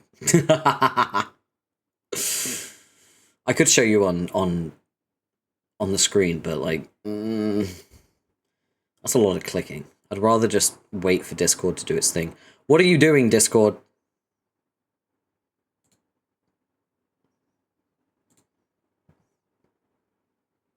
Discord says it's starting, but I don't believe it for a fucking second. Hello? We love purple? Yeah, purple's my color. Technically. I am the Schrodinger's purple VTuber. You know why? Because let me show you, right? You see this? At first glance, it looks purple, right? My eyes, the parts of my hair, the horns, everything looks kind of purple, right? Even the background of my just chatting screen. Things look kind of purple at a first glance. But the reality of it is, my color, which is hex code 630330, right? That is actually a dark pink. But the color itself is called Tyrian purple. So it's a pink color named purple. So I'm Schrodinger's purple VTuber because I'm purple, but I'm also not purple. Just a fun little tidbit. I do kind of love it. Like, part of me really enjoys being purple and not purple at the same time. Because Tyrian purple is my favorite color. But also, I love purple. So it's like really dark pink. I love. But also, purple. Yes. Every shade of purple. Has Discord woken up? It has. I can send this to you now. There you go. You gonna send? Oh, yeah, it's upload speed, isn't it? There it's sent. Okay, alright. You can see it now. Back to biz. Let's continue. Stridizzle. It's Rower L money. Do you copy? Over. Looks sick as fuck. Yeah, it's pretty cool. It's pretty cool. Yeah. Frig, yes, my hacks are tight. So tight. Tighter than a jar you can't open. Like, you try and try, but my hex are so tight, you just end up putting the jar back. Y'all just say, like, I even wanted pickles that bad. But we both know that's just sour grape socking. We both know you're still dying for my pickles, motherfucker. Oh, yeah.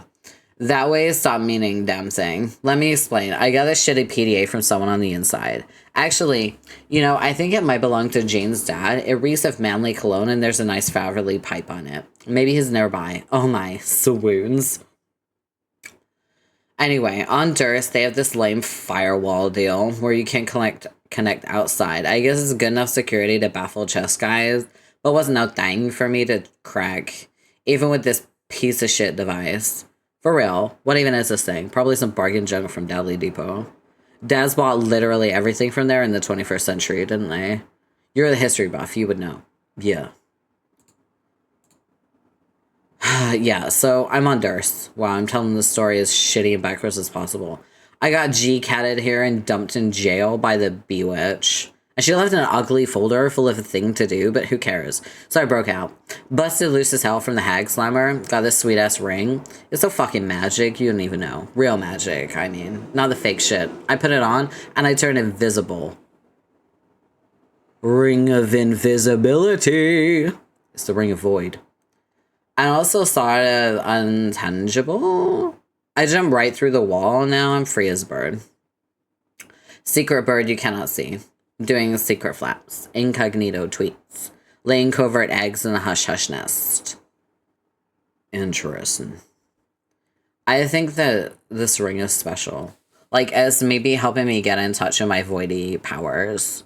Even though I kind of didn't know voidy powers were much of a thing, till just now. See, I just had a knockout dream from bonking my head. Calliope was there. Kelly's the coolest. Oh my god, you should meet her. She said a huge villain, Rumble's going down tomorrow, and to get ready for what we should all become god tiers. So, you have to rocket your ass to Durst, A-snap. Come with me to the moon, then, I'll explain what to do when we get there. Just get over here, okay? Yo, Dirk. You busy or what? Is any of this getting through? Yeah. Okay, got anything to say about all that pretty important stuff I just said? Are you alright? Or is your face having some crazy attack of the sads? Behind those chill as fuck shades, is it Jake problems? Is the Jake probbies, isn't it? It's always the Jake probbies, I swear to fucking God. Interesting. Oh, God damn it. Have I been talking to the responder this whole time? Oh my God. I will shit enough bricks to build a fucking chimney. It seems you asked about Lil Hal's chat client autoresponder, Lil Hal Jr. This is an application designed to simulate Lil Hal's otherwise inimitably read type and style, tone, cadence, personality, and substance of retort while he's away from the computer, which is never. The algorithms are guaranteed to be 0% indistinguishable from Lil Hal's native neurological responses. Based on some statistical raw data, as hard as Diamond's golem, priceless erection. Fuck. How you piece of shit?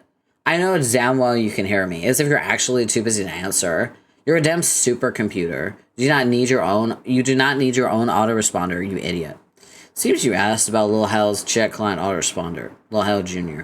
This is an application designed to stimulate Lil Hal's otherwise inimitably read type and style, tone, cadence, personality, and substance of retort while he's away from the computer, which is never. The algorithms are guaranteed to be 100% indistinguishable from Dirk Strider's brief, curmudgeonly responses, based on potent electronumeric analysis, which but a few short years ago existed only in the daydreams of our most quixotic writers of science fiction.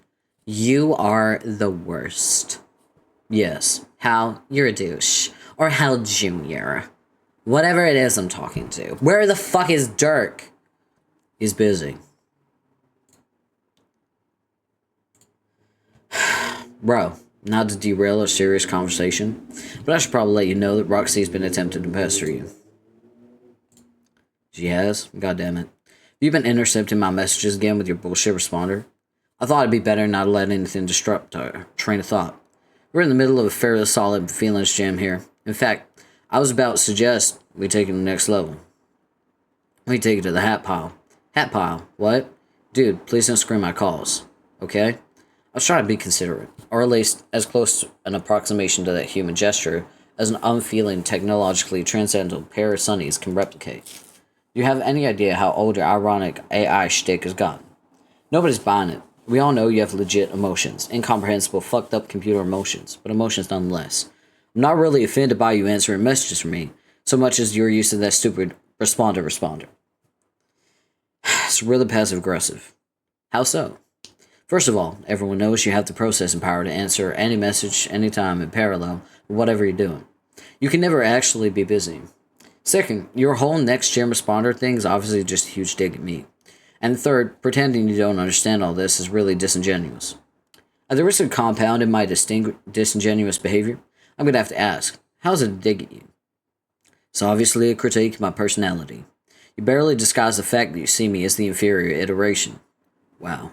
You're reading way too much into this. Lil Hal Jr. hardly even qualifies as a computer program, let alone sentient entity. He's capable of saying literally only three things. Yes, and interesting.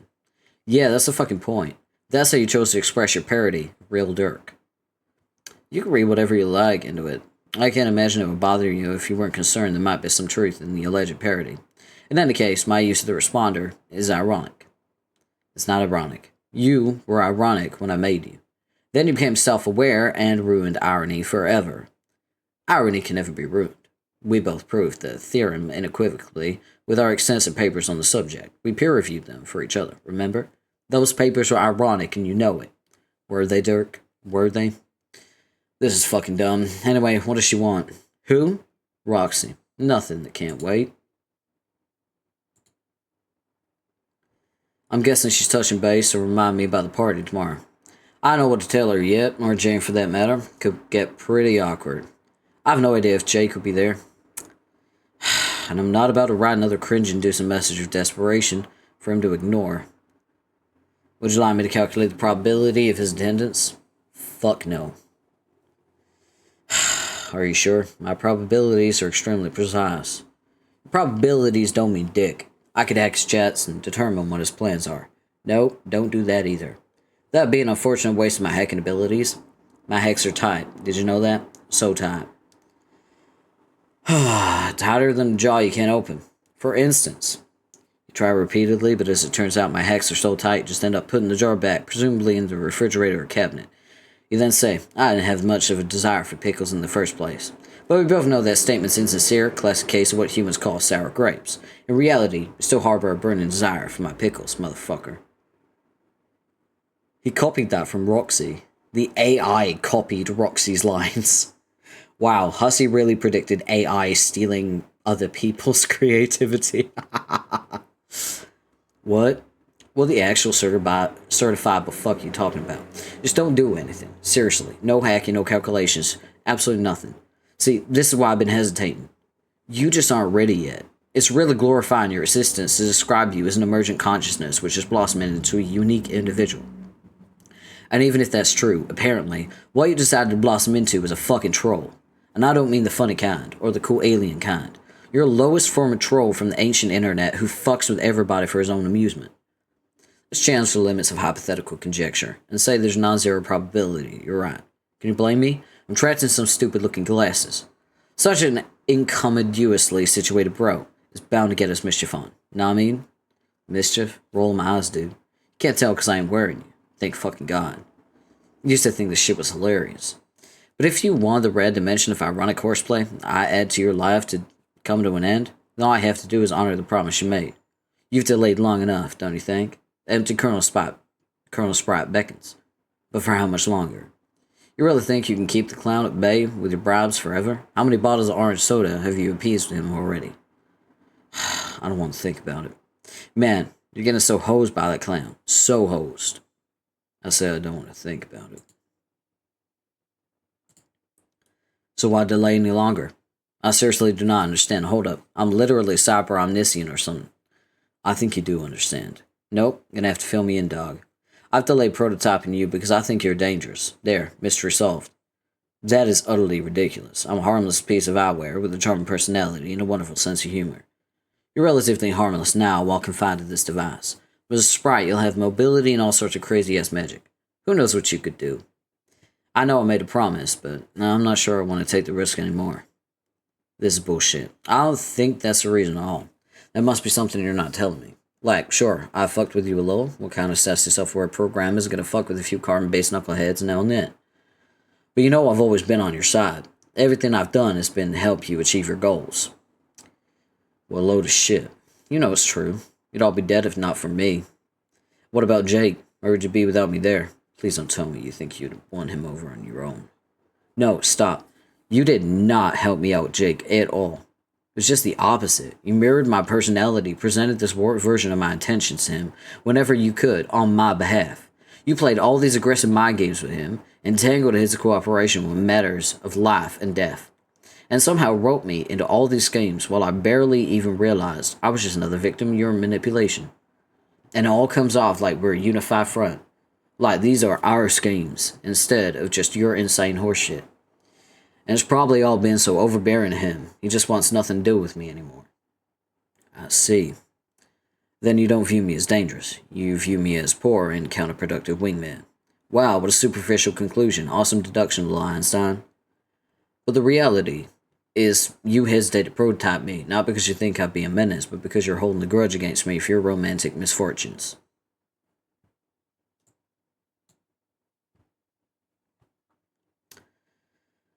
I understand I'm merely a machine without a firm grasp on your human mortality. But logically, it does not strike me as the right moral choice to punish me in this matter. It's also more than a little hypocritical. How is it hypocritical? Because I'm you. I've only ever done what you yourself are capable of. That's a ridiculous oversimplification. Yeah, a version of simplicity sure is a trait we share. It's almost like we are the exact same dude. Fuck you. I think it's insulting for you to suggest I'm entirely blamed for alienating Jake. Theoretically, insulting, of course, as a soulless, perfectly expendable device, which you consider me to be. I can experience no such emotion. God, shut up. I can't take the brooding, passive-aggressive AI shit anymore. You're just as capable in driving him away. More so, in fact. Hell, it's not like I was the one dating him. Who wants to date a pair of shades? It was your needy, suffocating shit he had to deal with, not mine. Some of those messages you wrote, man, I want to say something like, hey bro, you might want to dial down the desperation a little. But seeing as you're the real Dirk, TM, I gave you the benefit of the doubt. Also, if I bitched about your tragic, embarrassingly clinging approach to the relationship, it would have been hypocritical of me. Just as it would be hypocritical of you to whine about my elaborate machinations, because we are the same guy. Stop saying that, I'll snap you in half. Good idea. It's just what you need, more splinters of yourself. Figurative splinters. Literal splinters. Splinters of splinters. It's splinters all the way down. Well, no, it's still probably turtles all the way down. But who do you think is responsible for their extensive training? Someone needs to teach them red martial arts. It is yet another crushing burden which we must shoulder. For fuck's sake. How could any version of myself think that was funny? You'll have to give me a very hard time, Dirk. But I'm only doing exactly what you would be doing if you were in my situation. Do you know how I know that? Because I'm literally you, actively in the process of being in this situation. Oh, I know. Okay, we're the same person. I fucking know that. Why do you think I'm so fed up with your shit? Don't you think it's possible that I'm fed up with my own shit? How cool do you think it is, having my own goddamn awful personality mirrored back at me all the time, reminding me what it must be like when other people have to deal with me? Or constantly having all the consequences of fuck-ups result from my batshit thought process amplified because there's another version of my crazy brain out there dangerously overclocked by a supercomputer which believes just as mistakenly as my own broken mind that it's operating in my best interest. Do you have any idea how fucking sick I am of myself? I'm completely worn out in my own identity. It's like I'm drowning in my own dismal persona. I feel totally surrounded by it inside and out. Can't escape from myself. Like, there seems to be no end to me. Like, wherever my mind falters or threatens to retreat to the void in any way, my splinters pick up the slack, ensuring there'll always be more of myself than I could ever know what to fucking do with. And you're always there to remind me that. Throw it all in my face. God, I even built you to literally be in my face all the time. It's like I subconsciously invented you just to troll myself. Never for a single fucking moment you let me down. Dirk is going through it.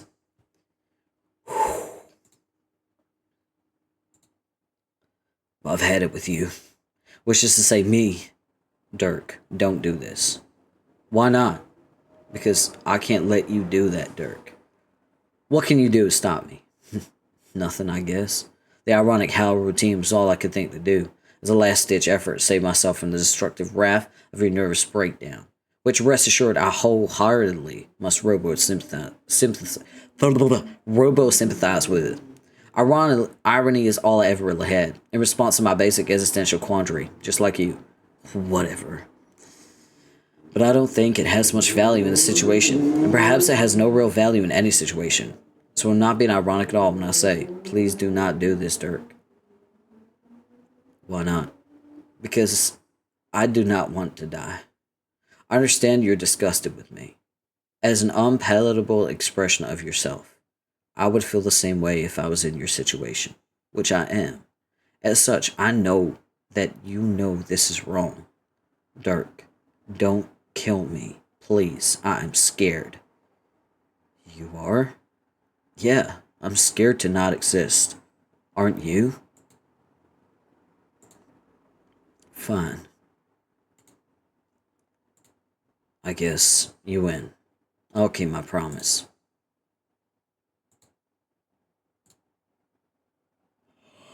Oh no! Okay, everyone, make sure that you have your hand sanitizer nearby. Get ready for the shower you're gonna need after this fucking interaction. I'm gonna take a sip. Because I need to be hydrated to deal with this fucker.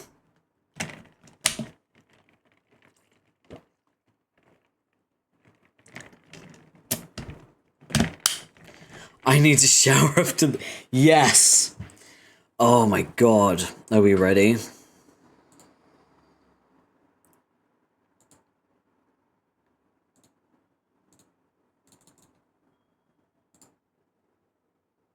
Fucking honking. Hello. Aqueous Sprite. Oh god. Fuck it.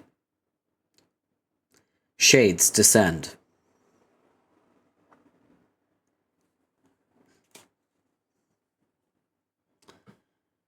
He's prototyping an incredibly powerful AI with Equius.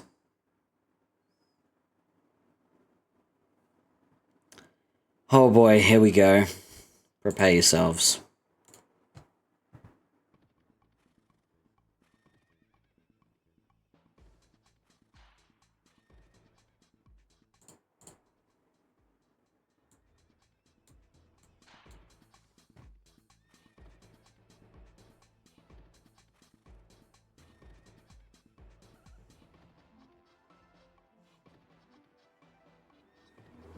You spend the next several minutes listening to this beautiful horse song.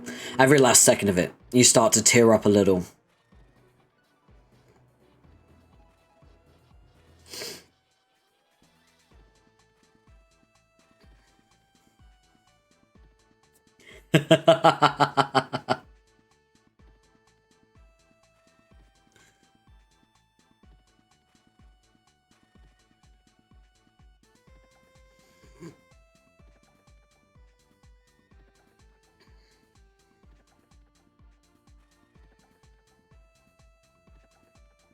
I need to look away from the screen because it's making me kind of motion sick to see it.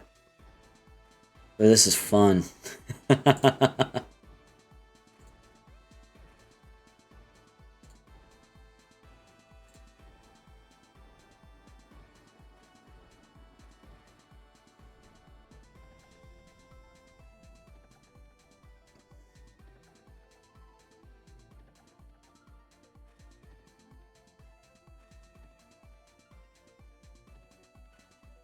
I think we get the point. Dirk. Solicit profound wisdom from your friendly guide. Holy fucking... Wait. I wonder if I can use a filter. Would it work? I kind of want to give him a little robot voice because he's an autoresponder, but I don't know if it's going to sound good. Waffle, let me know how it sounds. So if I use this filter, how does it sound? Does it sound okay? Does it sound like a robot? Because if it sounds good and clear, then I'm probably gonna use this, or Aqueous, right? Let me know what you think. I, could also maybe do this.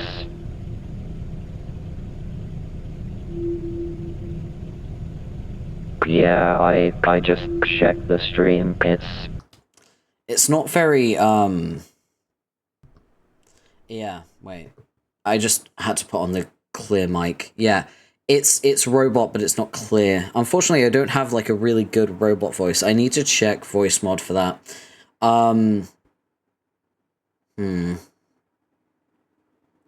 Yeah. That's an issue. I need to find a really good robot voice, I think. I'll try to do that for the next stream. I'll go through voice mod and see what I can find. I'm paying for the subscription, so there better be some good fucking robot filters. That's all I'm gonna say. Alright. I am so lewdly strong. Whoops, pardon my language. Oh, ludicrously strong. What? There was some straight up dog shit bitch potty mouth, and I'm chagrined as... Fucking hell, you had to hear that. Dude, check out my muscles. Dude, I'm ripped. Look at me flex these naughty motherfuckers. Dude, excuse me, mister. Dude, check my muscles. Look how big I can make them. Bro, are you getting a gander of my truly exceptional shit? I think I'm gonna do Equius's voice for this guy. I can see your muscles just fine. I am so gosh damn chiseled. Watch me just completely hulk out like this. Her. Bro, did you see that? Did you see my muscles getting all gnarly and maxed out? Yeah, I saw. What do you think, Dirk? Excuse me, Dirk. Tell me what you think of my glorious physique, I command you. It's pretty ripped. No shit, it's ripped. My torso is the fucking apex of manly grandeur. Dude, come feel this shit. What? Come feel my muscles. No. Get over here and touch my muscles. I'm not touching your goddamn muscles. You absolutely will. I'm stacked like a brick shithouse. Imagine me with your hands Examine me with your hands at once. No. Yes. No. Yes. No. Feel my muscles. Feel my muscles. Absolutely not. Do it. Observe these pectorals. They're off the silly charts. My quads would be fucking bananas if I had any. You've got to check this out. I really don't. Come feel me up, bro. I won't do it. You will. I won't. Touch my muscles. No. Yes. No. Yes. No. Yes. No. Yes. No. Yes. No. Yes. No. Shitting heck. It's amazing to be alive. Oh, fucking fiddlesticks. I'm just a torrential font of absolutely execrable obscenity, my bad. I'm just so excited feeling all these strong feelings and thinking all these hard thoughts. Horse feathers. My brain is so powerful. It's operating in great strides like a towering muscle beast, storming into battle. And these feelings, Dirk, these feelings. There is a 100% probability that I love being alive, and there is a 100 to the 100th power percent certainty that I love being strong. Wow. Shower needed. Weirded out. Hotel Trafalgar. Look how red I am, dude. I'm so red. How sick is that? It's deplorable. Oh, dog, I'm basically titillated here. Are you scoping this grody fucking debasement? What? That shit ain't right. Makes a man want to holler improprieties. Do you feel me? Let's talk about fucking horses. Horses? Horses, dude. Horses. Enough said. Do we have any milk? Oh, what about a bow and arrow? Are there any of those around? I'm jonesing hard to tug at one. Or like, reevaluate my proficiency in the most noble discipline. Can you calm down? What about milk, dude? It seems I demand milk. We don't have any milk. Oh yeah, just a lot of orange fizzy swill. What was occurring in your think pan to accumulate such vile libations? Just FYI, milk is the nectar of kings, you cocksucking nincompoop. Roxanne might have some in her fridge, I know. Touch my muscles, Doug. No. Yes, do it. No, I command you. Fuck no. What if I touched your muscles? Like, for comparison's sake. Please don't touch me. Wait. What if... Oh, good heavens. A rather inappropriate thought just galloped across my matrix. What if you ordered me to touch your muscles? Yeah, I'm not gonna do that either. I demand that you order me to touch your muscles. Absolutely not. Do it. No. Yes. No. Yes. No. Yes. No. Yes. No. Yes. Okay, if I touch your fucking muscles, you shut up. Maybe. Roxy, pass to Jake. Jakester. Guess who? I cannot say who. I'm totes undercover here on Durst. Up to my see-through butt in wily espionage. It's getting so cloak and dagger in this bitch you don't even know. The carapace men are all wearing jaunty suits. It's like I have become magically sealed in a lame spy fic, and now I'm having adventures that make no sense. Hell, even I'm dressed to kill too. Too bad none of these gents can see what a fucking fox I'm being. I would get one to light my cigarette so hard and then wink this whole bunch of times at him and then seduce him for his secrets. So, that was a nice little palate cleanser after the fucking issue with Arquia Sprite, who is the most disgusting fucking sprite. So, if sexual harassment was a person, it would be him. I need a drink, man. Do you see now why the moment he showed up, I was like, oh no.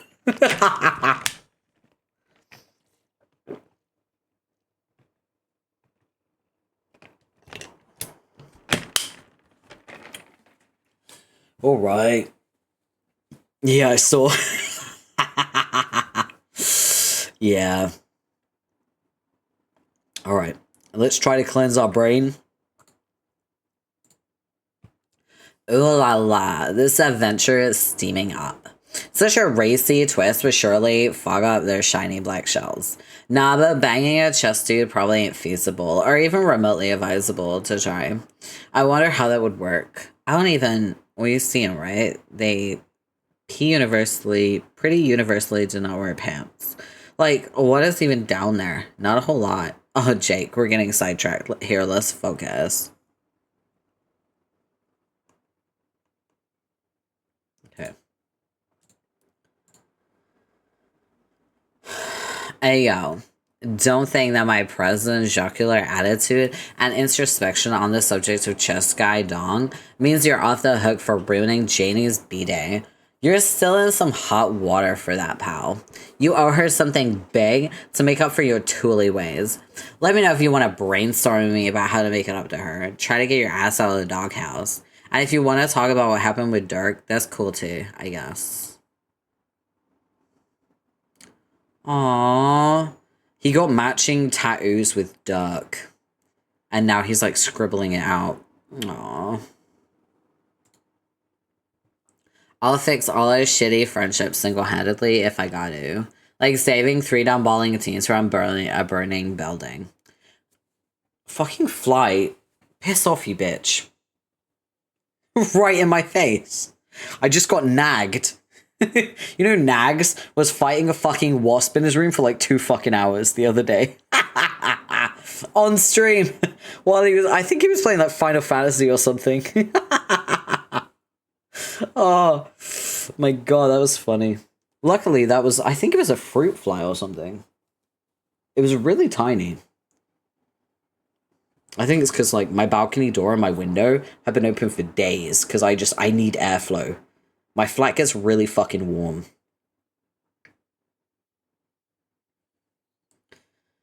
Alright. Where was I? But enough of that. It's not time for feelings, it's time for actions. Which means you're just the man for the job. The job of doing action. Shut up. We need to get ready for our battle. Tomorrow's a big one. Some sort of like strife royale, so it's time to prepare. You should get a prospect. I can explain more when you're there, but as long as you haven't left yet, I think we could use a bunch of new gear too. Gear which I think we shall agree must be diagnosed with a sickness. Your years of medical training have all been leading to this moment. To make sure our showdown shit is ill as heck. So maybe you can get started on that? Jake. He put the sticker over it. That's so cute. Oh my fucking god. What's going on? Why won't anyone talk to me? What am I, fucking invisible here? Wait. Oh. I love her. No. Bullshit. There's still no excuse in people ignoring me. Sorry, I have to blow my nose a second. One minute.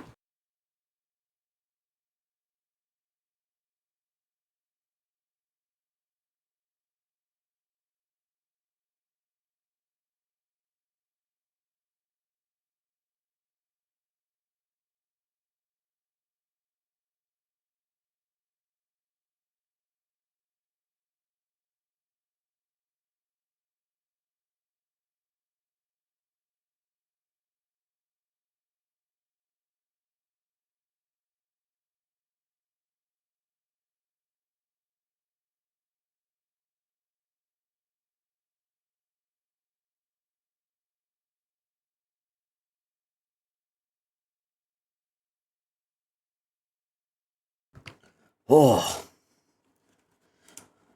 Oh. I tried to avert a sneeze and it did not work. I blew my nose and then fucking sneezed after. It is what it is. Okay. Not GA fuck. What magic bling I'm rocking or how voidy I'm being You a-holes are behaving straight up rude. I don't need this shit. Fuck all y'all. Oh, looks like Roxy was trying to reach you, but you were so preoccupied with your Jeremy sticker, you didn't notice. It was a rare lapse in awareness for your surroundings and your friends and their feelings, which you pride yourself in maintaining 24/7 as a dashing man of adventure. You refer to the unfaltering field of all-encompassing alertness as your Jakedar, which you think compares favourably to the spider senses from the comic books. Oh bother, it seems you just missed her. You hope she isn't too peeved by the rare social misstep. You guess you could try messaging her back to see if she... Hold the phone, looks like someone else has decided to jeer you now. You wonder who it could be, the possibilities are endless, really. Okay, answer this guy instead. Don't do it. Do what now? Waste your time with that bitch. You should thank me for distracting you from initiating a pointless conversation with an ugly, hot woman. Hey, take that back. Roxy's my good friend. Well, okay, take back all the parts that weren't a compliment. Or wait, is calling her hot a compliment, or is it creepy? She's certainly pretty. But hearing it come from you sounds lecherous and dastardly. Oh my fuck, shut up. It's probably just my instincts as a brave boy kicking in. The old chivalry bone acting up, you know? When I hear a lady's good name getting besmirched, I just start seeing red. Wow, even I think you sound like a douche right now. But look, Jake Human, I didn't come to jeer you until you drip the weird face water out of your sockets. Even though it says I'm jeering you at the top. Just ignore that. Alright. I'm here on a different kind of business. I was hoping we could be more gentlemanly with each other. Gentlemanly, you say? Yes. I even looked it up in one of your Earth dictionaries to make absolutely sure I was using the word right. Did you know there does not exist a female equivalent of that word? There is no such thing as being gentlewomanly. I looked that up too. It isn't there. It isn't? Well, okay, it is. But I refuse to believe that's a real word. It's totally made up and doesn't belong there. You know why it's probably there? Because some silly bitch put it there. Misogyny. Hooray! Caliborn and his misogyny strikes yet again. Trust me, this is not a notion which applies to that awful gender. Females are not biologically equipped to behave reasonably, as proven beyond a shadow of doubt by empirical assertion. They're very shrill and insane and don't make any sense. Their emotions are out of control, and their feelings never shut up. And worst of all, girls are very trenchant towards boys, who will kindly inform them of the way reality fucking works. Talk about ungrateful. No, there's nothing worthwhile to be gained from chatting up the bitches. As such, it's my solemn boy pledge that I will never bother speaking with your foul human strumpets again. So Caliborn is incredibly misogynistic, and all of this stems from his hatred of his sister. Because his sister is like the first encounter he ever had with a girl, and he has resented her and despised her his entire life, which just manifested into a fucking Andrew Tate style woman-hating persona, where he just projects this vile misogyny all the fucking time, unprompted. He is just the fucking worst. The worst. I also want it on record, while I am indeed saying all these horrible things, I'm reading what a character has said. I don't stand with anything that Caliborn supports at all. I just want to clarify that for fucking TOS, because I know that, like, any kind of misogyny is against TOS. So I want to be very clear with Twitch. I'm reading characters' lines in a story. I don't stand by any of these, and I denounce them completely. The worst, I do think, like, the worst character in Homestuck is Equius, second worst is Caliborn, third worst is Frisker. That's my tier list for, like, the worst people.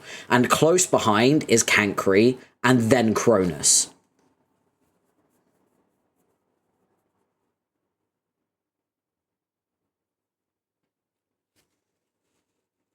There's a lot of really fucking bad characters in Homestuck. Most of them are bad people. Actually, I think all of them are bad people. But there is definitely a fucking hierarchy of shittiness, you know what I mean? But yeah.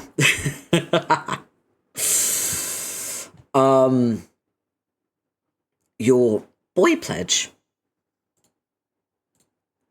Through careful observation of your party, I've determined they're both useless and holding you all back. On the other hand, both of your male players are pretty good. The other guy and his red floating male ghost, they're so strong, it's so great. I really respect that. Yeah. Duck is a pretty tough cookie, alright? You're not as strong, but whatever, you're alright anyway. Let's face it, compared to the feckless hoes, you're in a class of your own. But I thought you hated me, at least that's how I remember it, when we last talked. Which was, admittedly, a while ago. Never been accused of having a photographic memory, but I don't recall you typing in green, either. Are you ripping me off, bro? No, you fucking moron. If I stooped to your level and decided to jack any portion of your swagger, don't you think you'd need to earn my respect first? I don't think I understand. Yes, exactly. Understanding is what I notice you don't do, as often as possible. This is what I'm talking about, Jake. Is why I've taken an interest in you. Why is that? Because you're dumb as a bag of teeth. I've checked you out from many different auditors. You're just spectacularly unintelligent. Hey, settle down. I was trying to pay you a compliment. Oh. Whoops. Go on then. While to casual observers you might appear too stupid to know how far pants are supposed to go down your legs, I know it's quite possible you're just misunderstood. It's possible you just have a special mind, like me. Yay, more ableist references towards autism.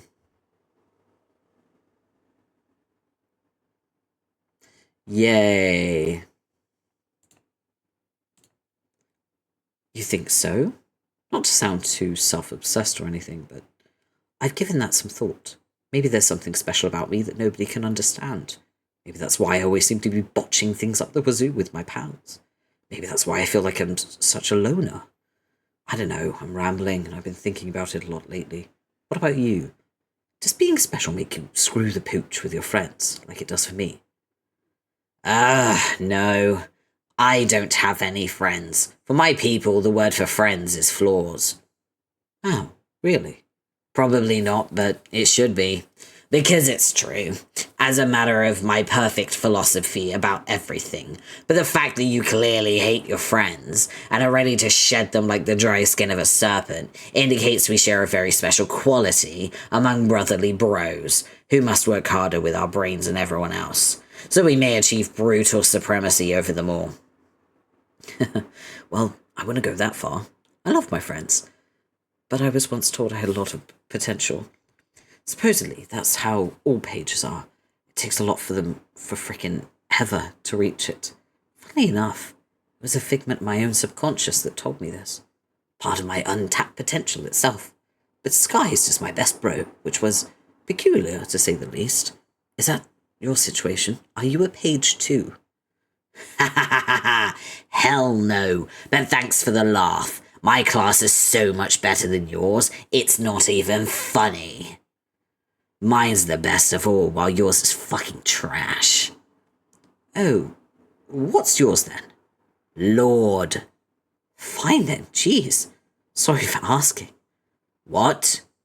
No, that was not a short remark of frustration. That was the answer, dumbass. Oh, it's the masterclass. Don't you losers do any homework on this game? You'd think you would be all experts with how much my sister harangued you on this tedious shit. Since I have great success so far in progressing through this dead session, I decided it was time to bite the bullet and return home to retrieve all our terrible texts on the subject of this game and of your story. I've pored over every nauseating verse. It's been a true exercise in my agony. Few could possibly understand my suffering, but that's okay. Because I'm not the idiot kid I used to be. Now I know. that what it takes for me to learn and grow stronger is excruciating effort. So I have a choice, which is to either be weak when weakness is completely unacceptable, or to suffer forever until no one else exists. Who is stronger than me? And that's your choice too, Page Human English. Sakes alive. That's a bit extreme, no? For you, probably even more so. Because as a lowly page, and as an even lowlier human, you're utterly worthless. And your trials, I believe, must include proving to Paradox Space that you even deserve to exist in the first place. And while my trials would be similarly grueling, Ellot's worthiness is at no point ever in doubt. His nobility is manifest. Supreme mastery waits for him patiently, like an empty throne under heavy guard. Reality already knows I will prevail, just as it knew I would predominate. And so inevitability is always on my side. It is my, what do you call it? Birthright. Birthright.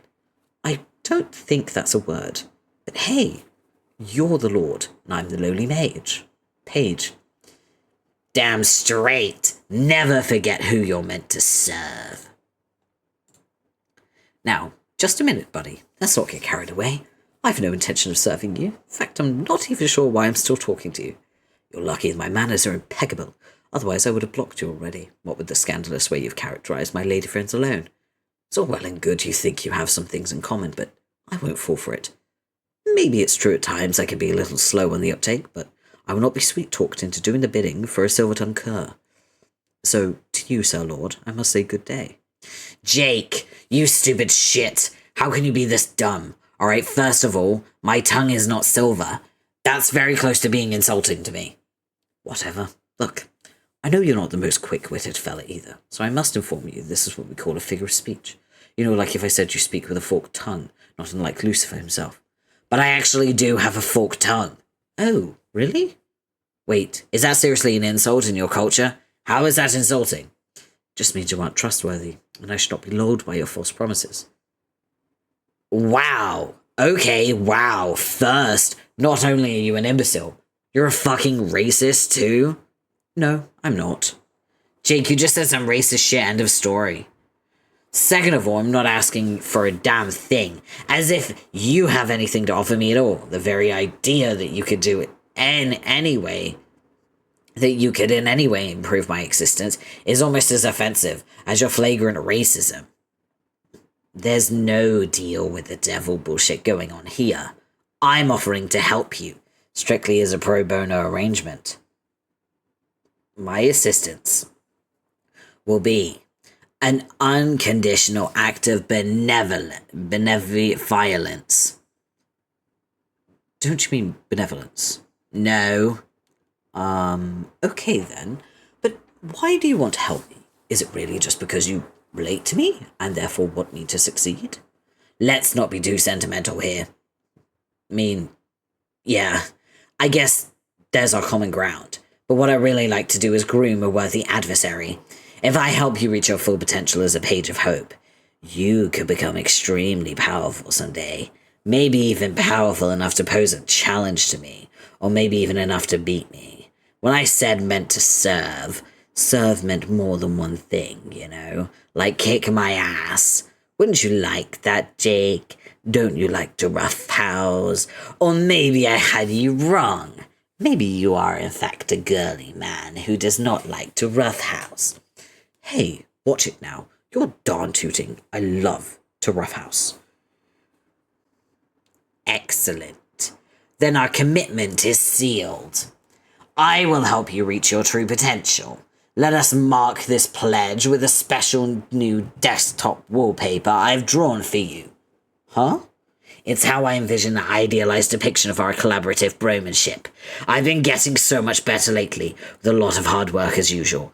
I'm able to bring the many small angles mostly under control, to simulate the illusion of photorealistic forms of color and light. Jake, I give you the fine arts.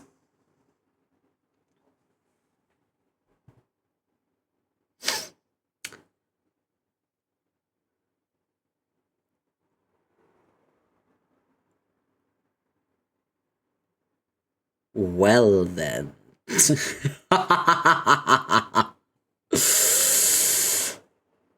Oh boy, okay. Whoa, that's mighty special. Go on, apply it to your device. I will wait. Yeah, maybe later.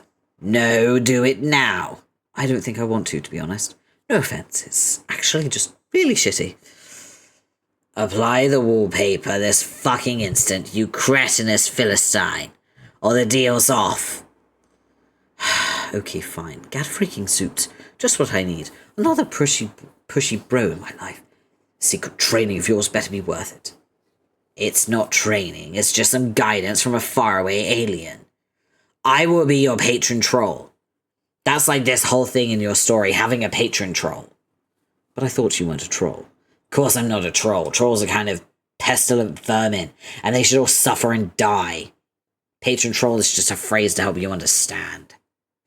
It's not helping me understand, though. Should you be a patron cherub, if anything? No, God, don't make up terms for what I am. I will do that. I will just be your patron dude, or maybe your patron man bro. Sounds pretty gay. What the hell is that? What's what? Gay. What's gay, you idiot fuck? Oh, right. Forgive me, I forgot you aren't familiar with all of my Earth lingo. It's like, how do I explain? You know, it's a rather old-fashioned term for being jolly and festive together. Like that rollicking time we had scrumming the other eve sure was gay. I see. Then yes, you are correct. This is going to be gay as hell. I love that Aerosol's in the background still flipping him off. Aerosol, my beloved, I love you. Oh, goody, just the way I like my hijinks. So how do we start? There's not much to this. I just tell you some shit to do and then you do it. And the ultimate dumbness of it all is you probably were going to do a lot of it anyway. I was? How was I going to do the stuff if you didn't tell me to?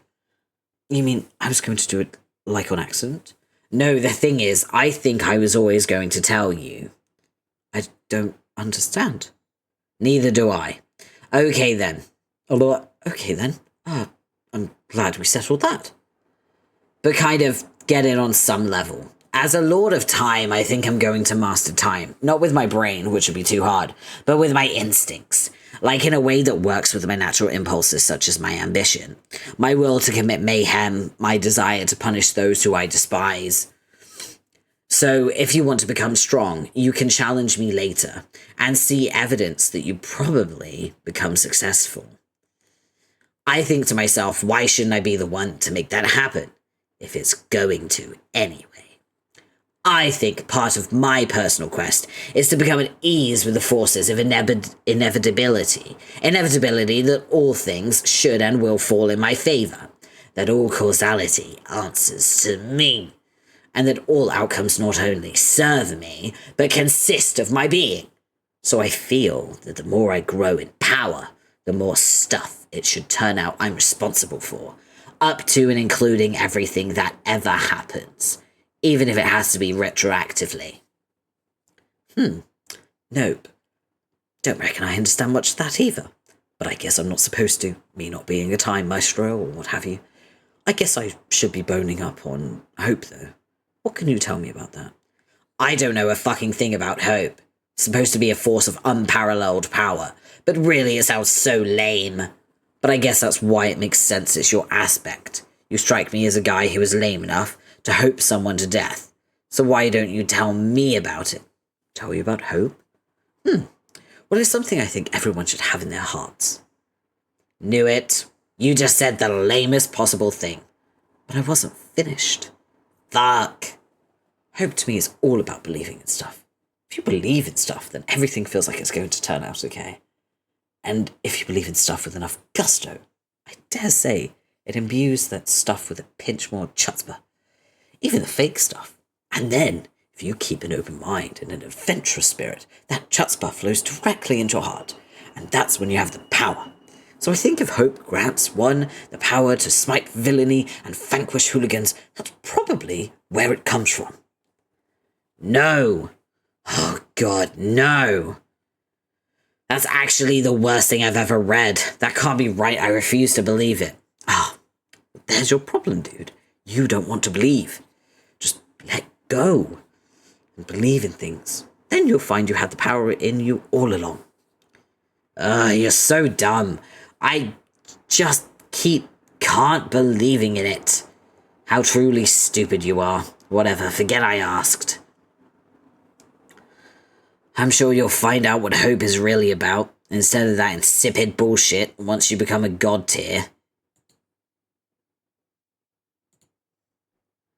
How do I do that? You go to Prospit, get on your quest Sarswapagus, and fucking die. Die? Yeah, you off yourself without hesitation. Or failing that, due to pathetic cowardice, you wait around to be slain serendipitously. Don't worry about it, I have all this under control. It's one of the ways I'm helping you to the top. Okay then, I'll choose to believe you. See what I did there? I just scored a few more hope points by strengthening my trust in you as well as our burgeoning friendship. Also, friendship is a huge key to being good at hope. Forgot to mention that. Groan! I can't wait until you challenge me so I can beat you senseless with my cane. Me neither. So you say you'll help me become a god tier. But there are other ways you'll help me too. Yes, I'm going to give you a gift. It's my magical MacGuffin. Neat. But what the bejesus is a MacGuffin? I really find it hard to comprehend what sort of asshole doesn't know what a MacGuffin is. But since I'm your patron man, bro, I'll put aside those feelings and attempt to be a little more gay. That would be hunky-dory. In my view, distinguished gentlemen should always strive to be as gay as possible with each other. Jake is literally fucking Yowie incarnate, and I live for him. Amen to fucking that. Anyway, a MacGuffin is a magical thing. It has no real beginning or end. They're just always around, there for you. You grow up with them, and they bring you comfort, and you never question their existence. It's like some of the shit you had in your room as a kid, except not useless garbage, and more magical. They always have rules, and they always have owners. You can take someone's magical MacGuffin if the owner was killed, or if he gives it to you freely like I'm doing. So I'll give you the code to make it yourself. Once you do, it should disappear from my chest, and it will no longer be mine. Sounds straightforward enough. What's the code? It is Ouroboros. Be careful, that is case sensitive. Okay. I would tell you the code for my sister's MacGuffin, but I don't know what it is. A while ago I went to get a MacGuffin, but the fucking thing was gone already. I think the crafty bitch already gave it away. We could try to guess it, maybe. Forget it. The possibilities are probably infinite. Yes, you're probably right. So what sort of magical properties does your MacGuffin have? I don't know exactly what it does. I've never tried it because it was too precious to me. Whatever mine does, my sister probably does the opposite thing. But what they do individually pales in comparison to what they can do together. When combined, the muffins become the most magic thing ever. They can make all your dreams come true, and everything that needs to happen will magically fall in place. How interesting. Waffle, I don't know if you're still here, I'm just warning you, shit is about to get fucking weird. Remember I warned you that flashing lights were coming? Flashing lights are coming. This is foreshadowing, by the way. So pay attention to everything that Caliborn says, because he's basically explaining what's going to happen next. Really? That sounds almost too good to be true. If you don't even know what your MacGuffin does itself, why do you think they'd do that together? Because I believe it with all my fucking heart, you stupid piece of shit. Oh. Why didn't you say so? That's all I needed to hear. I see you're getting the hang of hope already. Yeah, I guess bottom line is, don't worry about it. Just take my MacGuffin, have faith in your patron dude, and leave everything to me. Roger that, Mr. Lord. Say, don't you have a name? We know your sister's name. Can't we know yours? No. There are many things you shouldn't know about me for your own good. Even if you knew them. Even if you knew my name. You would shit your pants harder than any human ever has. So you may continue referring to me as your lord. Well, I surely don't want to spoil any clean trousers. Even though your warning sounds a little hyperbolic, I will trust you. My lord. When I call you that, people could mistake our conversation for nefarious and underhanded collusion among felons. Shut the fuck up. As you wish, my lord. My lord, may I ask, why are you giving me your MacGuffin if it's so dear to you? Is your commitment to this man-bro boy pledge of yours really that strong? If so, I'm really impressed. I'd have a really hard time giving away my favourite stuff to a total stranger. Don't flatter yourself, the gesture's relatively meaningless. The truth of the matter is, I found a new MacGuffin a much better MacGuffin. A MacGuffin that makes all other MacGuffins look like frivolous, childish nonsense in comparison. Yeah, then that is quite a treasure you found. Where'd you get it? Did you plunder a tomb or such? Sort of. It was excavated from this planet's soil, along with some other artifacts, and given to me by my infuriating asshole mentor, a man who is an invincible clown. Well, that sounds nice of him. That fucking bike, I swear to God.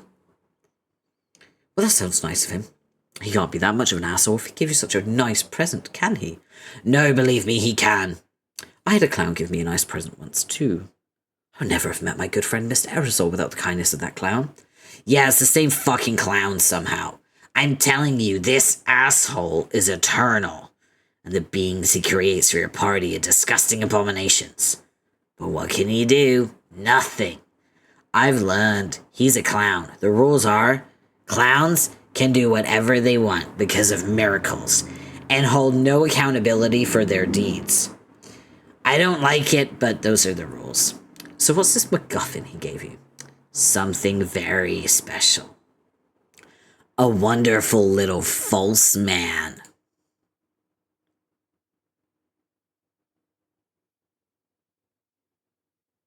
Uh-oh. Uh-oh. Hey, Cal. Yeah, it's Lil Cal. Isn't it interesting, by the way? His name is Lil Cal, and his name is Caliborn. And then his sister was called Calliope. Lil Cal. And he's a magical MacGuffin. Oh, yeah, full circle. And the irony is I've seen him before, but I regarded him with suspicion and fear. I was a fool, though. I did not understand the special bond with him I had, because I did not have a chance to gaze soulfully into his beautiful eyes and commune with the doll in a personal and intimate way. Gosh, it might just be the gayest thing I've ever heard. Thank you. Your human concept of gayness adequately describes the feelings I have when I embrace my perfect floppy little man.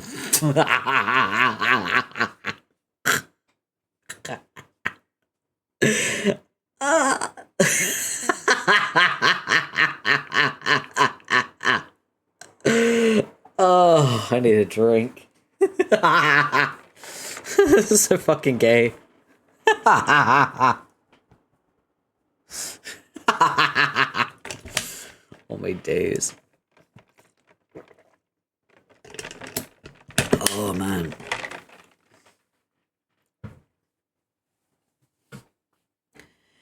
Oh, anyway.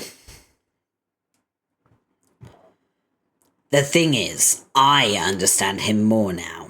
Before I thought he was a cursed vessel of misfortune, which seemed eerily empty to me. He was hollow, not yet filled with bad MacGuffin.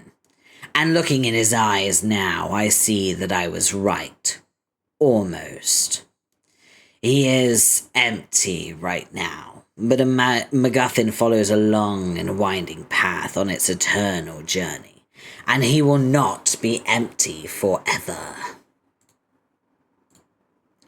Somewhere along his journey, in some way I don't understand yet, he will stop being empty, and his curse will come to life, and wherever he goes, to whatever universe or plane of reality, all who exist there will experience nothing but misery and death. He's talking about Dave's universe, by the way, because in Dave's universe, Cal was cursed. He wasn't empty.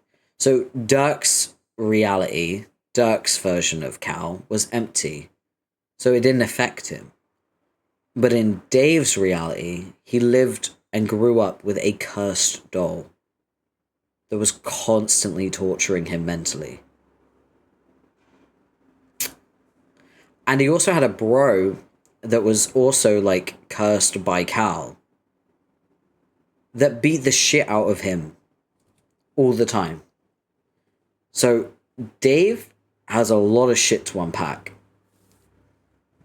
Poor guy.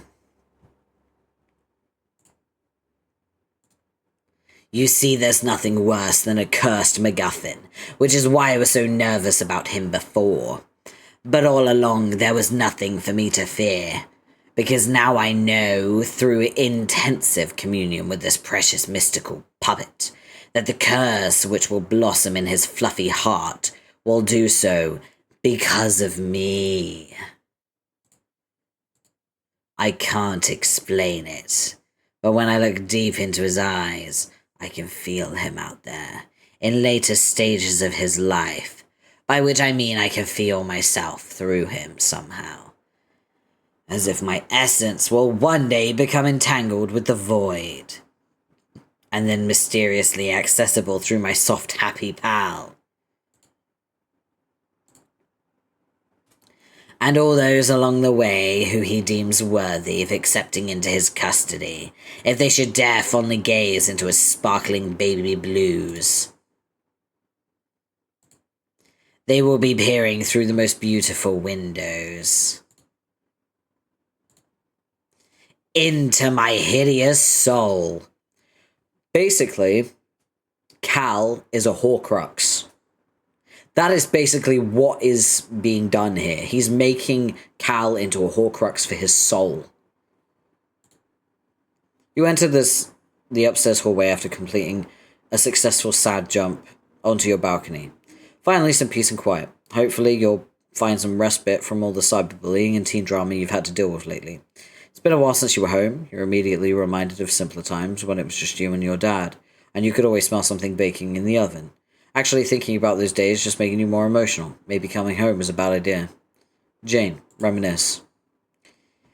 Here's this familiar douchebag again, a hallway fixture ever since Dad stopped pretending to like detectives and sitcom guys for your sake. Your dad loved this douchebag, whoever he is. This guy is probably the closest thing you have left to a father, now that your dad is most likely dead. You consider going to his bedroom, but you decide against it. The ties and hats strewn about the melange of aftershave and cologne, the childhood photos he keeps of you. No. Those reminders could only lead to another mental breakdown. You'll never forget the first breakdown you had when you snuck into his room. You found an unwrapped present before your birthday. It was a box of Gushers, and you were stunned to realize that awful gooey fruit snack was manufactured by the very same company you were due to inherit. As everything you thought you knew came crashing down around you, that day you swore the moment you ascended to the throne of the BC Corp Empire, you would issue an immediate global recall of the foul product and discontinue it forever. You often joked the snacks were so nasty it was almost like they were filled with multicolored slime harvested from plump extraterrestrial lava. When you told your dad about your plans for the product, you both had a good laugh. You've got to stop remembering things about your father, it's just way too sad. Solicit profound wisdom from Hallway Sarah. The characteristically tight-lipped Hallway Sarah, unsurprisingly, has no advice for you regarding the tragic loss of a family member. You could always relate to the role he played as George Michael, but the dorky child of a single doting father. But unlike you, George Michael was always surrounded by an extended family and their hilarious antics, and he would never know the tragedy of losing everyone he ever loved. You always resent George Michael and the Hallway Sarah altogether for the happy ending he was allowed to have with his father, which you will never get to experience. In fact, you think you're starting to hate the Hallway Sarah. Someone needs to wipe that smug look off his face. Give Sarah a beagle puss.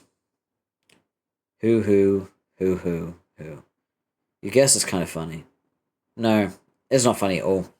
It's depressing. You're depressing yourself now. Your prankster's gambit goes into a tailspin and hits rock bottom. You've never felt so sad and funny in your entire life. You begin to cry again. The Hallway Sarah glares in judgment at your weakness through his unfunny puss. You return to your room. Hey, here's your old, unreal, Aris Thoughtwave tiara top. You haven't used that thing in ages. Probably for the best that you stopped. You're pretty sure it was doing funny things to your head. Maybe you shouldn't have come here either. All you see is more stuff to remind you why you're feeling super down about everything. Examine the wall, Tobias. Like this, Jake sent you the periwinkle heartthrob pinup back when you were still able to think about him without feeling horrible about yourself. Those were the days. It's funny how looking at a thoughtful gift which once brought you such delight now only oh my god, I can't fucking speak. Let me hydrate real quick. Jesus. The fuck?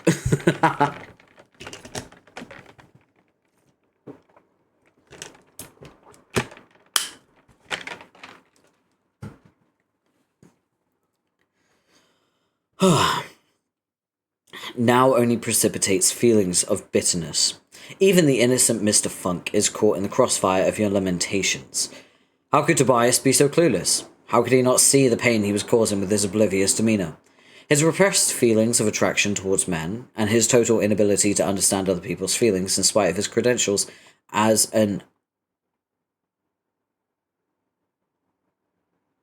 anal rapist. What the fuck? What? I do not get that reference. Of course, on the TV show, his buffoonery resulted in laughs galore. But if that was in real life, you don't think there would be anything funny about the situation. In reality, Tobias and his family would probably never stop being sad. You think you're starting to hate the wall, Tobias, too. Examine Wall Swanson.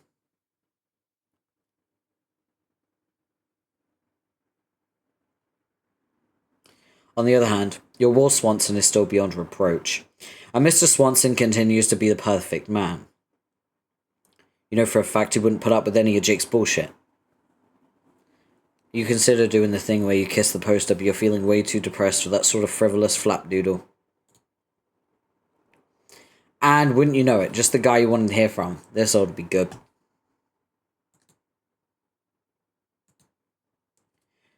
Jane, are you there? I wouldn't blame you for not answering since I was such a shitty bore to you last time. I just wanted to formally say happy birthday, and also to pass along the birthday present. I doubt it will make up for all the ways I've hurt your feelings, but maybe it will be a start.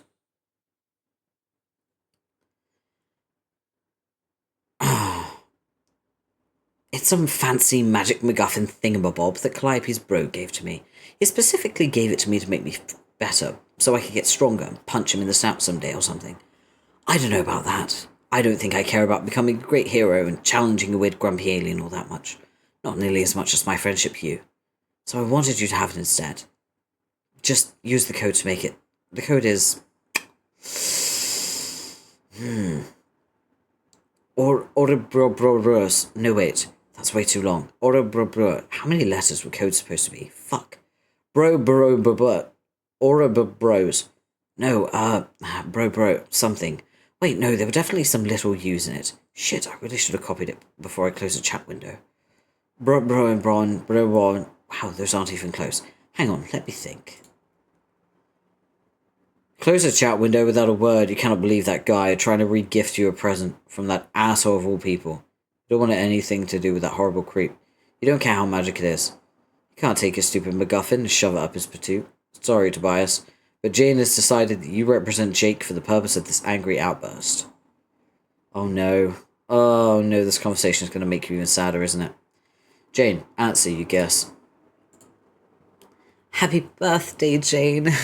Forgive me for submitting this letter and logging off right away, but I'm breaking our usual linear dialogue. I'd rather not tempt either of us to trade casual spoilers. I wanted to give you a present. Something told me you could use a pick-me-up about now. I'm sending you the code for my MacGuffin. It may not be easy for humans to understand, but MacGuffins are very, very special to my people. So when I give you this gift, it's indicative of how much your friendship has meant to me, Jane.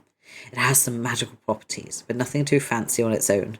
I hope it'll bring a smile to your face nevertheless. But if you want to know the truth, it'll become infinitely more useful if it's combined with my brother's MacGuffin. Perhaps when we begin playing our game, I'll be able to convince him to relinquish it. One of these days he'll understand working with others is going to be necessary if he wants to accomplish anything. I'm so looking forward to my session and catching up with you. Catching up to where you are now. I can only imagine what kind of adventures you must have been through already. I can't help but think we've been feverishly trading notes on our respective quests since you entered, no? maybe you're even tired of hearing from me by now. Apologies both retroactively and in advance for talking your lovely human ear off. I just know I won't be able to contain my excitement. Anyhow, the code for my MacGuffin is Ouroboros. Ta.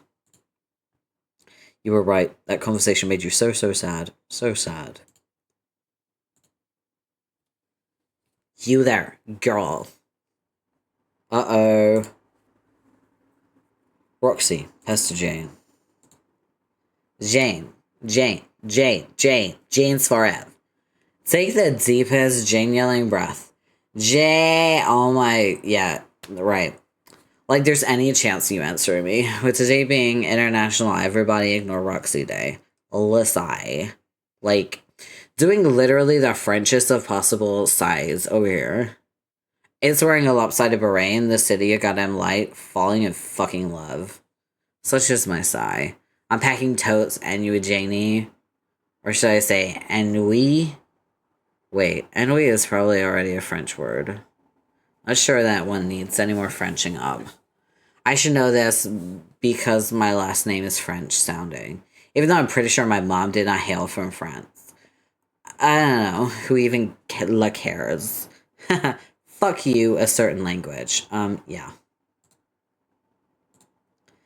So the report is that I already said to some chumps, and I'm getting max fatigued repeating it. I'm on Durst, we need to be god tiers and die, and slabs and junk. And I'm invisible because of a ring, whatever. Okay. I think your dad's here and he's probably alright, so there's that. Oh, I saw Callie too, she's okay. Well, I mean, she's dead, but in ghost form. So she's as okay as one can be, who's also dead. Which is apparently just fine, so listen to the moral, is you can be way fine and dead at the same time. Jane, let's know how now reflect upon the weighty existential ramifications of that thing I said. Yes. Just me and my bestie, ballin' heck of reveries today. The biggest questions, which have tormented the wisest scholars and pundits from at epochs, just got so hilariously old. Hey, Callie also said she would send you a B-Day thing. Did you get? She must have sent a code, which you have to make yourself, so maybe you're doing that now. I hope you're doing that. I'm real curious to know what it is suddenly. Man, I'm bored. Like, we got all this big deal crap to do, and I can't even talk. No one can't even talk. No one. Jane, ambiguous voidy powers notwithstanding, I was starting to think I might be genetically predisposed to rambling at length into empty chat clients. Well, hit me up if see this. Maybe I'll try to text Fafetta, my dear precious Fafetta. I know she would never ignore me. Swoon, Fafetta, and thus making Crocker so jellies. Yo, don't fuck in my heiress. Go got royal business, put boys to attend. And don't even think I don't know you out of a jail, bitch. You take a flip through my secret gym yet? That sparkle shit I left with the dance clowns on. Oh no, it's the witch. Alchemized Callipy's MacGuffin. No point standing around sobbing while getting brainwashed by your computer. You decide to make yourself useful and see what all this MacGuffin fuss is about. You've got a green sucker at a cost of -1 unit of zillium, which you guess means you gain 1 unit of zillion in addition to the sucker. Okay. Alchemized Caliborn's MacGuffin. You weren't a big fan of the guy, but since these are supposed to do something special together, you figure what the hell. You easily deduce the code Jake was trying to remember. It's Ouroboros. Come on, Jake, use your head. Haven't you ever heard of the mythical snake biting its own tail? You worry about that kid sometimes. Anyway, obviously the code for his MacGuffin was going to be the same as Calliope's, but written in the reverse case to match his quirk. Once again, your gum-shooting skills pay huge dividends. Got a red sucker. This one, unsurprisingly, yields another unit of zillium. Examine the MacGuffins. Oh my god, okay, it's happening. Oh my god. Okay, right. I will warn you now, we're about to get flashing lights and a lot of obnoxious music, and shit's about to be batshit fucking insane. Like, absolutely crazy, okay? We're approaching probably one of the fucking weirdest, not the weirdest, but one of the weirdest moments in Homestuck ever. That spawned an entire branch of cosplay and just incredible fan art, okay? Oh, here we go. Yes, suckers. What's so magical about these things? You guess you're supposed to lick them, but what magic thing could possibly happen if you lick these? What's so special about having both of them? MacGuffins are so mysterious. Wait, they seem to be attracted to each other.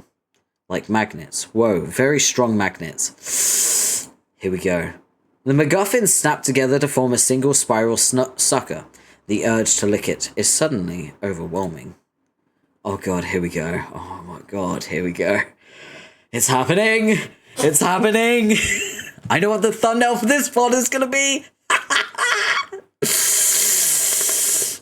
Oh, we're gonna do it! I'm so excited about this, by the way. I'm alerting the VOD chat.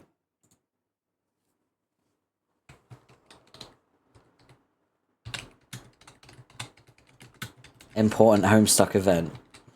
All. I'm tagging everyone.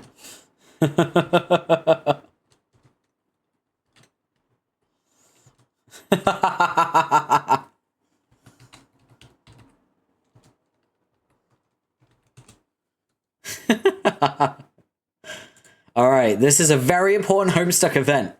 Let's go. This is legendary.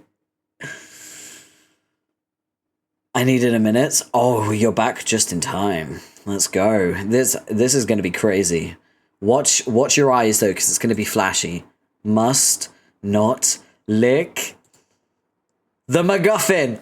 Oh, here we go. I'm so excited. I'm so excited. Oh my god. Okay, I'll turn the music off. Here we go. Jane, engage. Here we go. Trickster mode.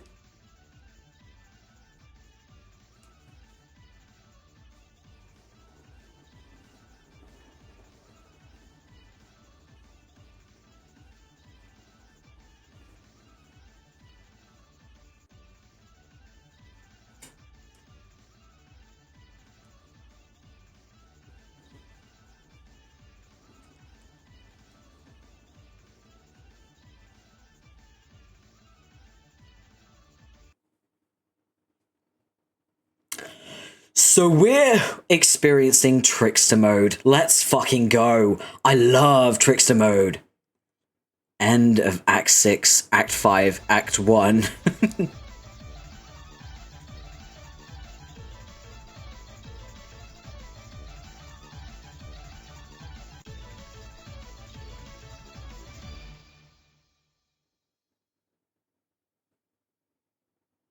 Okay. We're now entering the complex part of Homestuck, where the acts are getting even more fucking frivolous. Act 6, Act 5, Act 1. Let's go. Act 6, Act 5, Act 2. Oh, I'm so ready for this. You ready for a switch up? Let's go. Let's go! Oh, I have to fucking... Wait.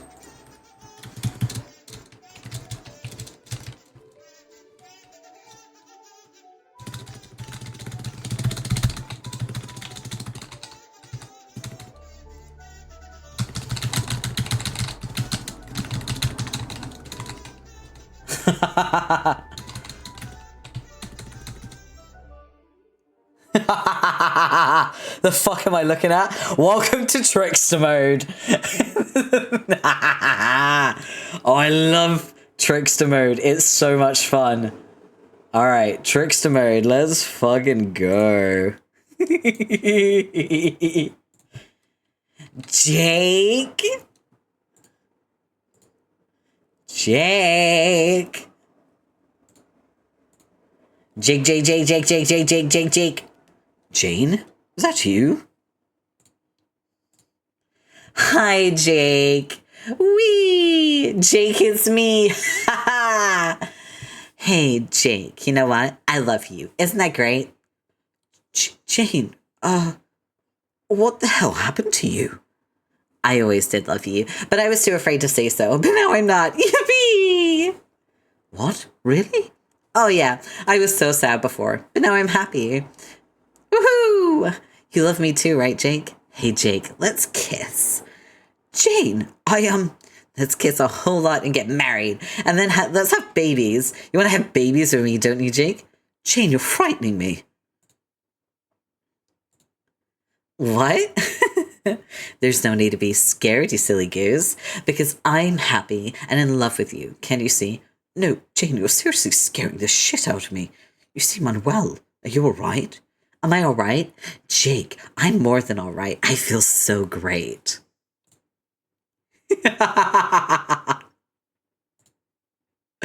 I feel so alive.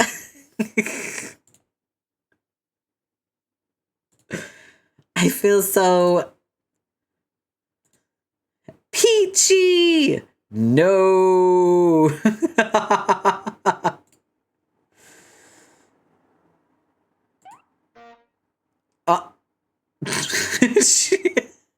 Imagine kicking someone in the crotch so hard that it launches them out of their shoes. Jesus Christ. Here we go. We need to investigate.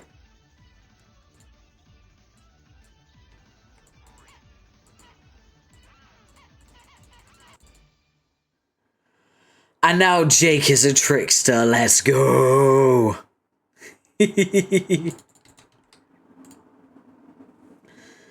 Alright. Whee! Yay! Jane, hey Jane. Yes, Jake? Jane, take my hand and fly away with me. Okay, Jake. Jake, where are we going? Why, off to adventure, of course. Of course. Oh, Jane. Yes, Jake.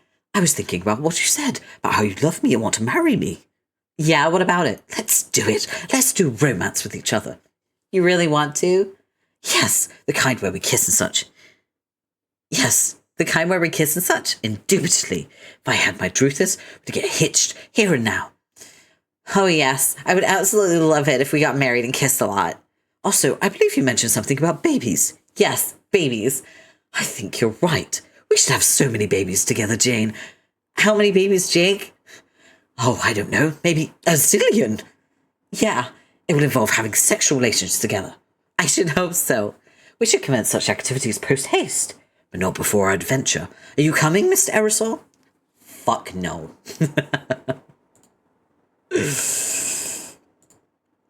Oh, yes you are. Hop in, buddy. Fuck you. Fuck my life. Fuck literally everything. Fuck. Let's do romance, dear lord. I know, they're fucking insane right now. They're in trickster mode. Roxy!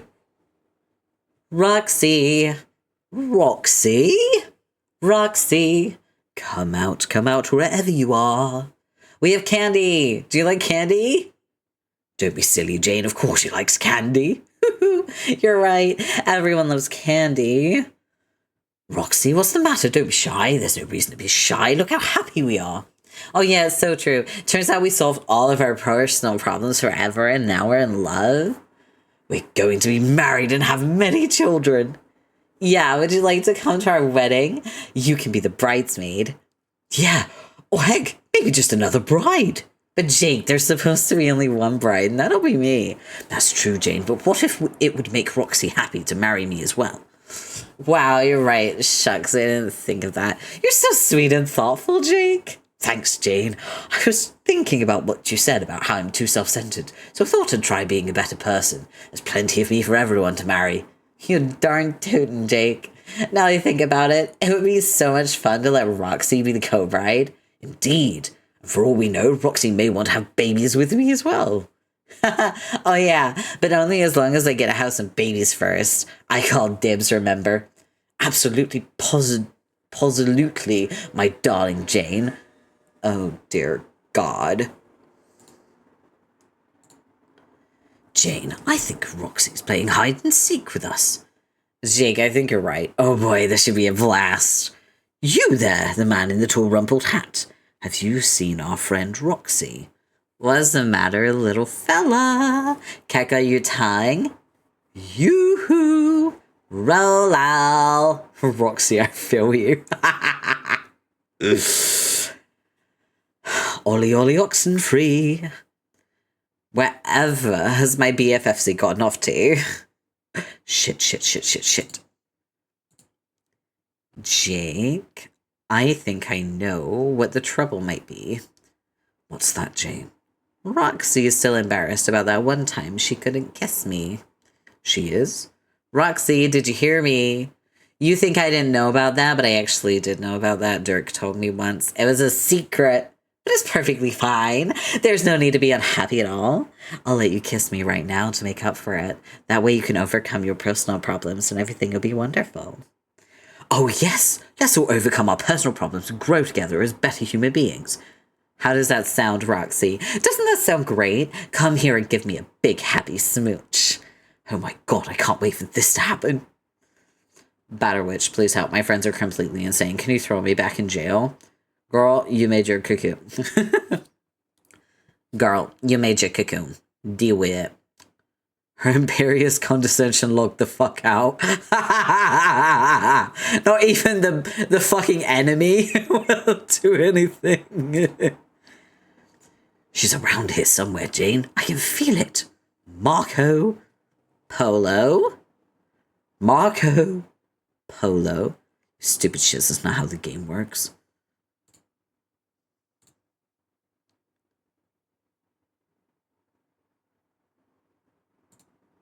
Marco! Polo!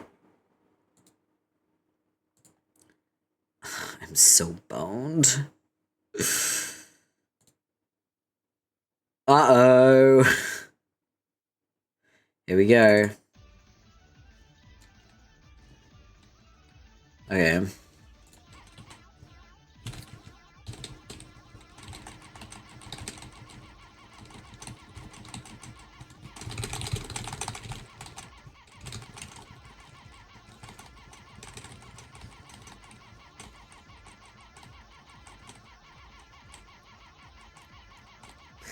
These minigames are crazy. Yay! We got Roxy in Trickster mode now. She's so pretty. Alright. We got Roxy in Trickster mode. And there's Dad. Stern fatherly disapproval.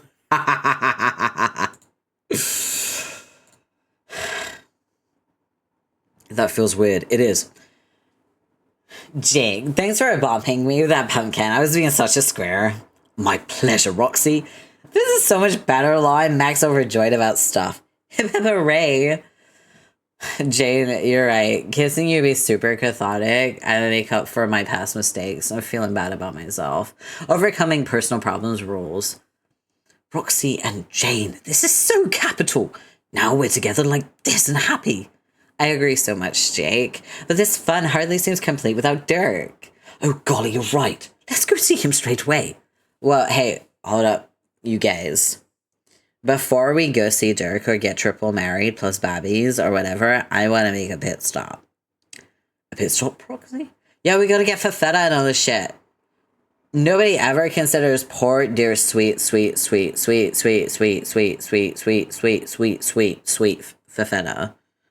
Thank you for the luck. Enjoy stealth mode. This is a great time to go on a luck. It's okay though.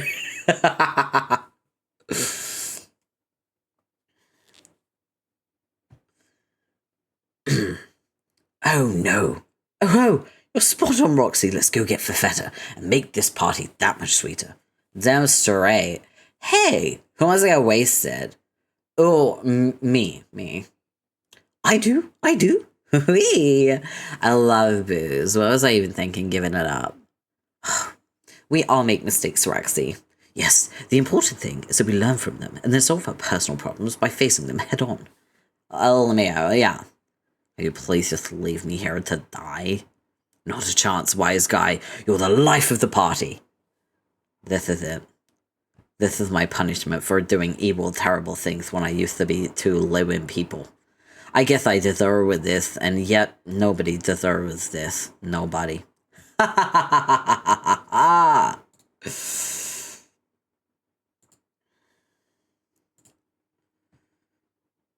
Oh god, they're insane. So, hey there, unholy combination of Nepeta and Pfeffery. How have you been? Wow, that was a dumb question, I'm sorry. This is pretty awkward, isn't it? What was that? Fuck, I can't hear a goddamn thing with these flippin' idiots doing their candy giggle rampage. I can barely even hear my own words over this thrill din of hideous pink. Don't ask me why I think it sounds pink, it just does, okay? Anyway, I guess I would have been one thing to say. Part of me is sorry for killing part of you. I mean, that not as the part of me that used to be your mate sprite, because obviously that part wasn't responsible for that circularless shit. But the part of me that used to be more relevant with part of you. And where in Nepeta is just kind of a weirdly unrelated bystander in this whole mess. So I guess the whole me is sorry to Nepeta for having to put up with this shitty love triangle fallout. This is absolutely the shittiest apology situation I can even fucking fathom. Can't even get some legitimate feelings of remorse off my chest, because the chest has contradictory feelings about two people. And the recipient is the amalgamation of the wrong party and somebody who could not give a bloody sitting fuck about any of this. Never mind, this reconciliation has been an absolute disaster. Can we at least come to terms on a sound policy of fuck Yancy? Because all I'm saying is basically just fuck that guy.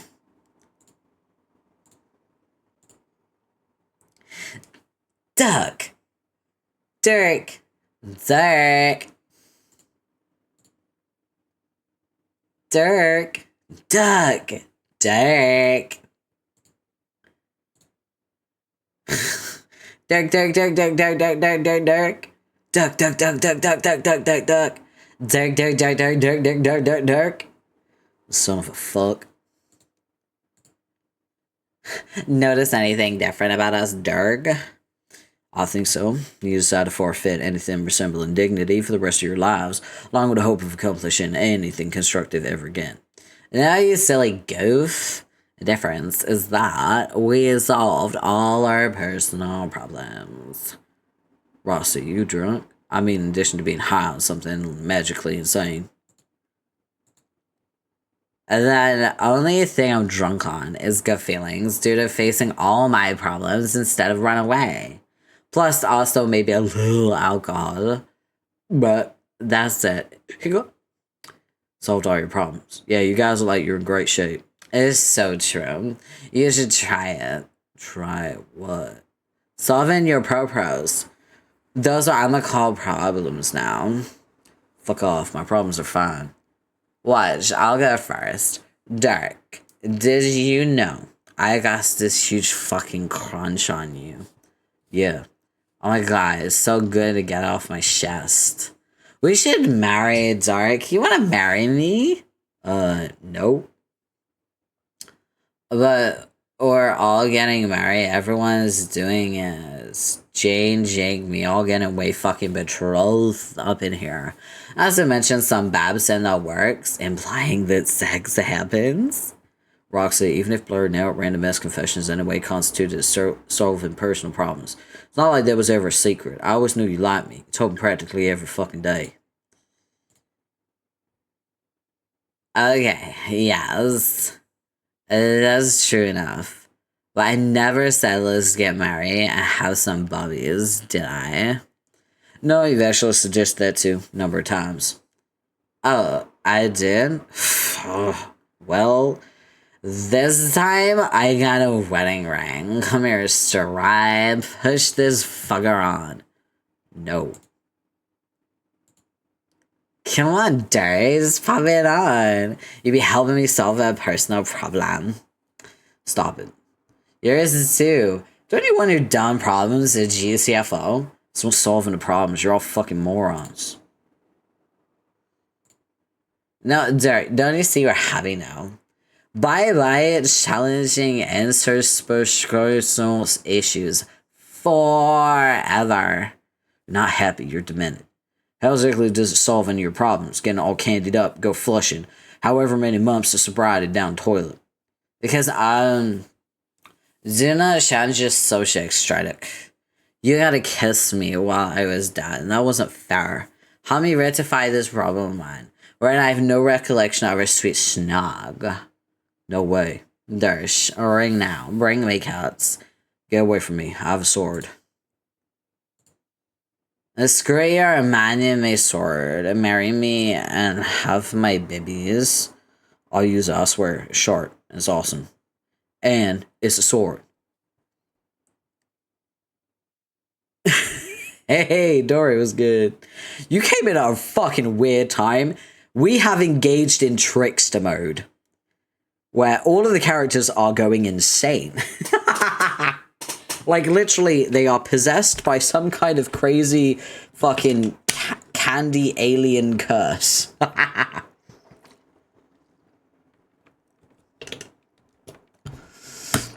Oh, it's Mother's Day in America. Damn. I think our Mother's Day is in March. I tried to send my mum some stuff for Mother's Day, and she, like, fucking stubbornly talked me down and said, don't send me anything. So instead I sent her a really meaningful text telling her how much I loved her. But yeah, gosh, she's so stubborn. When I first said I wanted to send her something, I asked for her address and everything, because she's moved recently. So I asked for her address, and I was like, yeah, I'm going to send you something for Mother's Day. And she was like, I'd like a stripper, please.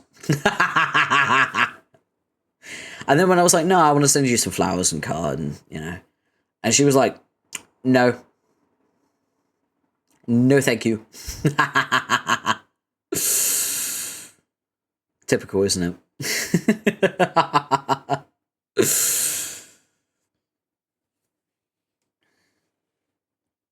Alamir, yeah, my mum's really funny. My foster mum, to be clear. My birth mum, not funny.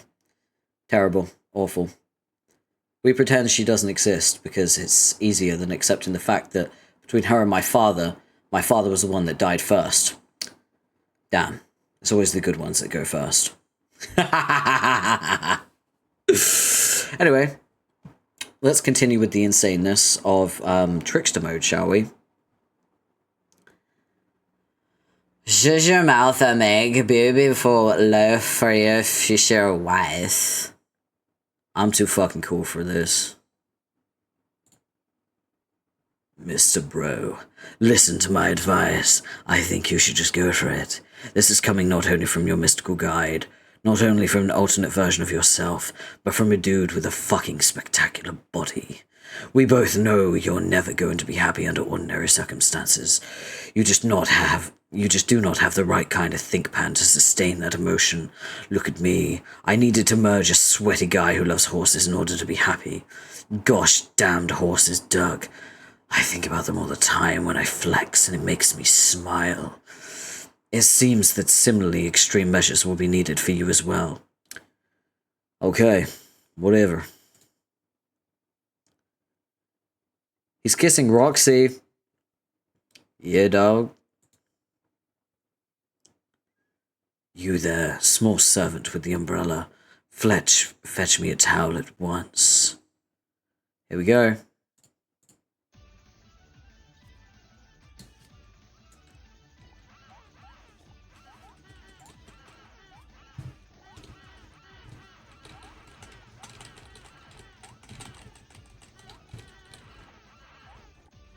Oh my god, I need to do 11,000 of these? That's crazy. Oh my god, this is crazy. Oh wait, you can hold it down. Nice. I didn't know you could hold it down.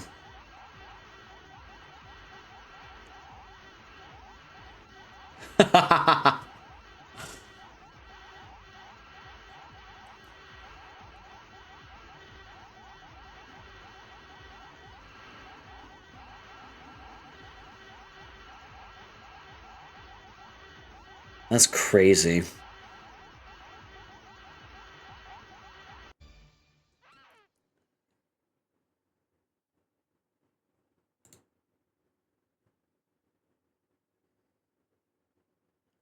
Wow, that's wild.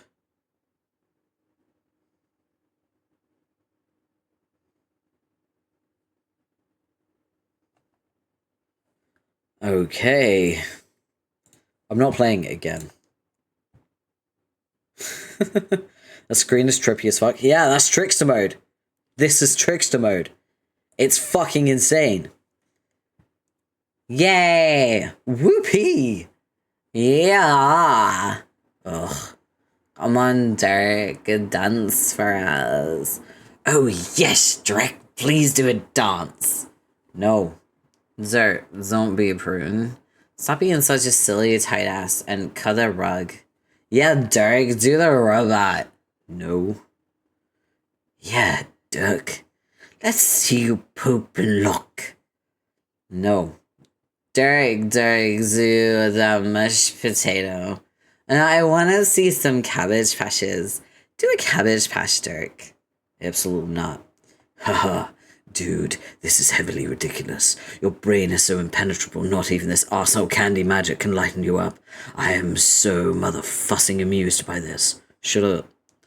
No, Dirk, he's right. Just give in to the feeling good drop-in probs. I'm afraid he can't hypersugar Roxy. His mind is as dense as my muscles are strong. By the way, would you like to feel my muscles, Roxy? Yes, plugs. God damn it, why'd I listen to you? Nothing's changed. You may emerge with a sweat of horse guy, but you're still sabotaging me every chance you get. What's worse, you still actually believe you're helping me. What a crock of shit. Don't be so mean to him, Dirk. Your muscle spread is fun and cool. FMG. You should feel his muscles, Dirk. Why he's so ripped? Listen. You heard the woman, Dirk. Quit stallion, trot on over here, and touch my goofed-on muscles. Last time, not touching your stupid muscles. Roxy, just so you know, you hook up with my douche of a Sprite, I'm gonna be hella pissed. Zach, his muscles are hard as heck. Do you want ink on this action? Yes, I surely do. Ooh, these really are wonderful muscles. Jake, you simply must feel his muscles. Bob Howdy, think your doppelhu shit is freaking cut. He's truly a man's man. Dirk, it seems my muscles are hit. Are you absolutely sure you won't feast your hands on this grade A beef? Please, someone, make it stop. Hey, I know, if Dirk wants to keep being a dragon, then maybe Shades McMuscles Fry wants to quadruple marry us instead. There's an idea. Whoa, hey ladies, let us not be hasty in excluding Dirk from our happy marital plans. Dirk, I have been wanting to say that before I solved all my problems, I was feeling so bad about things with you, but now I'm happy I have the answer on how to make everyone happy. You, me, Roxy, and of course Jane, who's in love with me just like you. So I found out the best way to resolve romantic conflict. For every brony to marry each other. What did you say, pal? Want to get married to me? Jake, not married shit. Frankly, you got some nerve floating down here babbling about marriage with that shit and grin and that dumb little pumpkin on your head. After the way you ditched me and ignored all my messages, you know what? If you didn't like me anymore and wanted to stop hanging out, fine, I could handle that. It was just completely shut me out, like, I didn't even deserve an explanation. That's just cowardly. Why couldn't you just man up and talk to me? You act like I don't have feelings, like I'm some kind of robot. Well, you're wrong. I do. I'm just using those feelings by starting to feel like you're actually kind of an asshole. So whatever you were afraid to tell me before, you're fucking sugar high. Don't worry about it. I'll save you the trouble. It's over, Jake. Excuse me, you there. Unsavory concoction of royalty and peasantry. Come grip my humongous biceps. No bloody way. Yes, do it. Acquiesce. Well, why are you acting like such a ball-sniffing toolbox? Well, what the hell happened to you? And well, why are you wearing that guy's lame glasses? Take those off. Even you have more style than that. Right, no takers there. I see only a pair of grotesque Philistines blustering through the same coarse ignorance tunnel. What about you, Miss Unpalatable combination of pfeffery and... Oh no. Well, what? Duck, Duck, help, I'm having a problem. What? Part of me is having a very strong emotional reaction which I don't like. It's a part of myself I'm ashamed of. What part? The troll part. It did something shameful once.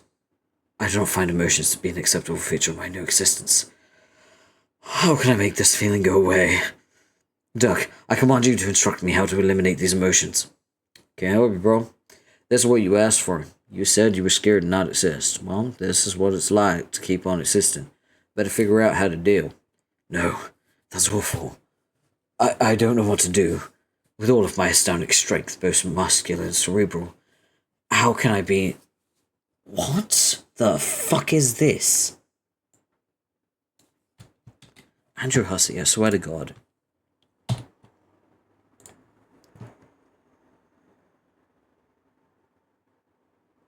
To prevent or hinder the progress of. You could have just said, like, impede, or hinder, or inhibit. Stymie. Stymied. How can I be stymied, sir? Dying was better than having to live with the shame, which was ironically caused by the very death in question. Equieth, well, what the fuck are you talking about? You sea-dwelling mustard blood. Half of me commands the peasant half of you to resolve my emotional turmoil, while humbly requesting the noble half of you to do the same. The other half of me doesn't give a flying hoot about your lame-cased bullshit, and is just kind of freaking out internally about this. Well, wow, Thog. You might actually be more of a meth than me. I'm fucking impressed. But yeah, talking it out when you've got aims, a reconciliation helps. Me and the Pfeffery side of this abomination had a nice talk earlier, sorta. They will buy you guys a say. Just don't mess with the Pfeffery parts too much, okay, man? She's very dear to me. I mean both parts of me. Got it? You're right, I must speak to her. Nepeta, I swore I would protect you, but I failed. In a moment of weakness, my reverence for a superior got the better of me, and instead of standing up for you, I decided to bow before a stupid fucking juggalo or something. What? Wait, I actually did that. What the fresh niggering hell is wrong with me? I'm not a perfect man, Nepeta. Nor am I perfect, as you might say. What the fudge, a cat pun. Let's pull our shit together, dude. This emotional state is mad abysmal. But in any case, I hope you can find it within your kind olive pump biscuit to forgive. No, gosh damn it.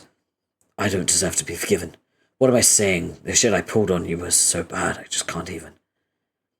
Hey. Blah, blah, blah. Hey, can you maybe wrap up this psychotic apology, you wretched freak? Well, wow, you're actually making me look like the model of mental health. Anyway, you're confusing the Pfeffery side of her with your weird emotional baggage. Allow me to finish, Serpian. Pfeffery. Pfeffery, try not to listen to anything he says. You had enough heartache to endure without lumping in Nepeta's with the relationship with this horse-kissing musclefuck. Nepeta, you will disregard any conversation directed at Pfeffery and focus solely on my attempted statements of contrition. Man, well, what right do you have to order Nepeta to do anything, let alone listen to your conflicted whining? Huh, Pfeff, can you believe with this guy? Do not address Pfeffery while I'm talking to Nepeta. It's confusing to Nepeta, who is critical in absolving me of guilt, even though I probably don't deserve it. Fuck your absolution. I take back my advice. Stop talking to Nepeta. Leave Pfeffery alone. No. Yes. No. Yes. Yes. No. I'm not doing your dumbass yes-nos yet. Then leave us, for I and my Moira have much to discuss. No, you flipping don't. This conversation is over. Yes, I do. No, you don't. Yes. No. Yes. No. Yes. No, this has to stop. Can't you see we're tearing Fefeta apart? Uh-oh.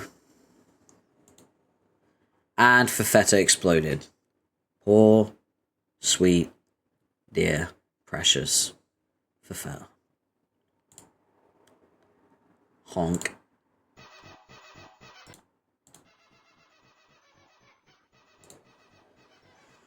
Oh boy, here we go.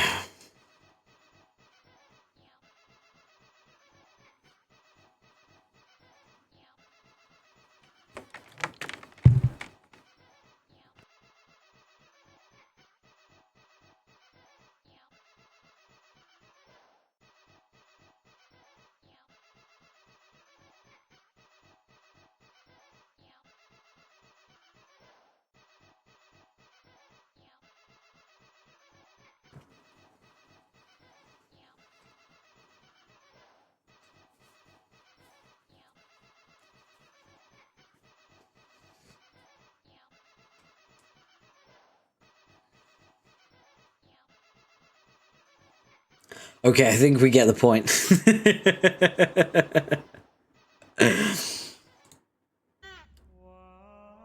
Hey, it's the Warhammer of Zilly-Hoo. Alright. You round up an assortment of ordinary household weaponry and begin to recreate a series of legendary weapons from the 7 continents of a magical kingdom from cherubim folklore. The name of the kingdom is a well-guarded secret traded only by the cunning ninny wizards in hushed giggles. If you behold this kingdom, if you even knew its name, you would understand stupidity no human ever has, for it's said that any mortal who listens to its melodious, perfectly absurd syllables will achieve instantaneous dumb enlightenment. Each legendary weapon is named after the continent it was created in, but no one in that kingdom knows which name belongs to what continent, not even the wizards. The subjects frequently ask each other which continent they're on, and as such, every conversation tends to sound like an Abbott and Costello routine.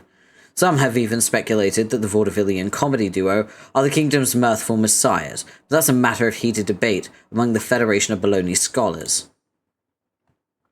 The Warhammer of Zilly-Hoo. There she is, forged in fire by the smiths of Pipplemop. Commissioned by the Sage Lord of the Wozenjay fiefdom, in the realm of the snargly Frizzimig Bobbins. You made the Warhammer of Zilly-Hoo.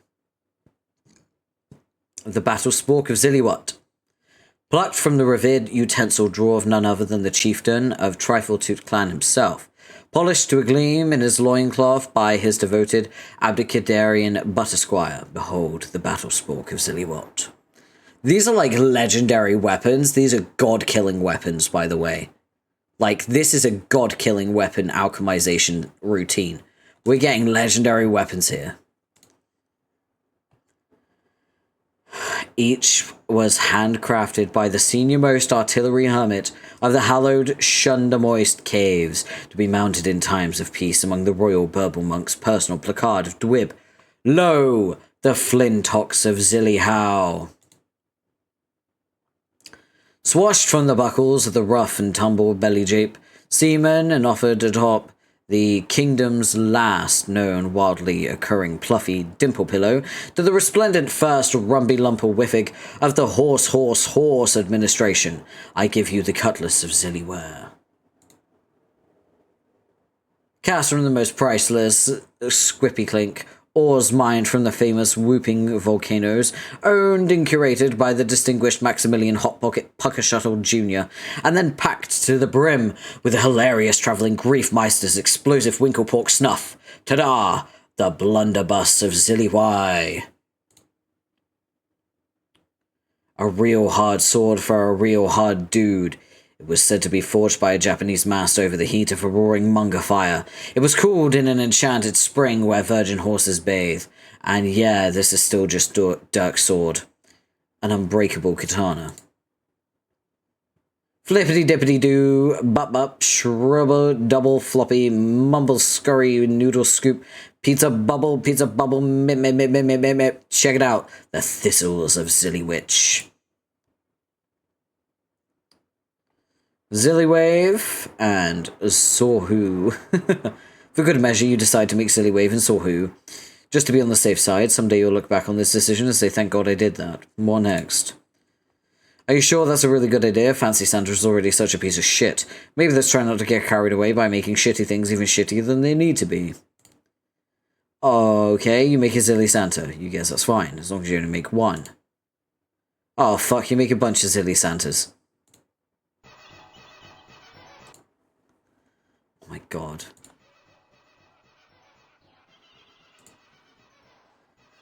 Okay, kids. I think it's time we move this along, don't you?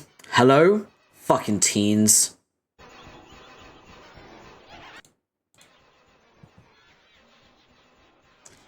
Yeah, I told you, like, flashing warning for this section, it's fucking insane. I'm gonna take a sip.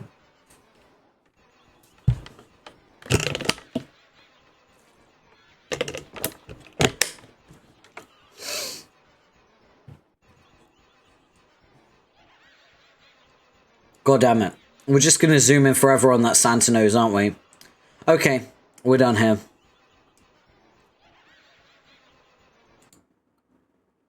You return to the safety of Act 6, Act 5, Act 1. You finally slip out of the fabled peach birth trance of the joke bollocks, and cease quaking in the food sandwich throes of the goof jester tongues. Stubborn though they were, let us never speak of Act 6, Act 5, Act 2 again. What the fuck? Just what? No. Please don't type in the narrative prompt. You can't fucking do that. Do what? Go backwards. This isn't backwards, stupid, it's forwards. After all the Trickster shit happened. No, I mean backwards by an act. Or I guess an act. I hate the things I'm forced to say and acknowledge as real because of you. I can go back to all the acts I want. The acts are kind of meaningless anyway. Besides, Trickster mode was getting obnoxious. No, it wasn't. Yes, it was. No. Yes. No. Let's not do the aqueous yes-no thing.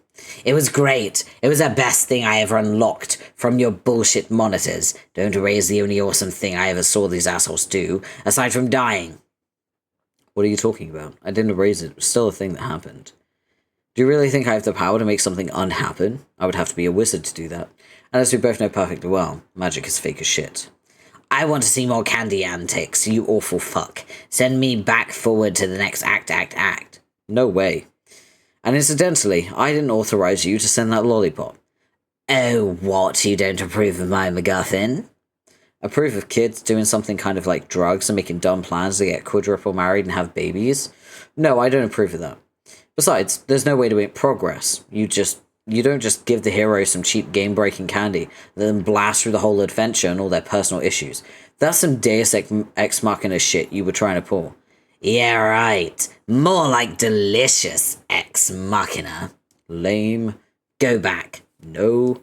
I mean, back forward. No. Go back forward to act, whatever. No. I want to see them finish their candy romp. Nope. Yes. No. Yes. No. Yes.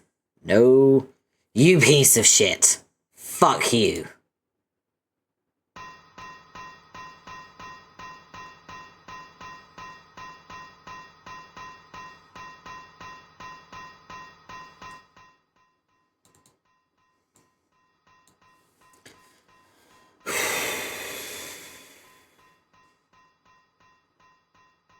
Sorry, I just had to turn that down because it's fucking obnoxious in my ears. Oh, not this again. Stop making the thing... Stop making the thing go backwards. Why did Gamzee have to give you that crowbar? Ugh, should have killed him a long time ago. Fucking clowns, though. This atrocious garbage you're making me watch is never-ending enough. Without making me go backwards through acts, you are literally the most incompetent asshole at doing this. Whatever this is. Whoever fucking lived. Put the crowbar down. No. Good grief, poor Jane. Stop horsing around and tell me how to get on with my god-awful quest already. Okay, fine. The spoiled baby gets his bottle yet again. Just put the thing down. Okay. Oh, stop. Okay. I got it. That was rough.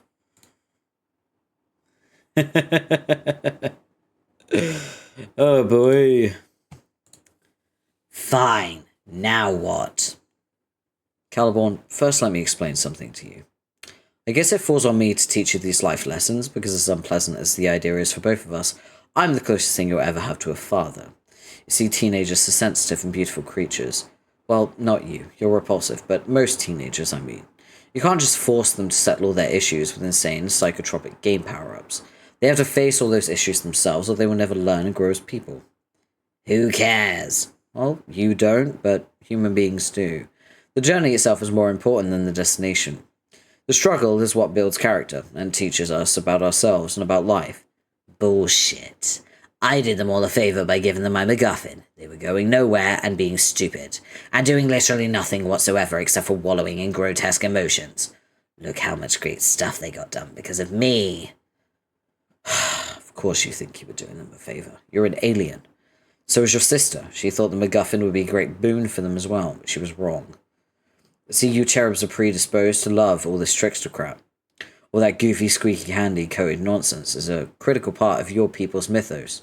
That sugarized zilly junk sort of embodies a unified field of absurd, platonic ideals to the cherubim. So when you see expressions of it in reality, of course you're going to go apeshit. But that kind of stuff is freakish and disturbing to humans. Those aren't our ideals. What?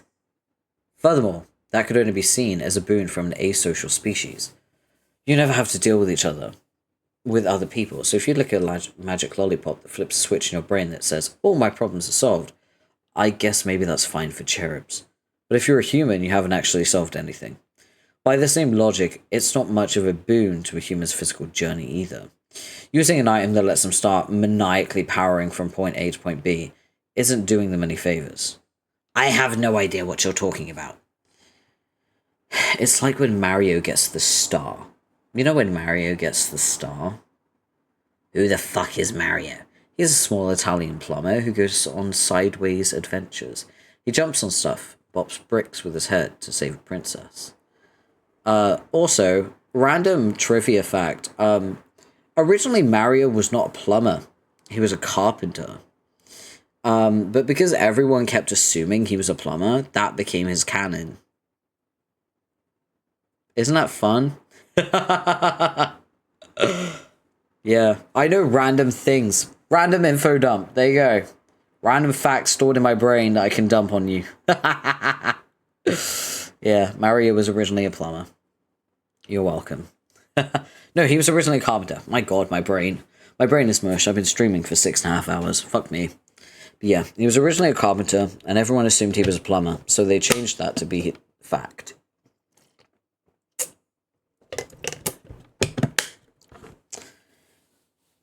So there you go. What's Italian? What's a plumber? Never mind what an Italian is, it's just a kind of guy on Earth, and a plumber is a guy who fixes load gapers. What's a load gaper? Shut up. Anyway, sometimes when Mario's running sideways, he gets a star that makes him magic and invincible. Oh, you mean he becomes Trickster Mario? Yes, but less stupid. For a while, he becomes flashy and hyperactive, and nothing's challenging anymore. He just starts barreling over mushrooms and leaping over pits as fast as he can. He gets to the end, jumps on the flagpole, and that's it, Mario wins. But the point is, he didn't really win. That magic star was devastating to his development as a human being. Why? Because he skipped over many critical trials on his spiritual journey. Mario needs to stomp on all the mushrooms. He needs to bonk those bricks with his head for the sake of his personal growth. By using the star, he's denying himself many powerful moments of catharsis. Well, I don't know. Maybe Mario isn't the best example. I'm not sure if Mario really even has a soul. He's just kind of a one-dimensional friendly cartoon plumber, so maybe this stuff doesn't quite apply to him. But these aren't one-dimensional plumbers we're talking about here. These are teens. And as we all know, teens have big feelings. I can't take any more of this. The discourse with you has been even more grating and unpalatable than usual. You said you'd help me speed up my quest, but all you did was trick me into hearing another conversation in which you indulge yourself to an extent, which I cannot even believe. I'm gonna hit things with my crowbar again. No, don't. Jane is still nursing a wicked hangover, you arse. Then be useful to me. I think I've been forced to unlock these screens and view these pointless events long enough. My quest is done. I want to know how to get on with the real adventure. Does it occur to you that your quest, in its limitless, tedium, and thankless busywork, was designed to facilitate your personal growth, to prepare you for your ultimate destiny beyond this game? No. Anyway, didn't you say one time I was incapable of growing? Oh, right. Well, has it occurred to you that it might have been designed to fuck with your head and serve as a punishment for being such a horrible little shit? Yes, that occurs to me every second I think about it.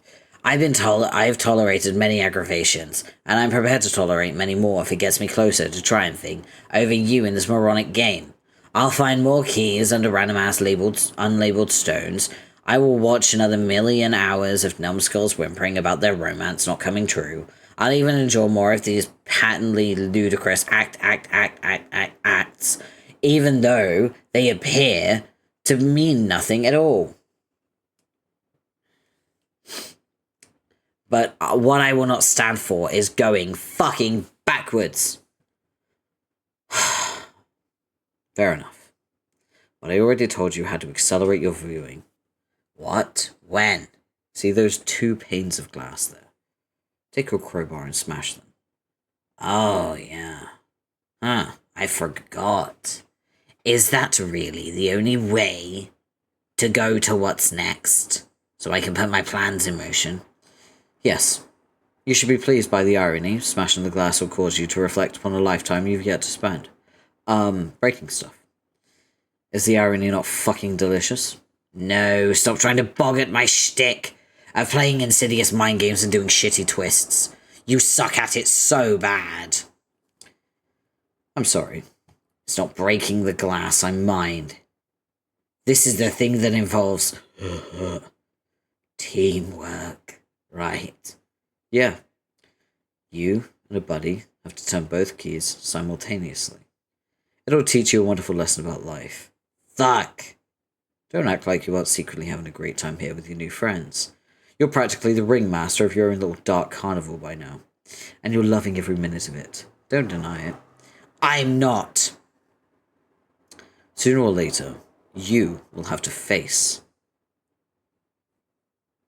the fact that literally all adventures are about learning the value of teamwork. Teamwork and friendship. The 2 razor-sharp edges of the mighty Excalibur, which every hero should keep in a scabbard. Even shitty heroes like you. Fine, I'll do it. But only because the alternative, where I talk to you for even 1 more second, would be so much worse. The narrative prompt has been locked. Caliborn, break glass.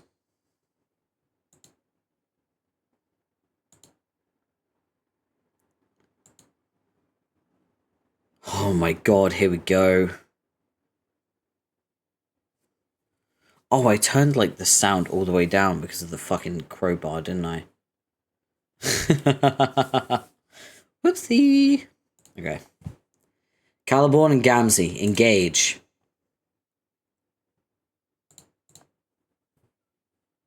Here we go.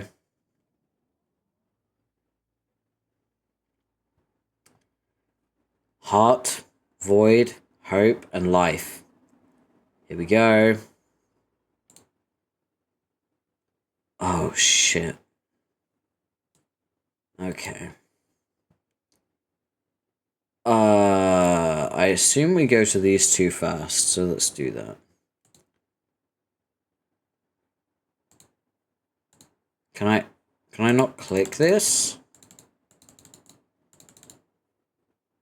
The fuck? Act 6, Act 5, Act 1. ×2 combo. Oh, I see. Okay. Oh boy, here we go.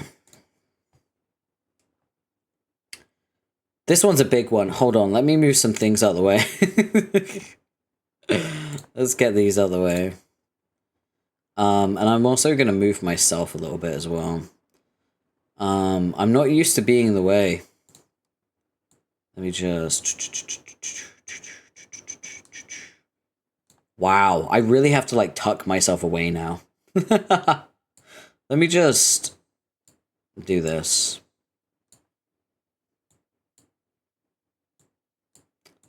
Oh, I'm so little.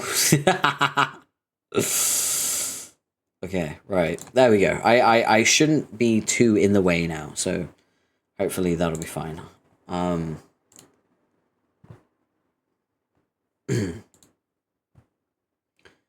Jane.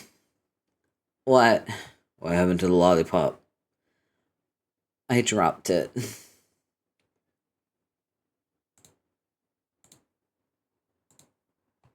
I think it fell into the crypt. Good.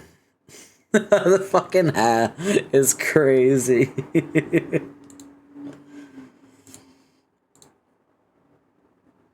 Roxy? What? I take it by your disgruntled series of letters that you're feeling about as cruddy as me and Jane right now. Yeah, Jake. Welcome to Hangover City. Population, some extra chumps besides me for a change. Well, you know what they say about misery, and how it supposedly enjoys company. No it doesn't. It enjoys a wet towel draped over its head and less talking. Yo, point well taken. Oh my god, stop being so chipper, dude. Do you feel like shit or not? Indubitably. Rest assured, it feels like a brood of anxious vermin is making its most valiant effort to escape from my skull. Oh, Jake, English with a hangover, everyone. Slow clap. Pardon? I'm just saying, if you're hungover for the first time, please do the experience some justice. You're giving suffering a bad name. I will say the multicolored lights from my computer strobing directly into my eyeballs. I will say, the multicolored lights from my computer strobing directly into my eyeballs aren't helping the matter one freaking bit. As so much, not literally, because ow. Jake, here is some sage advice from a veteran of substance abuse and its deleterious consequences. Don't use your fucking skull top when you get a hangover, you dork. Well, I wouldn't, but I just gave Jane my only other device. Don't know how many times I've told her to keep more than one computer on her, no matter what, in case of situations like this. Oh. Why is she on a computer? Is that who Dirk's talking to now? I don't know, maybe. She's not exactly talking to me at the moment. Not that I can blame her. So, best birthday ever? Or best fucking birthday ever? In the interest of appeasing the irony gods, let's go with the latter. Whatever role I played in ruining your party, sorry about that. Lord, the last thing I give a shit about is my stupid Sweet 16. What a farce. I was trying to act as if we were all living normal, well-adjusted lives, albeit in a marvelous fantasy setting populated by skeletons. And if only we just had some cake and wore some hats and blew out all the candles in one big puff. We could pretend all the problems we had with each other would magically stop existing. And the most horrifying thing of all is I actually got my wish. Thanks, Calliope. Oh well, I'm sure she had good intentions. Yeah, I still think I've been pretty lousy. Had my head up my ass for a while there. By the time my birthday came around, kind of freaking out about Jake. Thought I had the situation under control, but I didn't. Not just with Jake, but with respect to pretty much everything. I understand. Boy, you really let him have it back there. I guess so. I had a similar meltdown with him earlier. Not gonna lie, it felt really good. At least it did at the time. I only wish I could have stayed as lucid as you during our transformation. How'd you manage that? Wasn't on purpose. Actually, if I had a choice, I probably would have just said, fuck it, sugar shot in my brain, please. Suffice to say, I have trouble escaping from myself. It's kind of a problem. Let's not talk about it, though. Please continue. Okay. So instead of keeping my cool like you, I just started gushing over him like a love-struck loon, surrendering any slither of my dignity I might have earned by telling him off earlier. I just cannot believe some of the things I said to him. Oh god, I told him I wanted to get married and have babies. Yeah, but to be fair, by the time he came looking for me, all three of you were saying that to anything that moved. I know, but it's one thing to write off. Something you say to an altered state of mind, but what makes the admission so mortifying to me is I actually meant it. And I'm sure he must know that by now. And I know I feel so humiliated. I want to die. I would ask him to shoot me right here if I could bring myself to say a word to him. Somehow I don't think he's up to the task, which is doubly unfortunate. But somehow I don't think he's up to the task, which is doubly unfortunate since that's literally what we all came here to do. Speaking personally, I'd probably run the sword through my own dick before I could bring myself to kill Roxy, even for her own good. So, when the chips are down, I guess that's how much of a badass I really am. Woo! We're all such winners. Your mocks is off the fucking charts. That's what that's for. Got it. Rox. What? Am I an asshole? No, Jay. I think I might be an asshole. All my friends hate me now. Are you sure I'm not just an asshole and never actually realized it? Well, maybe you're an asshole sometimes, but it's always on accident. And most people are accidental assholes a lot of times anyway, so who cares? I can't believe I was so oblivious. This really isn't the song for the fucking vibe, you know what I mean?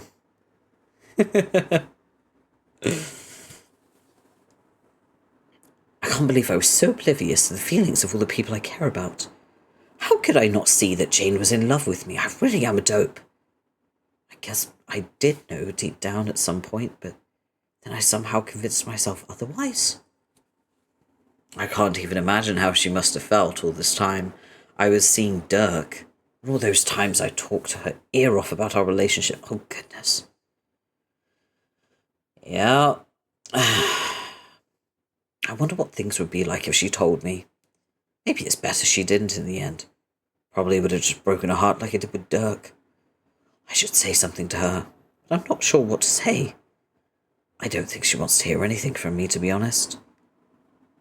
Maybe you could tell her I'm sorry. For me. Why can't you just tell her? She's right there. I don't know. She's obviously so mad at me. Can't bring myself to say anything. I'm also just really fucking chagrined over how I treated her. If I was brave, I could face that feeling, just talk to her and try to make us square. But I don't think I really am brave. I'm not brave, and I don't think I love adventure either. Wow, Jake. You know how you think you know these things about yourself? Like all these personal attributes about you, as if they're written down somewhere like some sort of mini-biography, so they have to be true.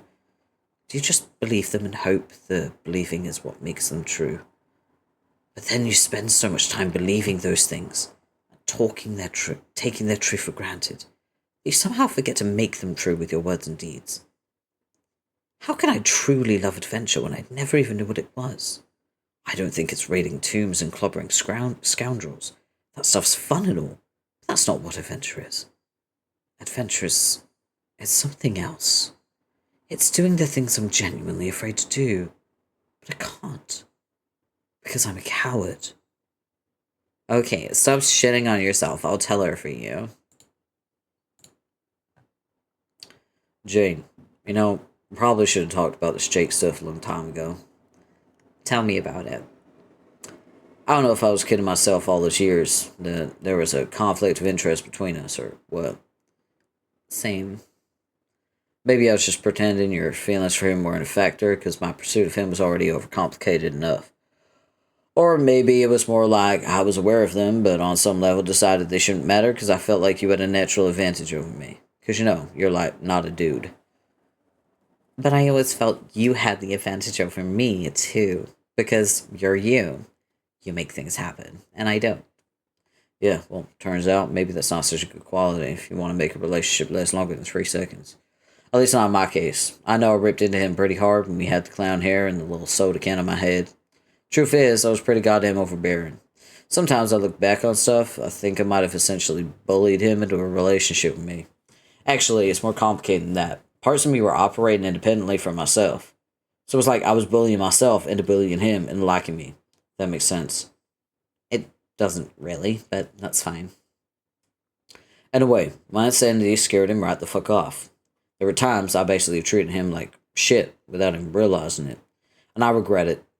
I should probably tell him that, but given how I just called him an asshole while wearing orange suspenders, probably the last person he wants to hear from now.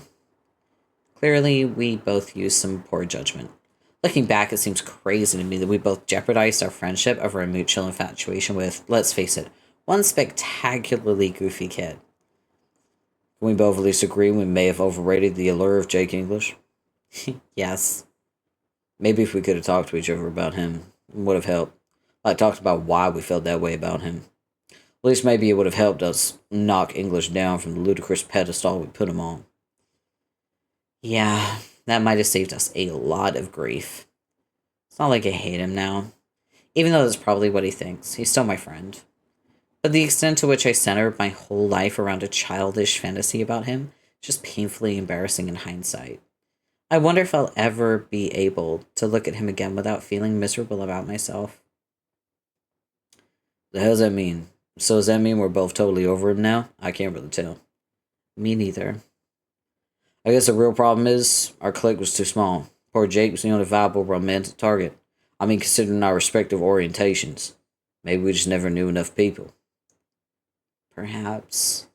Or maybe we just don't need anybody. As anything other than friends. I mean, in the interest of appeasing the bitterness gods, let's go with the latter. Hey, Janie, how you holding up, girl? I feel like garbage, but otherwise fine. You off yourself yet? No? Okay, good. Please don't yet. I got a personal backstage pass to the Jake English self-loathing tour, and I'm in no condition to take the full brunt of his lamentations. But I'm the only one he's talking to, so need a little support here from my bestie. What's he saying?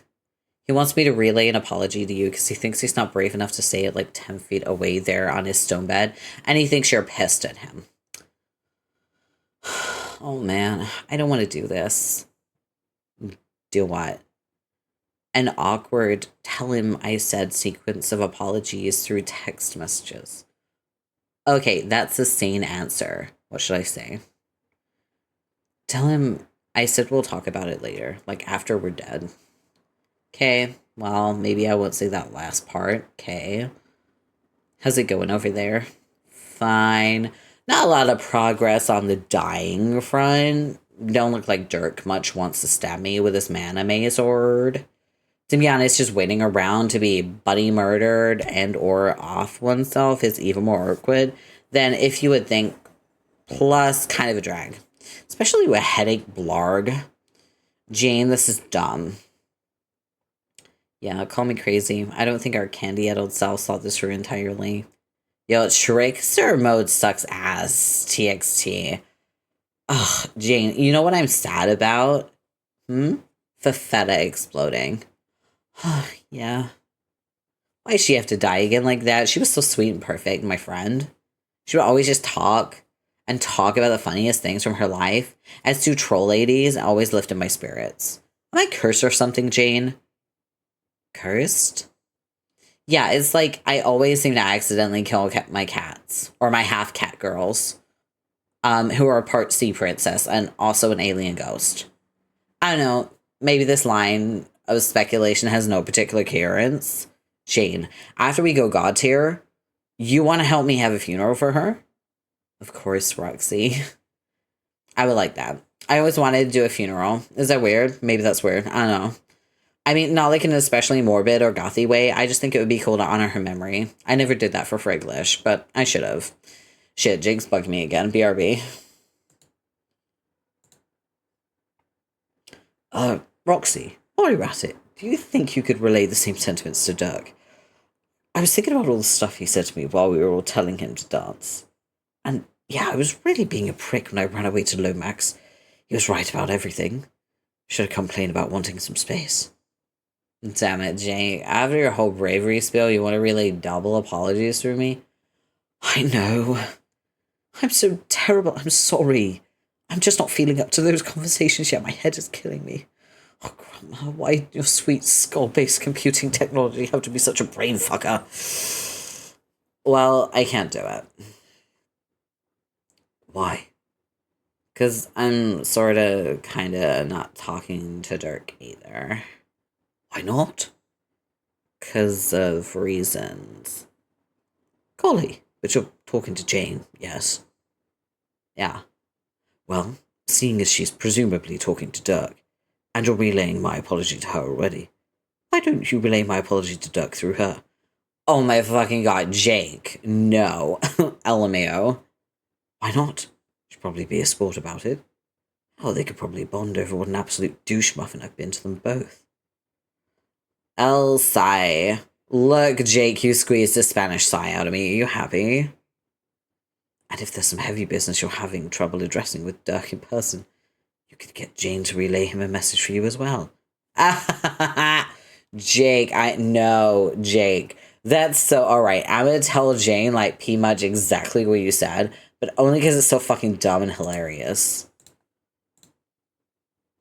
Jake wants you to pass an apology to Dirk for him too. What? Is true. This is just getting silly. He wants you both to bond over his douche muffininess. P.S. Douche Muffin was his word, not mine. I'm being hellies impartial about all this. We're already sort of doing that. Oh, yeah? Wait, don't tell him that. That would be mean-spirited. Hold up. What are you and Dirk saying? Wait, hold up. What are you and Dirk saying? Oh, nothing. Anything about me? No. Just some stuff we should have talked about a long time ago. Gotcha. Also, he wants me to tell you to give a message to Dirk from me, too, while you're at it. The Crocker switchboard is lighting up today. Why does Jake want you to give Dirk a message for me? Because he's ridiculous. Do you actually want to say something to Dirk, but can't at the moment? Oh, not really. Well, IDK. Wait, is Dirk not talking to you for some reason? Is that why Jake suggested going through me? Good gravy, this is getting complicated. No, well, I mean, maybe he does not. He does got a bone to pick with me, and I don't want to talk. But I'm not sure. Mainly, it's that I can't bring myself to talk to him. Why not? Because I'm a shitty disgrace. He's probably so ashamed of me. He could barely stand being inside the same room with me at this point. Why would you think that? Because you heard what he said about how I fell off the wagon. You could just tell how disappointed he was. And he was right to be. But you weren't in your right state of mind, though. I know, but you said it yourself about the confessions you made to Jake. Sure, you were tripping balls on a chair pop. But that really just enabled you to do what you really wanted to deep down. So what I do the moment Jake snuck up and owned me with that magic pumpkin, I was like, yo, let's get smashed at my place. I hardly wasted a second before giving in. And here I thought I was actually over that. But the second I'm given the slightest justification to drink again, I say fuck it. So it turns out I didn't stop wanting to like it. I told myself. But that I still wanted to while pretending I didn't per some bogus tough girl act. Like I thought I was better than the problem. Or more like I thought I was too cool and too strong to admit it was actually really hard. Oh, as someone who is currently battling an addiction, this is so fucking real. I'm not battling alcoholism, I'm battling a nicotine addiction, but fucking hell, girl. Woo! This one's hitting. But the truth is, I was not strong and cool. I was weak and lame all along. And now Dirk knows that too. And for some reason, letting him down feels like the worst part. Which is literally lame and weak, because I should care for my own sake. Not for how it makes a dude see me. But it still just really bothers me. Man, Jake again. Hold please.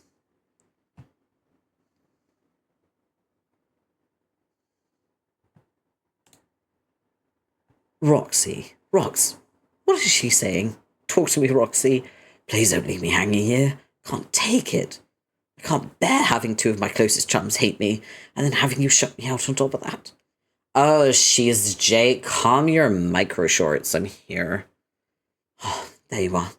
Sorry for being a pest, but I just see Jane pegging away at conversations with you and Dirk. It feels like you're all kind of leaving me behind. No, Jake, nobody is doing that. Okay, yeah, I'm probably being paranoid, but I've done such a bang-up job of alienating my other friends, so you're the only one I can talk to for now. Wait, I haven't alienated you yet, have I? No, don't worry, we're still humanated. Are you really sure, Roxy? Are you sure you're not just trying to spare my feelings?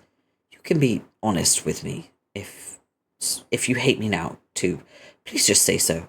Sweet Guy Fieri's fat-laughing ghost, Jake. No, I don't hate you. I promise you're still my bro, goddammit. Okay, whew.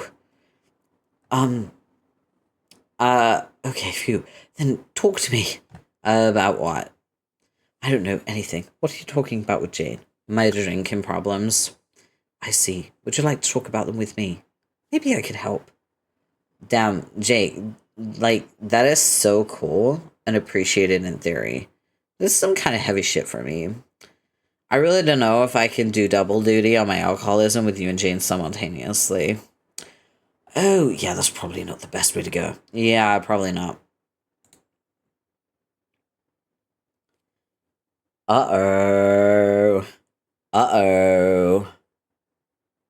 Uh-oh. So, then, what else is there that we can chew the old fat about? Really bond over together in emotionally fulfilling manner. Dang, you really are an extra silly guy. Well, dunno, Jay. Why don't you tell me what you're thinking and we go from there? Alright. So, that sure was a doozy of a kiss you gave Dirk there. Well, fuck yeah. How was it? It was, go on. It was fucking inappropriate. And yet, oh my god, it was so choice. But wrong. Wrong. I don't know, it seemed innocent enough to me. What was so wrong about it? A whole host of things. I'm not sure in how much detail I want to spell out why exactly it wasn't cool. Like, Jake, you're a pretty simple guy. And I mean that as heartways as possible. It just wasn't right. No disagreement there, but like I said, I'm here to talk about whatever you feel like. Okay, see, this is just another embarrassing thing from my past. When I was more out of control with Dirk, I was just way too aggressive. I hassled him all the time, pretty much every day, just like he said, about him, about me and him. Like getting married and having babies. You know, last male, female on Earth. Ooh, he's a hunk. His dreams come true time for repopulate. Uh-oh. Yeah, so not cool looking back on it, and I had no excuse. I always knew he was just such a gay dude. And I guess maybe hitting on a guy who don't like girls once or twice maybe is alright, or even flattering. But after so long, it's probably just pissing him off or messing with his head or something. It def wasn't what he wanted to hear from a friend. Let alone day in, day out through garbled, drunk texts. So I fucking harassed him into kissing me. It brought back some low-rent shit I thought we'd put behind us. Just another way I completely humiliated myself in front of him. So, is that why you can't talk to him now? Uh-huh. I certainly have no trouble relating to that. Yeah, I don't even know why he's like taciturn, the max about everything. There's something about him that just makes it hurt to feel like you let him down. You really love him, don't you? Sigh. Yeah, Jake, I guess. The answer is a categorical, unapologetic fucking yeah. But don't think it was much a secret. And the fact that it was so loudly not a secret exemplified my stupidity on the matter. It's fair to say I never came close to feeling strongly about him as you. I envy you, actually. I actually worried at times that I wasn't capable of feeling that way about anyone. Maybe that's why I was just meant to be alone. He ain't missing much.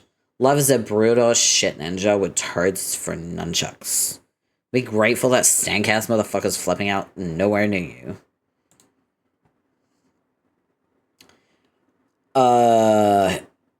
So he just gouged his fucking eyes out because he looked at Cal. He looked in his eyes. I noticed you nearly slipped that wedding ring on his finger. Oh, God, that ring, almost scooped my boyfriend out from under me in one fell proposal. Oh, did I? From under you, eh? Wait, no, I mean once for eternity. Whoa, now wait a minute! Easy, dude, just messing. Oh. Okay. Man, that ring, though. What happened to it? Do you remember? Not really. God damn it. Must have lost it when I was fucking Trickster. Those are shakes fist at all tricksters.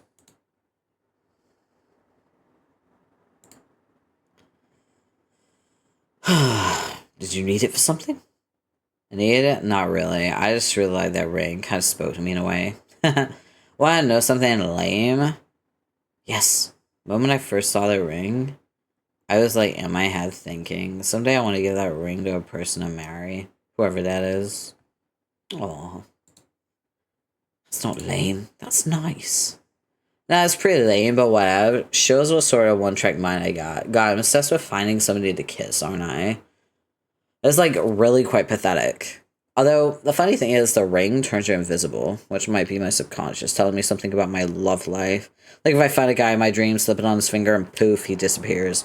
Bye-bye, hubby.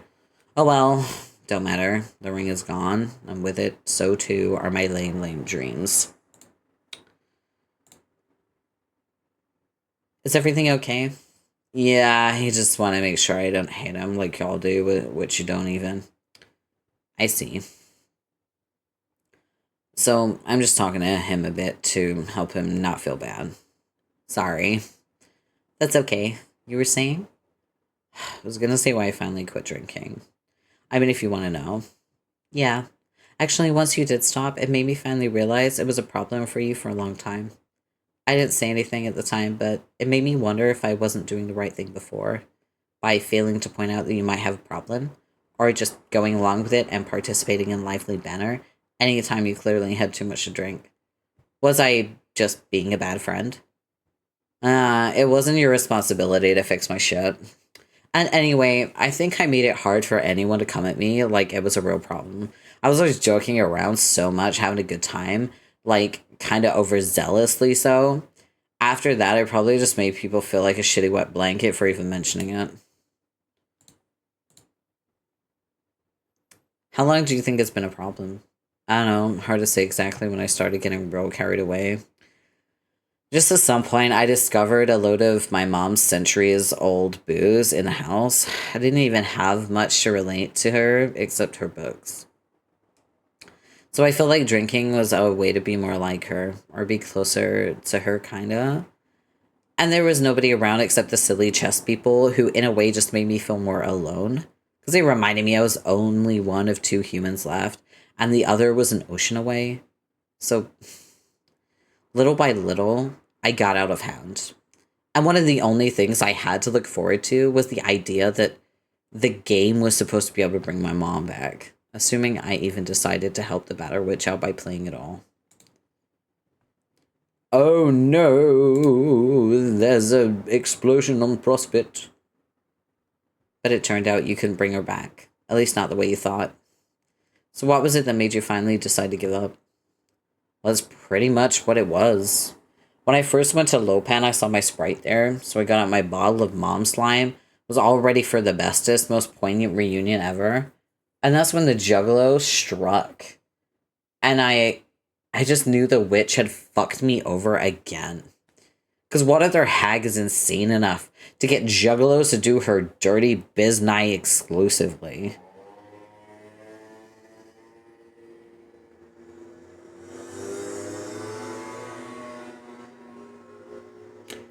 Wow, half an hour early. What a surprise. Welcome back from lurking. Thank you for bringing the snacks and energy potions. How you doing? You messed it up? What do you mean you messed up? You didn't mess it up. The unlock worked. I see it. It's there.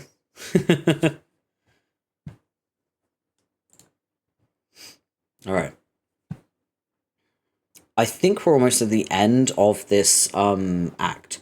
So I think when we get to the end of the act, we'll raid out, okay?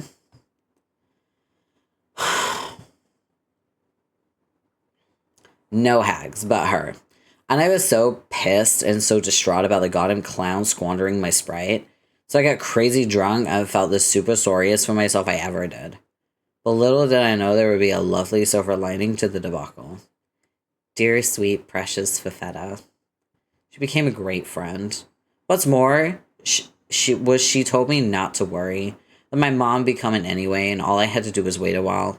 And I believed her because she knew stuff and was the best. So that's when I decided to clean up my act.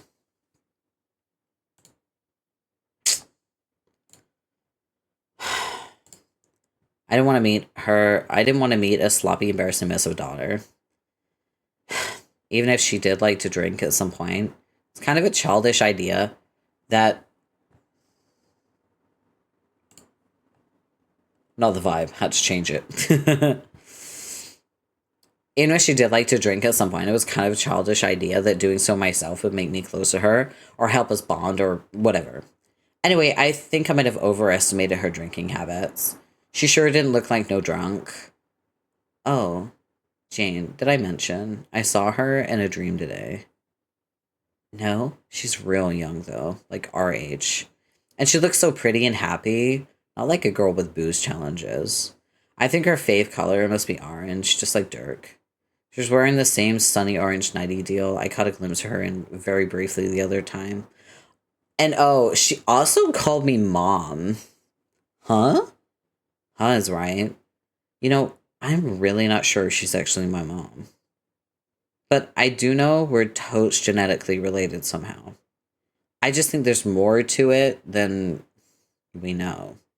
I guess we'll find out. Whoa. Oh dear. The whole place was shaking for a moment there. What? Roxy, do you know if changes for that rumbling too? Yeah.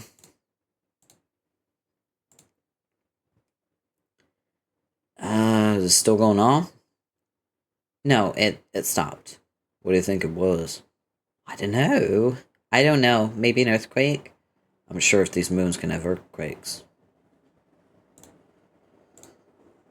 Doesn't matter. Some sort of Prospidian lunar anomaly, I guess. Probably nothing to worry about. Maybe it was like tidal forces due to gravitation, or the tensile forces from that big-ass chain. Yeah. Let's say that's what it was.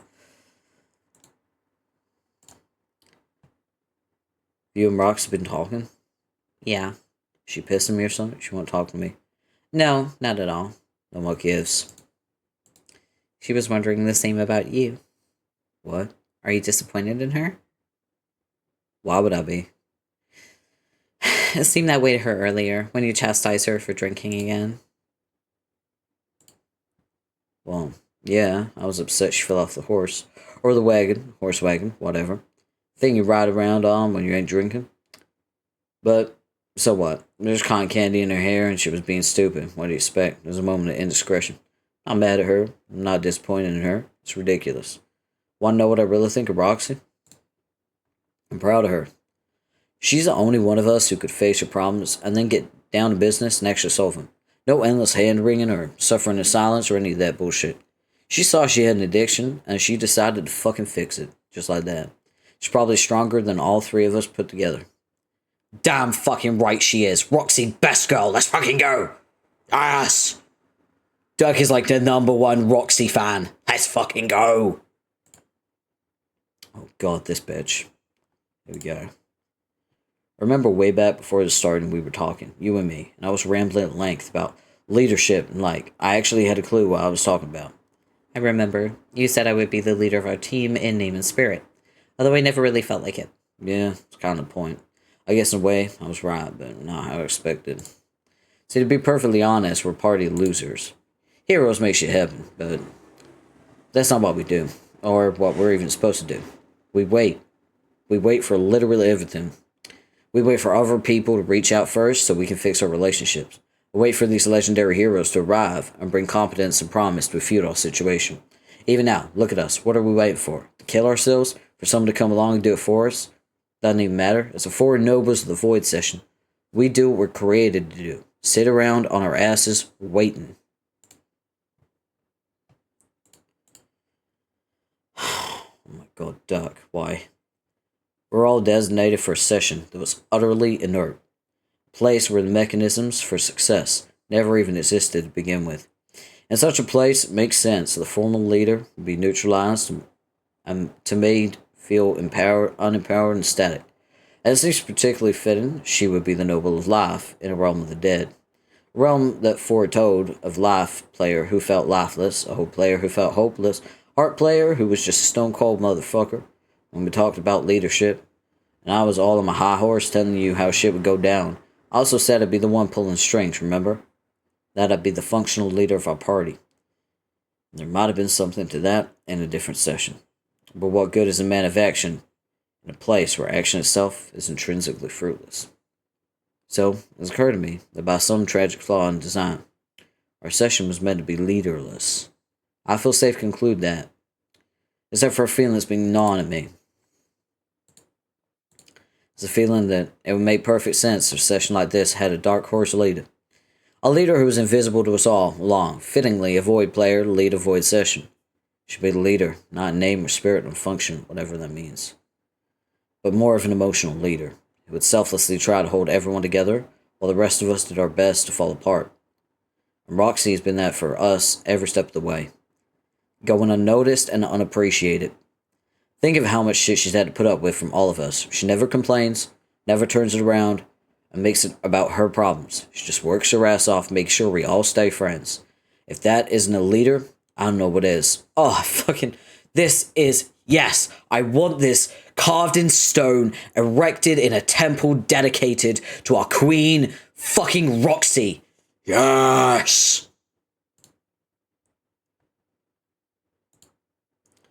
That's how crazy it is for her to think. I'm disappointed in her. Truth is, she's the most amazing person I ever knew. Just everything a human being I wish I could be. But can't. Because I'm in my own way.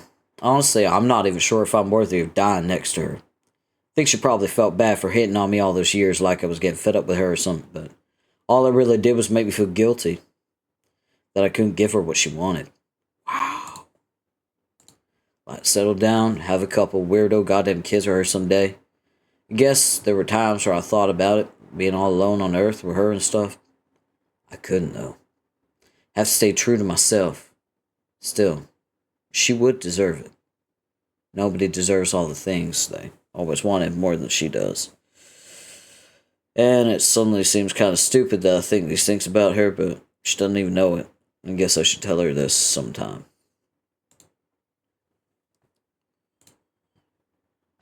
I think that would be nice.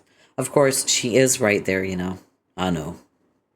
I'm a little reluctant to drop all that in her. Looking at what I just said is kind of overwhelming.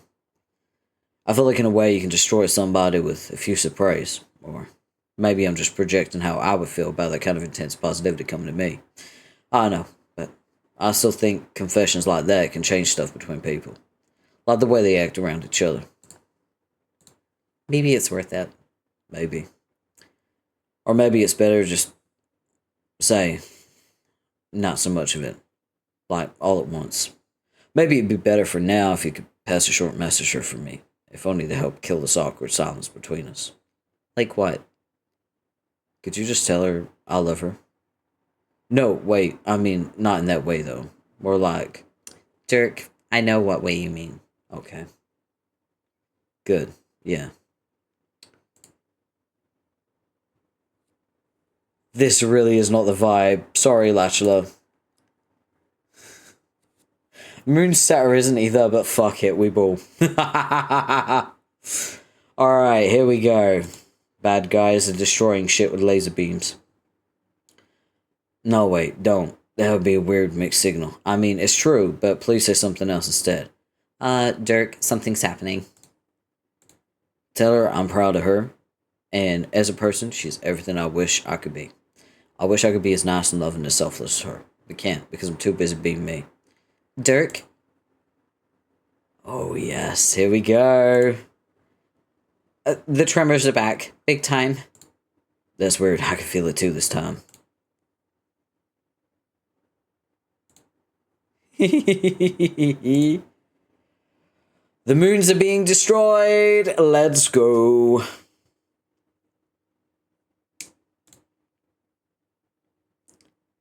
They're god tearing. Let's fucking go. God tears. Oh, Dirk. Dirk is so fucking cool in his prince outfit. Oh, the beige of life. As someone who was a fucking knight of life for 10 years, I am so, like, desensitized to how ugly this is. I'm just like, yeah. Also, the knight outfit's not that bad, I guess. The fucking page outfit gets me every time. Nice underwear, dork. Oh, the rogue! The rogue outfit's the best outfit, you can't change your mind. I'm so serious. The rogue outfit is by far the fucking best. Yes, we got god tiers. We got god tiers. Let's fucking go. Fucking Jane looking at Jake's legs is so funny. Uh-oh.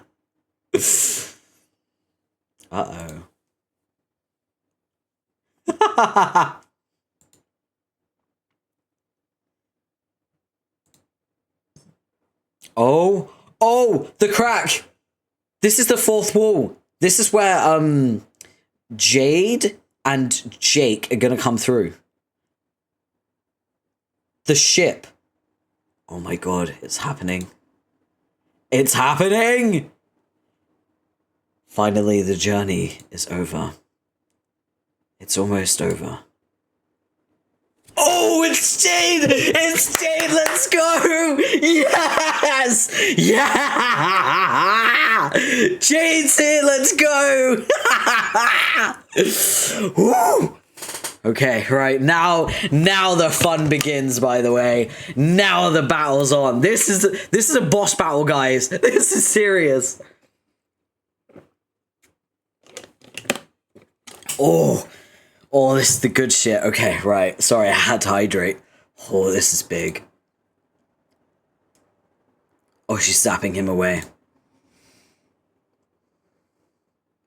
Oh, she threw him all the way outside the medium. Jada's boss. She's so fucking strong. It's crazy. Hi. Oh my god, I haven't done Jade's voice in ages. John. Okay. Hi.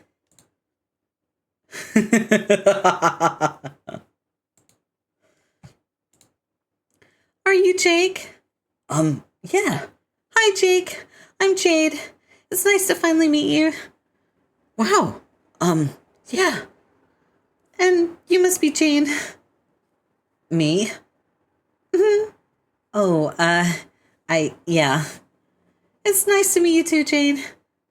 Yes. So, Jake? Where are your pants?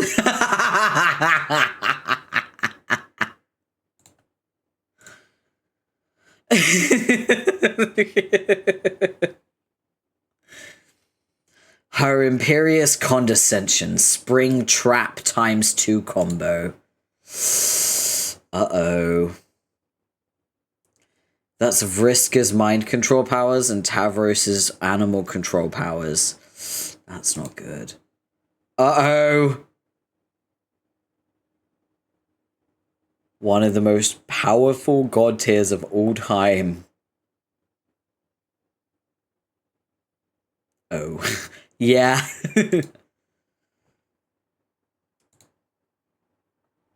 Oh yes, Grimbark. Grimbark Jade, let's go. You remember Grimdark Rose? This is Grimbark Jade. Bark! It's the only time I'm ever gonna bark on stream, okay? You fucking collect that crumb and you save it for the Russian fucking winter, I swear to God.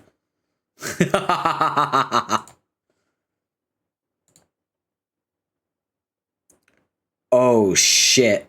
The fucking tiara, the mind control tiara. Oh no. I'm lazy and tired to clip. No, that's okay. I'm gonna go through this and make my clips. Don't worry. I want to clip that thing for Liv. Obey. Submit.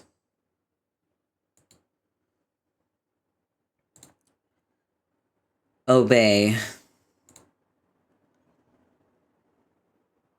Fucking Dirk going straight for, like, the Condi. That's crazy. Jake punching Dirk. Fucking hell. This is it. Boss battle. This is a boss battle. This is it now. We're fucked. We've lost Jade and Jane because they're both being mind controlled by her imperious condescension. Jade is like the most fucking powerful god tier there is.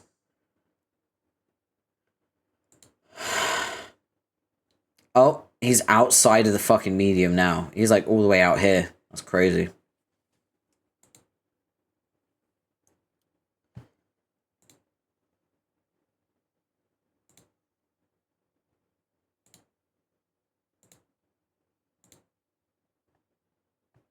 Suckers. End of Act 6, Act 5. There it is, everyone. Wow, we got through a lot today, actually. We got through Act 4. Act 6, Act 4. Then we got through Act 6 intermission 4. No, we got through Act 6, Act 4, Act 1. No, wait. Act 6, Act 5, Act 1. There was a lot. There was a lot. I've been streaming for 7.5 hours. Oh my gosh. Okay. Let's save where we are. Boom. Save. Done. Okay. Right. Nice. Let's see who we can raid. Just going to refresh. Make sure it's an updated list. Okay. Who is... Oh, squeaky chair.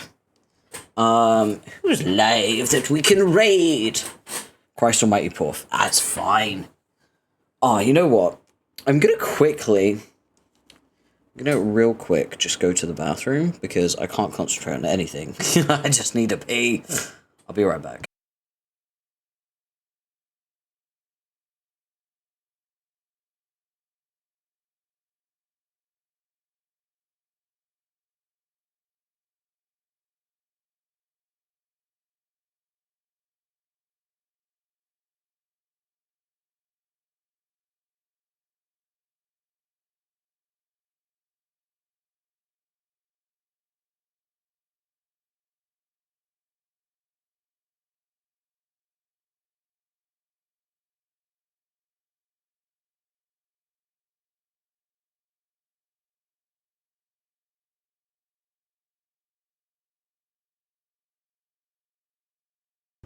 Alright. Sorry about that. It's like my bladder realized how long I've been streaming and went, you need to empty me. Okay, right. So, I mean, we can raid my, my model bro. So let's do that. By the way, for those who don't know, my model bro is a person who has a model that was made by the same artist that's making my model, whom is my model mama. So, yeah, we're model siblings. So let's get the raid message. Just so you know that, well, just to let him know that you're coming from my stream. There you go, and...